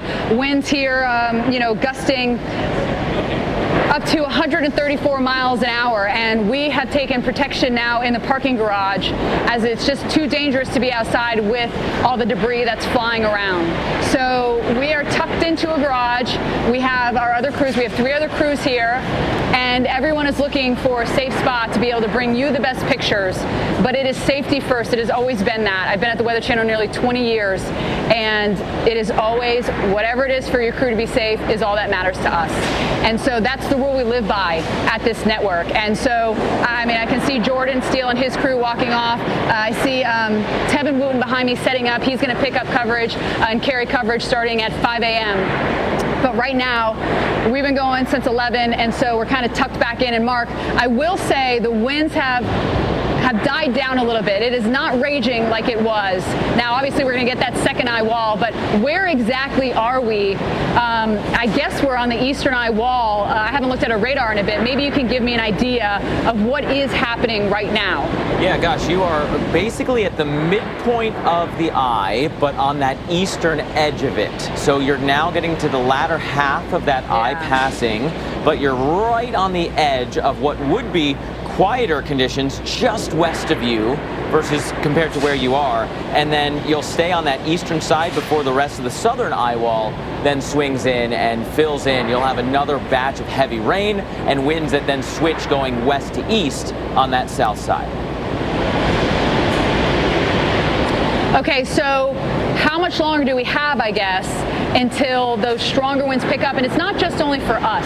And I know that this hurricane is going to morph as it goes north, but, you know, how much time do you really have from that northern eye wall until you're hit with that southern eye wall overall? Yeah, so far from the passing of the edge of that northern eye wall to you has been about half an hour. I think you have about half an hour, maybe 40 minutes until that second half of the eye comes through. Although again, this is all skewed. These lines that I just drew are actually more like out here because we're watching this from far away. This is the Houston radar, not the Lake Charles radar. Right. So these lines are off to the side. But for people that are west of Lake Charles, that is the break that they are getting right now. It's about an hour or so inside that eye. But I think what you were getting at is that this does not end here, and we can quickly move this forward to show where these winds go. And as we work our way through the rest of the overnight to tomorrow, to the morning really of Thursday, 7 a.m., we're still forecasting 90 to 100 mile per hour wind gusts on the eastern side of the eye. Could be going right through Alexandria, maybe just west from there, and then continuing up to that corridor between Shreveport to Monroe. The I-20 corridor could have hurricane force winds with wind gusts up to 85 or so through noon on Thursday. This is a long duration event just to get through Louisiana, and we're not done there, Stephanie. All right, so now we're going to, Mark, thank you for all that. Really, really appreciate it, and your analysis as well. Now I want to go over to Jim. He hasn't been able to hear me for a while, so I'm just going to straight toss and say, Jim, take it away, and I know someone will hopefully cue him to go. Go ahead, Jim. Okay, we got enough strength to actually open up one of the doors here and get outside. It's amazing, we could not even open one of the doors to get outside, but I'm just under this overhang in front of LaBerge. You can see some of the damage to some of the trees here. Some of them looked a lot more stripped of their leaves. Not surprising. We had an unofficial gust of 137 miles an hour in the Lake Charles area. So no question, damage there. If there's any potential silver lining, we may have not seen some of the water rise that we expected, but you remember we got high tide at 6 a.m. We're going to have southerly winds at that point, and that certainly could cause. Oh wow, we got some damage right here. What is this, Brad? That certainly could cause the water to stay up, is what I was trying to finish there. I don't know if that's a part of an air conditioning cover or some type of unit, but that's been blown off the roof, and you can see, obviously that has come down from high of the building. There is damage inside LaBerge right now. On the eastern end, we've got really a whole wall that's collapsed and water has been pouring in there. We showed you the shot here on the other end where we also have water that's kind of pooling up above the roof that's coming in as well. And of course, not surprising, debris like this where you get large chunks of trees. And a lot of landscape trees here. Okay, I can see branches broken off of some of those. We got more branches down here. Otherwise, though, the wind just continues right now out of the southeast. So that tells me we are on the eastern side of this eye wall. The reason I think I'm standing out here, frankly, is because we're kind of teetering in and out of the eye a little bit. So it's giving us enough to get out here. So I'm not blocked from the wind anymore. And this is what I was planning on for our live shots. The southeast wind here with that eastern eye wall is coming this way. And so that's what we're getting right now. But we're not getting the full part of it because we've gotten, again, kind of on the western edge of it, or probably just outside it, frankly. I don't think we're in it. So here's the deal. Storm's going to continue to head to the northwest. We will eventually get in on the southeast, or on the southern part of this. That means winds will change direction. They will come around from the west at that point, so they'll come through it this way, and certainly could be over 100 miles an hour in gusts there as well.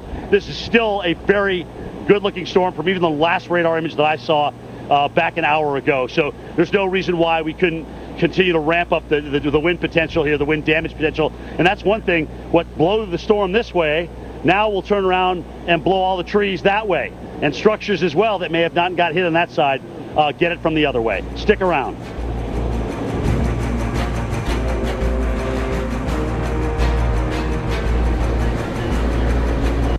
On the ground. Right now it's coming down. The Weather Channel.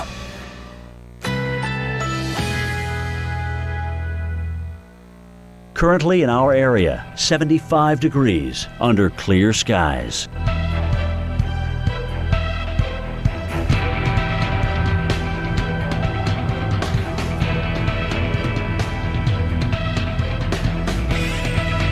Thursday, partly cloudy, high 92, winds west-southwest at 10 to 15 miles per hour.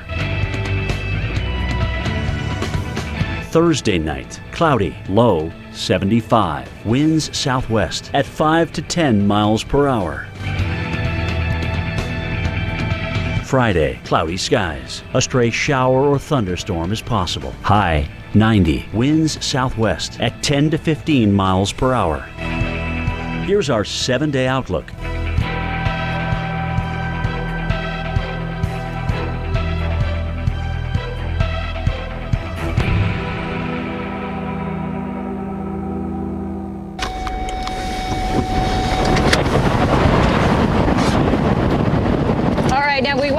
you what has happened here and some of the damage. An RV has been flipped over on its side, and that's just, you know, what we can get to, because right now it is just too dangerous to start driving around and looking at damage here. But that's video that was taken by Charles Peak, who's driving around just right around the hotels for us. And we come back out, oh, this is live. Okay, this is live, excuse me. Live of an RV flipped over. And then that's some of the damage that we could show you as we come back out live. Some sort of box truck that has flipped over on the side. We have now made our way to the edge of the parking garage that actually is close to where Cantori's Hotel is. So that's Cantori's Hotel off in the distance. You see they have no power. Shockingly, our generators are working at our hotel. I tried to get... Jim can now hear me. Okay, Jim, you know, I'm curious as where you are. We're on the edge. I'm literally at the front of your hotel, at the edge of my parking garage, where that box truck is flipped over. Have you seen that damage? Because that's where we're located. And by the way, we still have power and we have an extra room. So feel free for you guys all to come over and get in that extra room. It's quite large. You guys could all fit in it.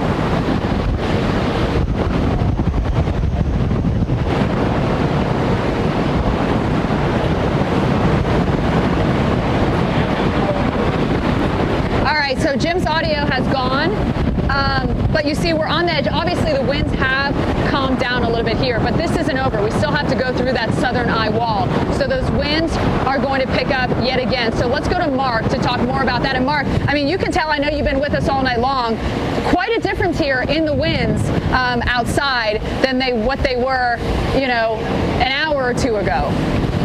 It's a far cry. I mean, we had gusts in Lake Charles estimate to 137. They were steadily ramping up through that northern edge of the eye wall. You're going to get the southern edge, won't be quite that strong, but the weakened parts are going to then be hit from a different direction. I'm worried about more damage. We're starting to see some reports from downtown near the Civic Center of windows blown out on some of the big buildings, like the big bank buildings there, with lots of the windows blown out. So, gosh, there is going to be a long cleanup to go in the Lake Charles area. I want to go back now to Jim. Jim, you know, the hotels are getting hit hard, the big buildings are getting hit hard, the damage is just still ramping up, and then we have the whole south side to go. I know, that's that. You know what, and it's like a loose tooth, Mark. What you didn't get wiggling this way, you wiggle back the other way, and there it goes. We're still cranking out here. We're definitely not in any kind of a clean eye whatsoever. Maybe occasionally, I think the only reason, frankly, we got out the door is the fact that we kind of got just a little lull there where we may have just gotten a squeak into the edge. So where we are positioned in terms of the city of Lake Charles is we're just to the west of it. So, you know, in this case, that's better because farther west is the actual center and certainly a much, much calmer part of this. But unfortunately, for places like Lake Charles downtown, they're right in the teeth of that eye wall, and it continues to be an issue. Again, we've had damage here. We've got, I think, one generator on inside right now in terms of what we got, but everybody's okay. And you know, it's just the most eerie feeling going through that eye wall. I mean, you feel the whole building. It's like somebody's squeezing it from the outside. It's amazing. Steph, how did you guys make out? I haven't even talked to you since you went through that thing, through the eye wall.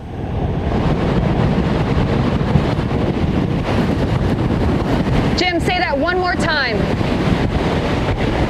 Yeah, I just said, I mean, I haven't really talked to you since you went through the eye wall as well, and we all had to retreat. How did you guys make out? Yeah. So, Jim, what happened to us, and by the way, I'm curious, I'm going to answer that, but don't go anywhere, because what happened to us is we had to come inside, they shut all the doors, and then we did live shots inside our hotel for a minute, and now we're in the garage on the front side. And speaking of, Jim, I can see your hotel now. So I was curious as where you are, because I'm on the garage looking at the front of your hotel. The power is out, and I want to make sure that the note has gotten to you. We actually have a spare room that's quite large that all of you guys could fit in if you want to get over to our hotel tonight or tomorrow. We still have power here. So I just wanted to let you know that is available. But where are you actually? Thank you. We're in the front side. There's this huge overhang that you may not be able to see it, because I think there's a part of this hotel step that kind of wraps around and blocks your view. I don't know if you can see any of Brad's light. Okay. Brad, like, shine a light on a tree or on the arm of one of the parking posts that keep you out of the parking lot. I don't know if you can see any of that light, but I don't think that light goes far enough to reach around the side of the building that shows you where we are. But we're kind of wrapped around in front away from you. But either way, again, we're going to deal with winds, like Mark was saying, coming in from the other side as we deal with this southern eye wall. What does that do to you in your position right now? Let's talk about that. What are winds from the west now going to do for you?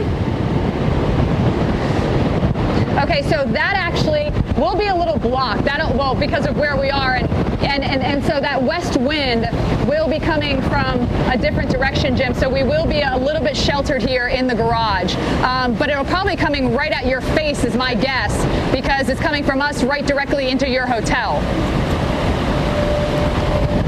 Steph, actually, we'll be a little blocked as well when it comes around from the west. But, that's the one thing. Do those winds swirl? Do they come in from a direction you didn't anticipate? That's always the possibility when wind goes in and around buildings. Guys, we are going to continue to cover Laura, a major hurricane making landfall at 1 o'clock this morning in Cameron, Louisiana.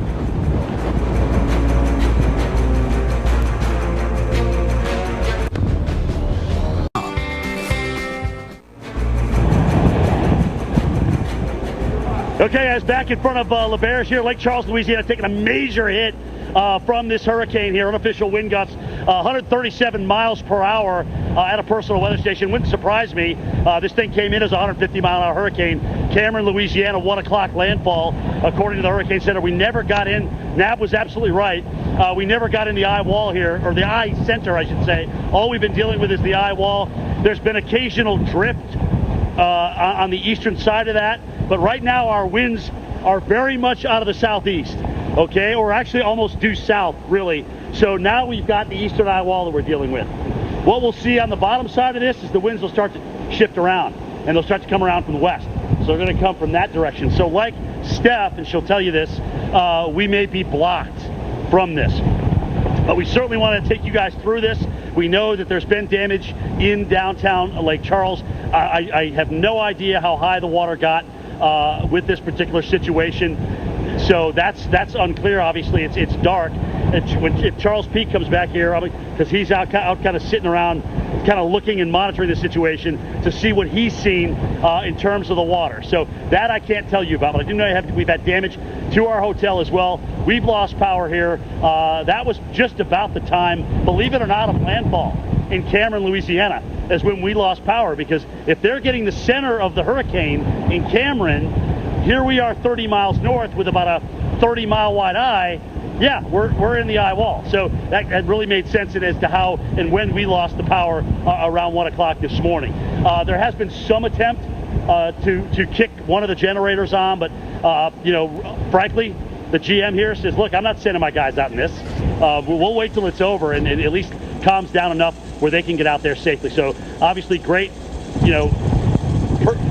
pre-planning and how this was going to go down in terms of telling people at the hotel to shelter in their rooms, close their shades, do not go near the windows, because we do know that parts of this building have been compromised. We've shown them to you. You can see some of the debris here behind us go in through here, and we've also had water coming in the building at least on a couple of sides of it. So there is damage here to LaBerge as a result of this major Category 4 hurricane moving in. All right, so Steph, I don't know if you've had a chance to go around inside. I know you said you had power. Is that generator power? My thinking is you probably got a generator power going on over there, right? Yeah. Yeah, we have generator power. And Jim, I got to tell you, I think we're in the eye here. We're in part of the eye because it's not raining. I don't know where you are, but these clouds are racing across. We have pretty clear skies above us. I mean, I think we're in part of the eye here. Steph, what I think's happening is we're kind of drifting. I don't know if we're in the worst of the eastern eye wall, okay? As a matter of fact, I don't think we are, because I wouldn't be able to stand here and my hat would not be on my head. So I think we're kind of drifting on that western edge a little bit, kind of in and out of it, and I think that's about as close as we're going to get, really. Who knows? I agree. Maybe we'll get lucky. I agree, but I mean, we are definitely getting a piece. We're getting a piece of that eye, because like you said, look, there's no rain. If you look at the radar, that eastern eye wall is like pouring out, right? And so I do think we've made it into the eye of this hurricane. Are we in the dead center? No. But we are in part of the eye because, you know, I don't know if it shows up on camera, but Jim, I mean, there are some clear skies and there's no rain. Yeah, and that makes sense. I mean, because let's face it, Steph, we still got 100 miles an hour in that eye. You or I will not be standing out here. You know, I'm sorry, in the eye wall. So that's why I'm saying, you know, we were a partial part of that eye. Absolutely, I totally agree with you there. But the other thing too is, remember, Lake Charles's radar is down, and the fact that you're looking at this from Houston means it's all skewed. I mean, Houston. I don't think we're seeing really what we're looking at, if you will, underneath us. Yeah, I agree. But here's the thing, Jim. We still have to go through that second eye wall. We're not going to be able to escape that, regardless of, you know, what we're dealing with right now. This is a bit of a break, and we're going to have to go through that back half. And now that all this debris is around, Jim, I don't know if you know, I know you're not too far from me here, but there's a white box truck that's dumped over in the parking lot. Have you been able to see that from your location? Because that's right about where we are. Wait, a box truck at the LeVerge or your place? Oh, I'm hearing glass. Yeah. Oh. No, at your place. Yeah, in your parking lot. Okay, so what there was back there is okay, kind of a catering trailer. And I think maybe that catering trailer is what what you may be seeing back there. Maybe that I'm just guessing, Steph, because I haven't walked back there to see it. But maybe, you know, if we take a break or whatnot, I'll try and walk back there. But it is rather dark in the hotel as well at this time, and I kind of feel glad that I have communication right out here. Either way, we'll try and get that for you at some point during this. But like the fact that the storm is moving northwest, okay, and we're already in at least a section of that eastern eye wall, means that we're not going to get in the eye. The eye's west of us at this point. So we're going to have to deal with the southern eye wall, as you've been saying, and certainly that's going to lead to more damage. What you didn't get whacked with the east winds, you have a chance to get it on the west winds. And the other thing too, Steph, is that's going to move water in different positions. So where we may have pushed water out before with an east wind, now we push it back west with the west wind. So that may actually cause more flooding with that change in wind direction. I agree with you on that because, you know, I was back there the whole time on that Calcasieu River, and basically the wind, so it was coming from the east, it was kind of pushing everything out. And so now with that shift, you know, you're going to get different effects from that. And so that's something you have to watch closely, and why every neighborhood is different. And we do our best to tell you, if you're on this side of the storm, this is what will happen. If you're on that side of the storm, this is what's going to happen. And those winds are shifting around, not just where we are in Lake Charles, Jim, you know, but also that western eye wall, right? They are also going to see things shifting around too. We're on the east side, but there's people on the west side. And by the way, this is going in, and it's not really winding down very quickly. No, it's not. And we showed everybody that today, right, Steph, on the models, how we still had some semblance of a circulation center all the way up through Arkansas into maybe even in western Kentucky. There was, I mean, you could say, well, that's kind of what's left of the eye or the center of circulation. So not surprising, you know, this thing isn't going to wind down. It's going to cause damage all the way up in through Arkansas. There's so much timber. There's so much softwood up in this area. I just can't imagine the kind of damage that we're going to see all the way up. And, you know, Mark Elliott can answer this better than we can. Mark, what do you think when we come back to you, if you're listening, what kind of a hit is Shreveport going to take? Because it looks like if the center is going to go right over them, are they going to take a Cat 1 or 2 hurricane in that area? Yeah, gosh, it is going to be a wind event that goes all the way up through the state. This is going to be something that people talk about for years, I'm afraid, Jim, because it's going to take from now, basically right over you guys. You guys are on that just inside that eastern edge.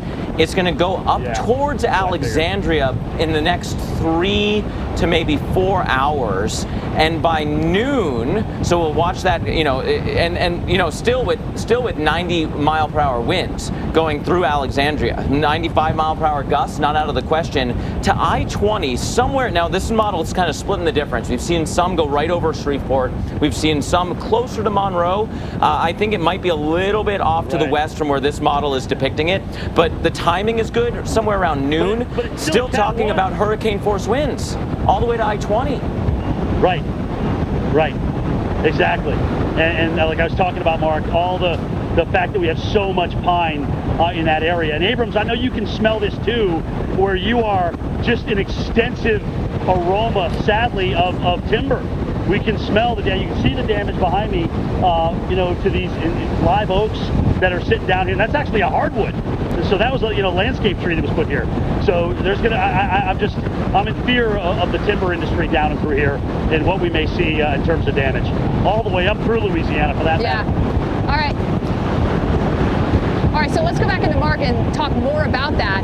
Mark, as this goes inland, there's a lot of trees that are going to be taken out by this. I mean, and I'm talking from Arkansas to Tennessee to Kentucky to Missouri and then all the way into the mid-Atlantic, this thing. Oh, my goodness. This is a long duration event for the inland areas, going all the way through portions of Arkansas, as you mentioned, but then it doesn't stop there. Cuts through Kentucky and Tennessee into the mid-Atlantic, still with strong winds, and we know how the tree canopy changes as we go in that direction. Combine at least some winds plus a front that's approaching with, a widespread 1 to 2 inch rainfall there, but some areas that could overachieve that easily, getting into the 3 to 5 inch range. Then you've got saturated grounds. Then you've got all that wind on top of that. I think that will be a tree problem, a power line problem that actually continues in western and central Kentucky, maybe the Appalachian chain, an outside chance that we still have a tropical storm off the mid-Atlantic coast. Mark, essentially we can just use the cone as a reference for possible power outages, right? Absolutely. At this point, you have to assume that there will be at least some chance of power outage issues all through the path. That means coastal New England could have power issues from this Saturday night because of really the squeeze play that'll be going on at that point, Jim, with the low, whatever's left from Laura and high pressure to the north. We're really going to have a strong pressure gradient for the northeast.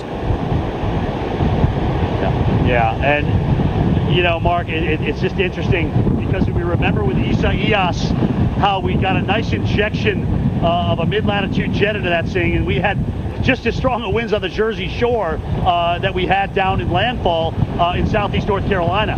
So there will be some injection. It will not be 100 knots. We know that this time. But we could actually see the winds go down and then come. I'm sorry, guys. When I hear stuff, I want to move.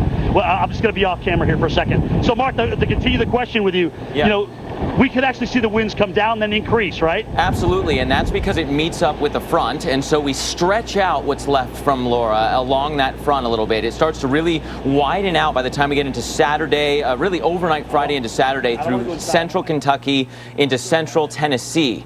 We then follow that along the front, going through the day Saturday all the way to the Appalachian chain and beyond. And because of that squeeze play that we talked about, there is at least a decent chance that we're going to have some impacts all the way off the mid-Atlantic coastline. And again, as Jim mentioned, we can follow that cone all the way towards the mid-Atlantic coast. So yes, we're still going to have an increasing wind. Notice these numbers, right? We may not be tropical at this point. It may not be a tropical storm, 35, maybe even 40 miles per hour coming off the coast, maybe subtropical, maybe some sort of hybrid system.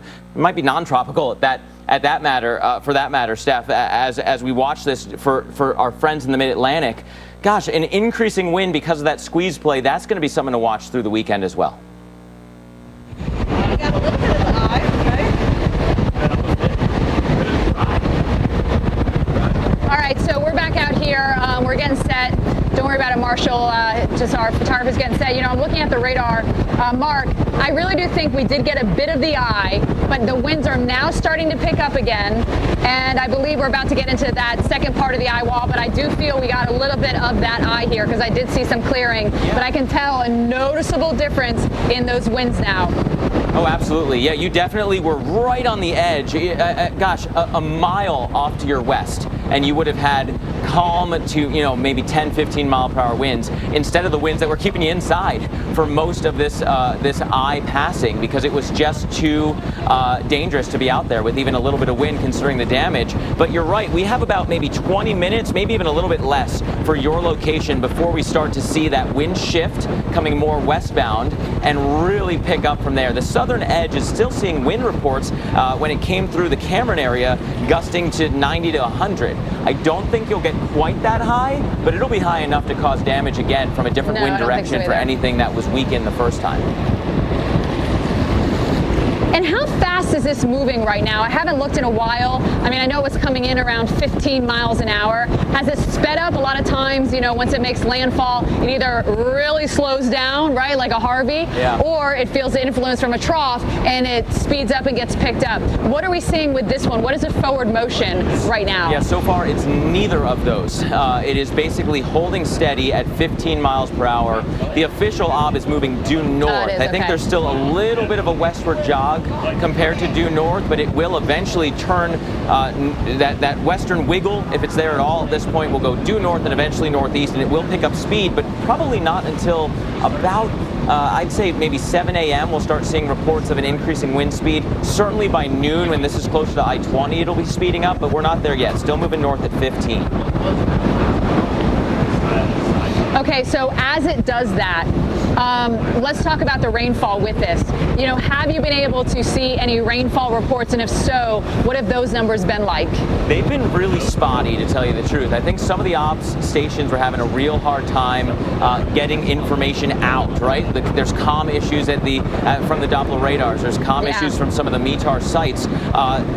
There's so much rain still to come that I think we're going to have to just wait. We're going to have to wait that out, because on that big curl off to the north and east, even though we're picking up speed, Little Rock still forecast to have 5 to 8 inches of rain. 5 to 8 in Little Rock, okay? So that means, Steph, that there's a lot more to go. Yeah. There is a lot more to go, and there's still a lot more here, and we're going to take you through it, and we'll also be there for you after the storm. So what's going to happen now is we're going to go back into that Eyewall. We will continue to bring you live reports, again, so long as it's safe to do so, and we have the ability to with our signal. So far, we've been able to do that. Hopefully that'll stay true so you guys can see what it's like to go through that backside of a Category 4 hurricane. Frisky's World. Live on the ground. Right now it's coming down. The Weather Channel.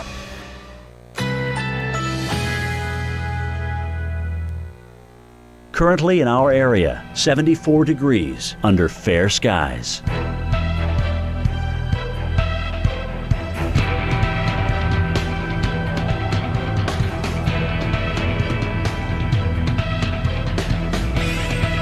Today, partly to mostly cloudy. High 92, winds west-southwest at 10 to 15 miles per hour. Tonight, cloudy skies. Low 75, winds southwest at 5 to 10 miles per hour. Friday, cloudy. A stray shower or thunderstorm is possible. High 90, winds southwest at 10 to 15 miles per hour. Here's our 7-day outlook.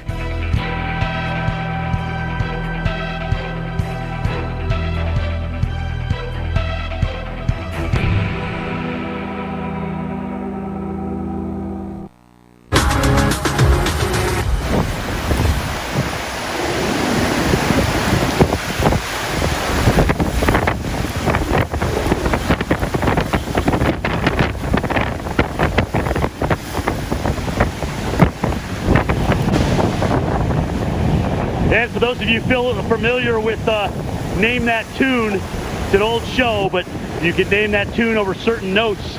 And this one, I didn't take long to name it. It's called the Eyewall of Laura, coming on through Lake Charles with tremendous rainfall. That was the northern Eyewall that came on through. Well, now we're in the eastern Eyewall, and maybe not even fully in it, frankly. We kind of have been drifting in and out of it, but it has at times been very, very difficult to stand up and through here. There are trees down, numerous trees down across the area. I just talked to Charles Peak, and he was telling me there is no water anywhere at this point, which is great news. So we may have dodged a little bit of a bullet there in the water department. But again, I'm just saying from what we can see, and that's just a little bit of driving around. Because if you think back, and you certainly take into account what was forecast, we would easily have water to the point where people couldn't leave this property. that was the kind of inundation that's forecast. But we really had a very long period. Yeah, we're definitely back in the eye wall. We definitely had a very long period of east-northeast winds. And I think that kept the water from coming in. All right, now that said, if we go southerly for a while, especially early in the morning, the fact that high tide is like 6 a.m., that could be a big problem, where you may be fooled and all of a sudden the water's going to come up. It's not going to be the kind of surge that we would have gotten at landfall, but there will be a component of it nonetheless. Again, as I mentioned, guys, here in front of the Labarge, we've got tree damage that we can actually see every time Charles or another vehicle drives by. I get a look at some of the trees that I was looking at earlier. A lot of them pretty good size.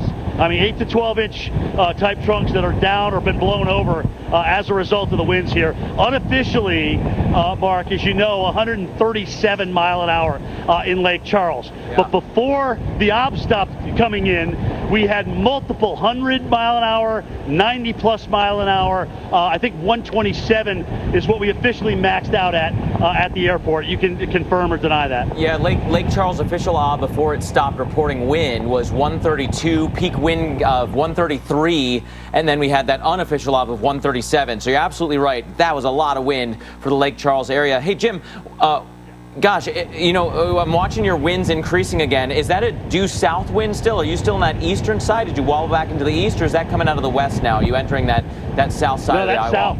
That's south. That's a south component because it's coming around this side of the building.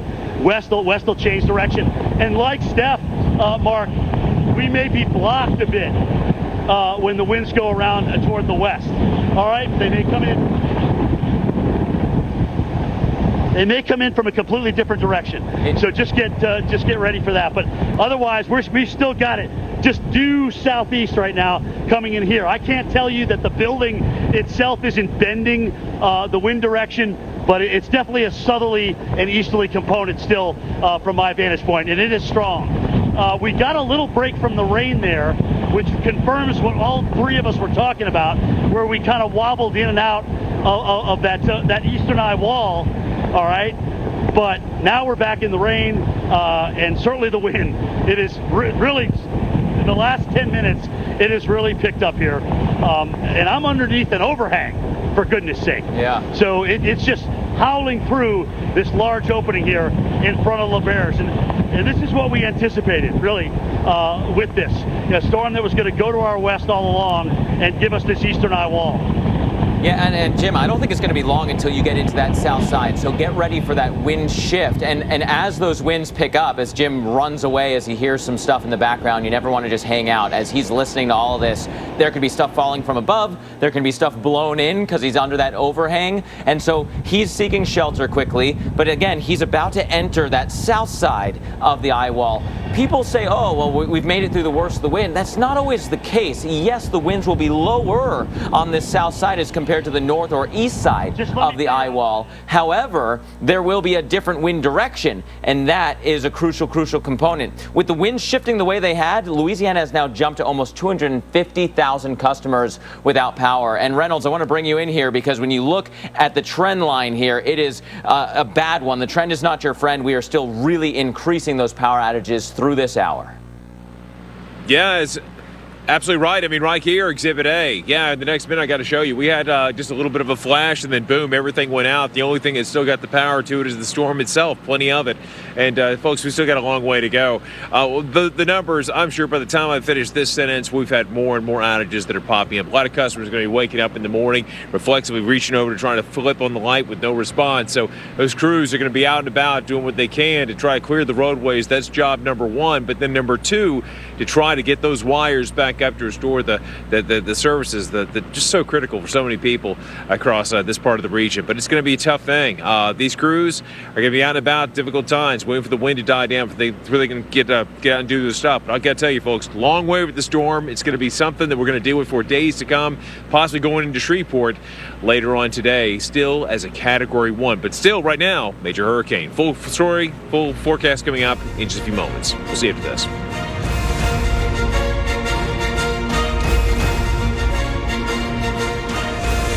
family here.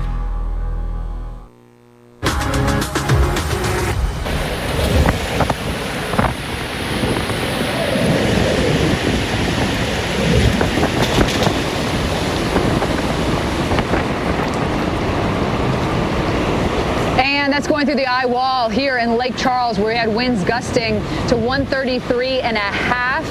And it did a lot of damage. It was howling, lasted for a while. It was so bad we actually had to go inside, seek shelter inside the hotel. And this is one of the reasons why.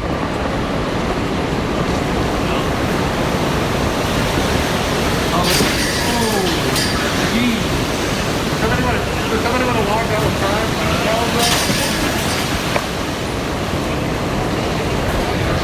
A lot of glass breaking. I'm told that there's windows blown out of some of the rooms here, and the blinds are being sucked out the window and whatnot, like flapping in the wind, if you will. But that was a problem, as there started to be glass everywhere, and that's why we went inside the hotel, did live shots inside the hotel, then found ourselves, now we're on the front side of our hotel in the parking garage, and the winds are starting to pick up again. Why?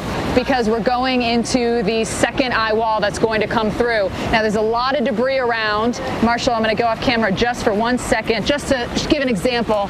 This is some sort of styrofoam. This is, just a piece of styrofoam, but just to show you that there is debris around, all right? And this is, yes, a light piece of styrofoam, but it could turn into a projectile, and if it's going fast, maybe could knock something and could knock it off. So now that we have all this debris around and we're going into that second eye wall, all this type of material is going to start flying around even more. And, behind me, there's a box truck that's flipped over. I can see some of the light poles here that are tilted as well. The trees, some of them look like they've been pretty stripped of their leaves in the wind. And we've also just had reports of trees down from the wind that we've had here. So things are, I think I can go to Mark in studio. Correct me if I'm wrong, Mark. I think you're there. And I just wanted to ask you, I can tell our winds are starting to pick up. And the position I'm in now is everything is blowing that way. And there's a huge parking garage. We can turn around and show, just so everyone get a perspective. We're here doing live shots. Let me show you where we're at. There's the part. So everything's calm in here, right? I can walk over here and it's pretty calm until you just hear that. Yeah. But there's nothing that can come flying in this direction because it's blocked off in the garage. But there you go. I don't know if you heard that, Mark. Now getting damaged yet again, and those winds have got to be starting to really crank. How much longer till they're at their worst again? Yeah, they're really ramping up. I give it about 20 minutes, maybe half an hour before you are fully into that southern side of the eye wall. We're already starting to see the winds switching around, not due south anymore, a little bit more west, so you are protected there because of that parking garage. But gosh, that other side of the building is going to get really nailed here in the next half an hour or so. Yeah. All right, thanks for that, Mark. Now I want to go to Jim. Jim, I don't know if you just heard Mark talking there, and I don't know if you can hear that, Jim. Jim is actually literally just behind. I don't know if you can see that hotel behind me. That's Jim's hotel in the dark. But Jim, I hear something crashing hard, and I don't know what that is. Abrams, basically, Hurricane Laura has turned LeBear's into the haunted house right now. Okay, not only are the doors just kind of flapping around, again, there's compromise of the building, so it's trying to breathe. It's trying to balance out the pressure. And listen to the sounds it makes. It sounds like a chainsaw. That's just the air essentially going through the building. Now this door, because of the wind coming across the overhang this way, it's now gotten in here and compromised this door. So this is another area where, unfortunately, look at that. Man, Steph, I don't know if the piece of styrofoam you just showed has made its way over here, but we just had one bounce off the door. So it's still very gusty out there. We're obviously back in this eastern eye wall, given the direction of the wind, but we're still going to have to go through the southern part of this. And it's hard to stand out there. There's still glass shattering just about everywhere. You can see the huge lights just swaying in the wind under this overhang here. The wind, look at this, Brad. The water's being blown out of the fountain, okay, because of the change in wind direction. So the water's actually, the wind is actually going in and scouring out the water as a result of the strong winds in through here. So just incredible. There's a lot of lanterns out there and obviously some glass windows above this overhang. So that is what we were hearing crash around. So Steph, we just decided to take cover in through here and obviously get out of harm's way. But again, Hurricane Laura turning La Berge into the haunted house. Wow, what a hurricane. And it's not over yet, especially for many of you. Frankly, we're only in the first quarter for the rest of the United States.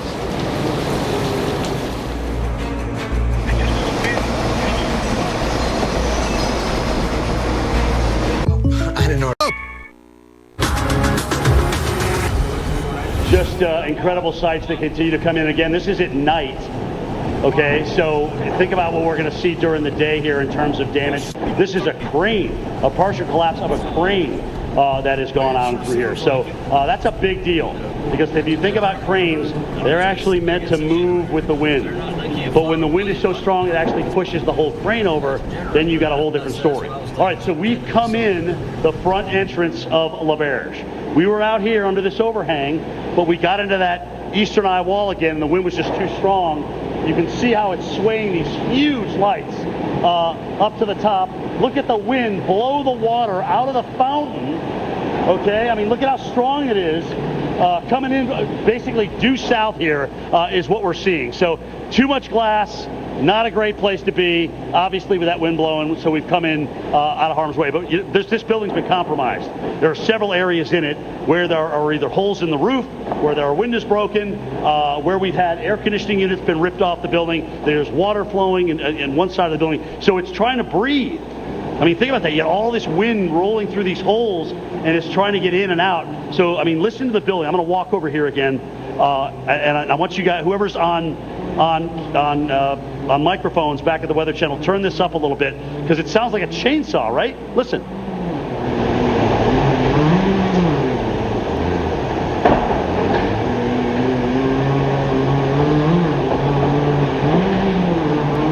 I mean, incredible.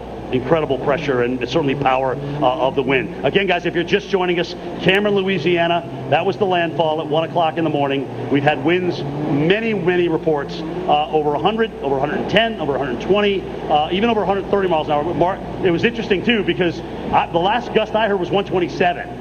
And that's when we had to retreat. And Mark was telling me, hey, dude, we've had 132, 131, 133, I mean, and an unofficial gust of 137. So, you know, that's well up there into that Cat 4 range. Yeah. And so that certainly verifies that as the strongest hurricane here to ever come in to southwest Louisiana. Mark, do you remember if they named a pressure at landfall? Was it 938? Gosh, I don't actually remember. Here are the 938. You're right. Here's the landfall stats for you. 150 miles per hour, 1 a.m. and 938. Right. So the point to that was, I believe that is the fourth lowest pressure, 1 millibar behind Rita in Louisiana history. So the whole state, even when they took a stronger storm off to the east. So that's pretty incredible, certainly, when you think about it. 150 mile per hour winds, that's about as high as it gets without getting to Cat 5 status, right? 157 is where you start Cat 5. You can still hear the glass outside out. I mean, just incredible. Brad, come over here again. I mean, look at this. This is still the eastern eye wall. I mean, at this rate, it won't be long before the fountain out there is empty, number one. Number two, we may eventually lose some of these chandeliers the way that they're swaying around. And a lot of those lanterns, Brad, go to the lanterns over in the left corner. And this is what we were hearing, and this is why you saw me run, you saw us pretty much come inside. Those things are, all those little glass panels in the lanterns have pretty much got blown out. And we're still hearing glass fly around. Look at this. Even the debris that's under here is being pushed out. So it's like a wind tunnel down here with the kind of wind that we're seeing. So the vehicle that you see out there with the lights, for those of you that are curious, that's Charles Peak. He's obviously riding it out. Notice how he's put his vehicle parallel to the wind, all right, so it doesn't blow over, so the wind's coming across his vehicle like that. Even that, I can tell you, by being in a vehicle during one of these things, it's still shaking.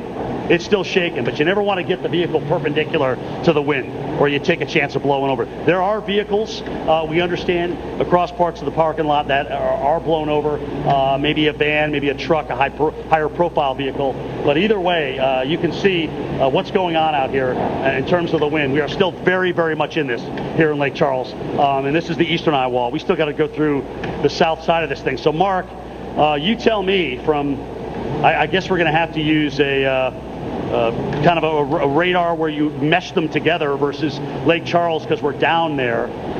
When are we getting out of this, brother? Oh, it's going to take a while. 2 hours? It's going to take a while. And just because we were mentioning the stats, I think it's number 3 at terms of landfall for lowest pressure for Louisiana. Number 3 in that list now. And as for wind speed, number 2. Only the last island storm beat that for wind speed at landfall for Louisiana. So a formidable storm by any stretch. I'm a little surprised, Jim, that the winds haven't started to turn around for you. I've been watching the radar sites and the composite that you mentioned. It looks like we should be getting in towards that southern eyewall momentarily with regards to kind of switching that around. And I do want to mention that the new advisory is in. 4 a.m. advisory update on the positioning here, getting north of Lake Charles. So we'll wait for that to come in all the way. Category 3 now, 120 miles per hour. So this is the very beginning of that advisory trickling in. Still, and Jim, this is the bad news here. You asked how long this is going to last. That forward motion hasn't picked up at all. Still 15 miles per hour. It's been that way since landfall. Continues north at 15. That westward jog is done, but staying at 15 going to the north. Right. And Mark, you know as well as I do, when these things come inland, you essentially see the wind field expand. So it almost becomes a larger wind field, even though the winds start to decrease and we go down in category as the pressure comes up. But I got to tell you, buddy, looking outside here, this does not look like we have gotten out of the way of the eastern side of this yet. And so very, very surprising this is going on this long. You think it's bending around the building at all, or is it still due south? We decided. No, it's still southeast. That's a southeast wind right there, believe it or not. It may be enhanced by the building, but here's the deal: we're in what I would call a fortress. I mean, we felt very, very safe about riding this thing out in this building, and the folks have been great to us. But you know what? For a Cat 4, even a building of this magnitude has been compromised.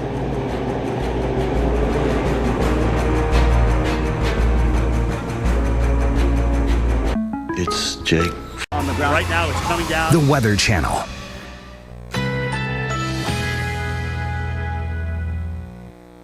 Currently in our area, 74 degrees under clear skies.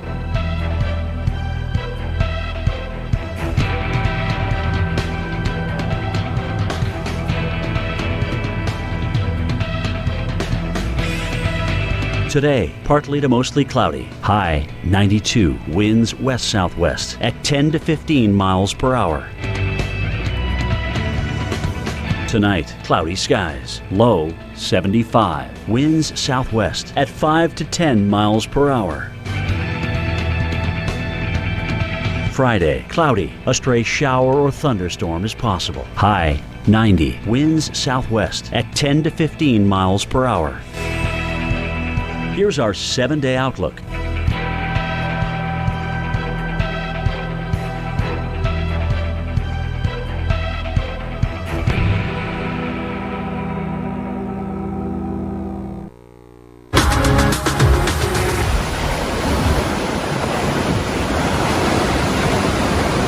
And look at that damage.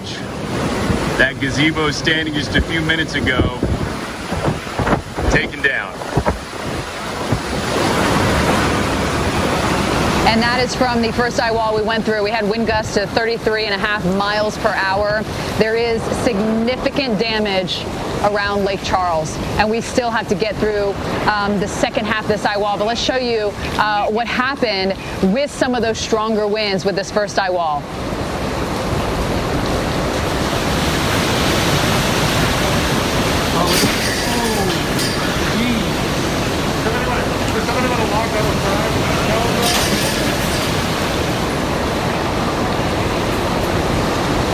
and glass shattering, and we've seen a lot of that. We're still hearing it, still seeing that happen here. We're now going through the second eye wall. I'm much more protected where I am now than I was earlier. So I'm not getting hammered right now because I'm a little more protected. We made our way to the parking garage in front of the building. Earlier we were behind the building. All those doors are locked. There's only one door to get out, and that's in the front of the building. And the winds are coming from the west, and I am looking west. So that means the winds are coming at me. But let me just show you. If I come into the garage here, we have a wall. So that wall right there is basically essentially blocking those strongest winds. Now, Tevin Wooten is about to take over for me. We've been on air since 10 Central, 11 last night. Tevin is actually over on the far end there. So he'll be able to show you a better idea of what the winds are looking like because they'll be coming directly into his live shot. But with the section that I'm in the garage, I'm a little more protected. You see it's breezier. You know, that rain is starting to come down as well. But we see a lot of debris around. I'll show you again. These types of big chunks of styrofoam, you're hearing things still breaking. And so I always say that second eye wall, though it's typically not as strong, it sometimes is worse because you have everything loosened, chunks of stuff everywhere, and that second eye wall is going to pick all that up and start tossing it around. Now, Jim, by the way, he's in that hotel, that big dark hotel over there. They've lost power. We've managed to keep it on at our hotel. We actually have an extra room. I've invited him and his crew over. It's actually a bigger suite, so they will all have somewhere to sleep if they want to come over. But Jim, now you're getting that wind right in your face in the front there of your hotel. Abrams, I just got to laugh for a second. If I could walk over there, we probably would. But the fact is, I mean, it's still smoking out here, right? I mean, I can't even open the door. I mean, look at this. The fact that I even am getting the door open a little bit here, I mean, we're still getting a southerly component of the wind here. And that's why, you know, it's hard to open the door.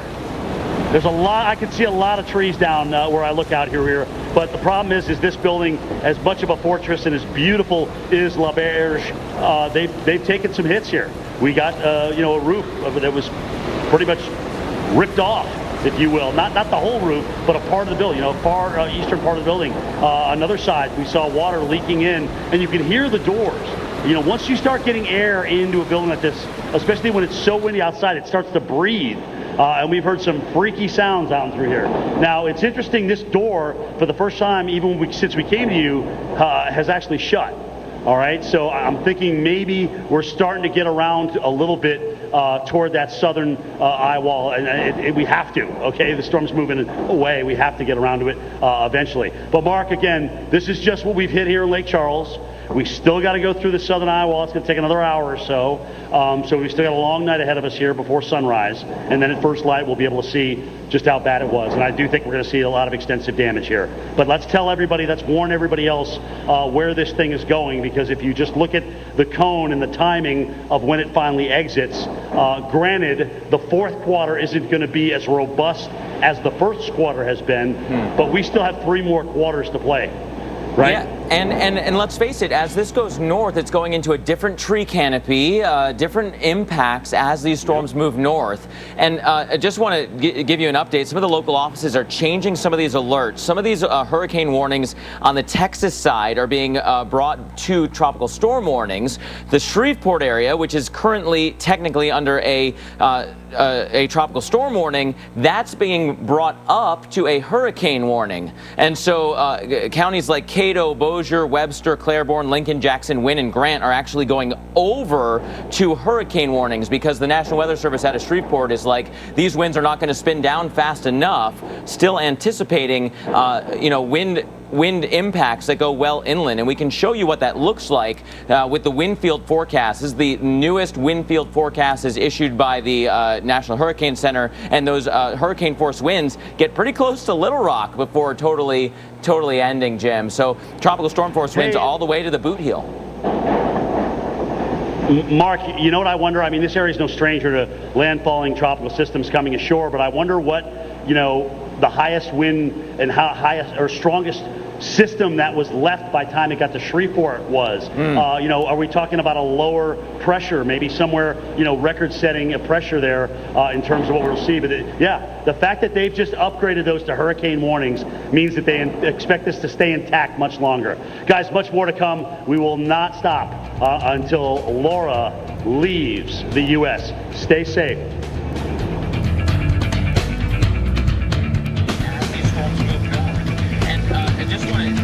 I didn't order a pizza.